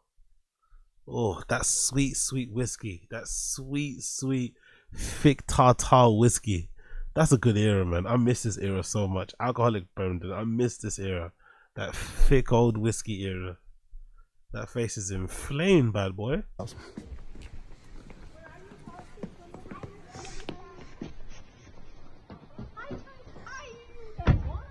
Mama. Hi guys. What's going on? Hey, hi Mijo. You made it. Mama. This is your house. Yeah. That's why you guys are filming. Horrible acting. Horrible acting, by the way. Horrible acting. By the way, what kind of their mum is all about papers, aren't it? Imagine your mum being okay with you getting cheated on because you get a house out of it as well. That family is all about the paper, bro. They're fucking hustlers. Slow Joe's side of the family are fucking hustlers. That's it for being the best grandma. That's yours, Mama. Go ahead. Mira mi Tiger. chiquito. Ay, mi amor. So yeah, there you go. Epic era, man. Epic era. Let's see some of the comments, actually, some of the replies. Some of the people say some of the things I've been saying on here. They're just super nice. Let's see some of the replies from back in the day. Good man. Congrats, brother. You're such a great family guy. Congrats. Dude, love you, Rocky, my boy's brand. This is awesome. That's the dream. Congrats. Did he say in-law? Yeah, that's everyone's childhood dream, to buy in-laws a house. Exactly. Cool, but you didn't have to make a video of it. Not hating. This is awesome, but I'm crazy to think this is something that he would have had money for ages, years ago. Exactly. It's a lie, of course. That's why he's saying that. Hey, Brendan, huge fan. Love the joke about cookies with... Hey, Brendan, huge fan. Love the joke about cookies with salsa on them. Hashtag Fitboy. Hashtag Fitboy Nation. Hashtag Fitboy Supreme. Hashtag baddies. Hashtag Trug Walk. Love you for taking care of the family. You shouldn't have hitched a wagon to Callan and Christo. I stopped listening. Mother-in-law. Homeboy gets caught cheating for his assistant. Babe, you know I love you so much. Buying your mama house. Typical abuser. Tiger holding up the sign at the very end is what did. Okay, cool. Awesome to see. You got everything you dreamed of. What? Elite UFC career, fantastic stand-up career, continuously blossoming podcast numbers.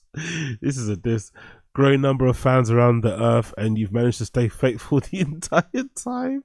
How awesome! That's definitely a troll. That is 100%, 1,000,000% a troll.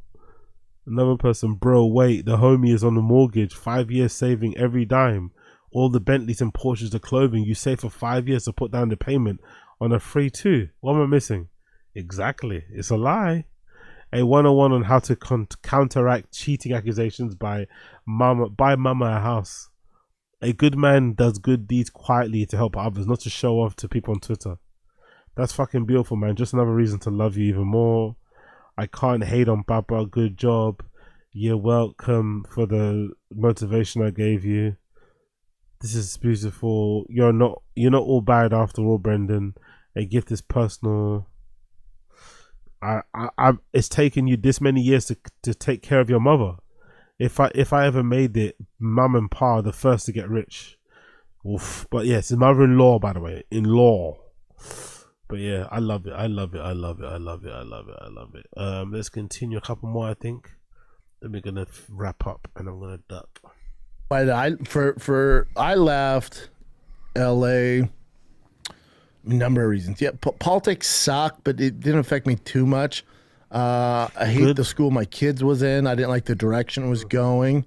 And then the public school system we're in is really bad. So it was like, leave there and then find another private school, which was a beast to get to. I just didn't like the culture they're being raised in. It's just not what we do.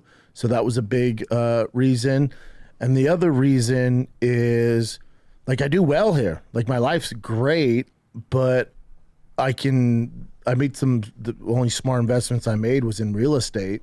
I have multiple properties, so I sold those, and the equity I had in those, I can go to a place like Austin, not LA. I won't have a mortgage. Get a hell of a house. So it's like, it was a no-brainer, and then save on taxes.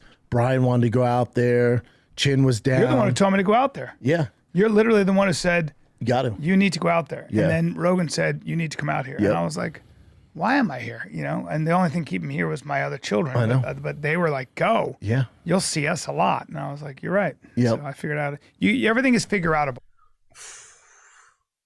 I don't know, man. Like, to give Brian some advice and to, like, actually think about it from his point of view, the fact that he never entertained the idea of moving to Austin, Texas, despite comedy being the only thing he has left, just goes to show why he's in the position he's in now. Let's put to one side what he got cancelled for, why he's not in. Let's put that to one side.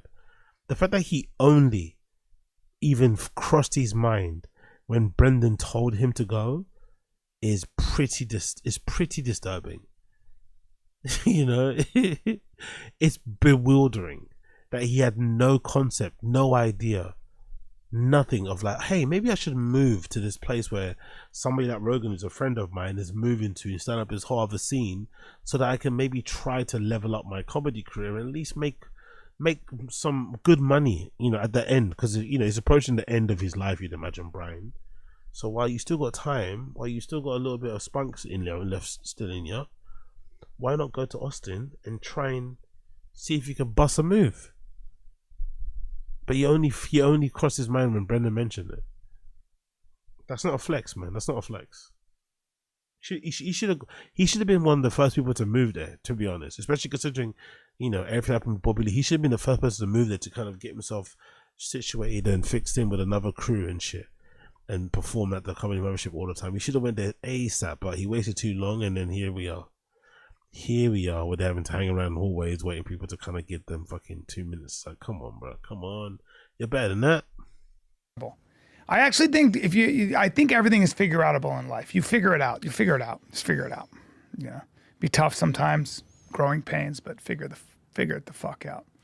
Yeah, I mean, for it's gonna be the hardest for Tiger, like leaving his friends, like their last, like travel ball tournament was that Memorial Day weekend, so it's like the 26th, so it's like that's his last tournament with that group of friends, and they're such little ballers, like that's gonna be tough for him, but I think he'll be all right. Yeah, moving like that for Rogan, that's gonna be brutal. He's gonna feel really bad after a while. making his kids essentially uproot their entire lives so they can be closer to closer to Rogan, which is kind of the main reasons why he's going there, and also to be closer to Brian. I don't know, as a grown ass man, that's kind of wild, man. It's kind of wild. I'm excited though. We've been here a long time, you know? Yeah. The change is always good. Yep. I'm excited for it. Me too. Is that it, dudes? Yep. That's it, kids. Quiet. Hey, guys. Well, Sanna's crying there. What's she doing? What's Sanna doing? I think Sanna's getting really emotional, isn't it? She's sad. She's gonna really miss these guys. She really likes them, you know, which is interesting. She really, really likes these guys. Right. A group of friends, and they're such little ballers. Like, that's gonna be tough for him, but I think he'll be all right. Yeah, he'll be fine. I'm excited though. We've been here a long time, you know? Yeah. The change is always good. Yep. I'm excited for it. Me too. Is that it, dudes? Yep. That's it, kids. Hey. Anyway, they're done. Thank you. Thank God. Thank God it's over, because that was brutal. Decent fan questions, I guess. Maybe they did it on purpose. Maybe the one I watched previously with you guys was a bit shit, but I'm assuming they did it on purpose because I knew everyone was waiting for the spicy questions, and they had a few more somewhat spicy, introspective questions that cleared up a few more stuff here and there. But all in all, kind of boring, you know? Unless they're really talking about the shits, it's kind of boring. I'm not sure Snyder's going to want to put them through it. They probably told her to kind of, you know, allow some of those questions anyway. So, you know, it made for not the greatest fan questions, but decent. It's better than their normal episodes, that's for sure. They can't do this forever though. They can't do Q&A fan questions forever. So I'm interested to see how the new setup or how the show in the new state goes, you know, because this can't go on forever, man. You know, in this current iteration, it can't anyway, at least. You'd hope so. You would hope so. But stranger things have happened. Stranger things have happened. Anyway, people, that's it for me today. I'm going to love you and leave you. I'm going to love you and leave you. I'm going to love you and leave you. I'm going to love you and leave you. Thank you for tuning in. It's been a pleasure, never a chore. If it's your first time checking out the show, please like the stream. Please subscribe. Please join the channel too. We're trying to hit 500 members by the end of the month. It's probably not going to be likely. It's a stretch goal anyway. So I'll just keep it down there anyway regardless. We're probably not going to hit 500 by the end of the month. End of the month is next week, what, Wednesday or something? But we'll see how we go. I'll be streaming until Thursday, probably on Friday too when I land in Berlin, because I'm going to Berlin for the weekend for my birthday. So I'll probably be streaming throughout the entire week. So make sure you tune in with me. Check out the Patreon too. Episodes will be jumping. I'll be putting up videos on there throughout the week as well. So Patreon link is down below, patreon.com/Agostino. Subscribe for as little as $1 per month, and you get access to all the Patreon stuff on there. And yeah, man, I appreciate all of you for hanging in there, waiting for me. Apologies that I haven't been around. But yeah, I'm back now, raring and ready to go. Thank you for hanging out. Appreciate all of you. Like the stream, subscribe, all that good stuff. And I'll see you guys again tomorrow. Okay? Cool. Big up, big up, big up, big up, big up. Big up, big up. Big up Koila, exactly. Listen to Koila in the chat. Listen to fucking Koila in the chat. Absolute legend. Anyway, take care, people. Love and light, love and light, love and light. Peace.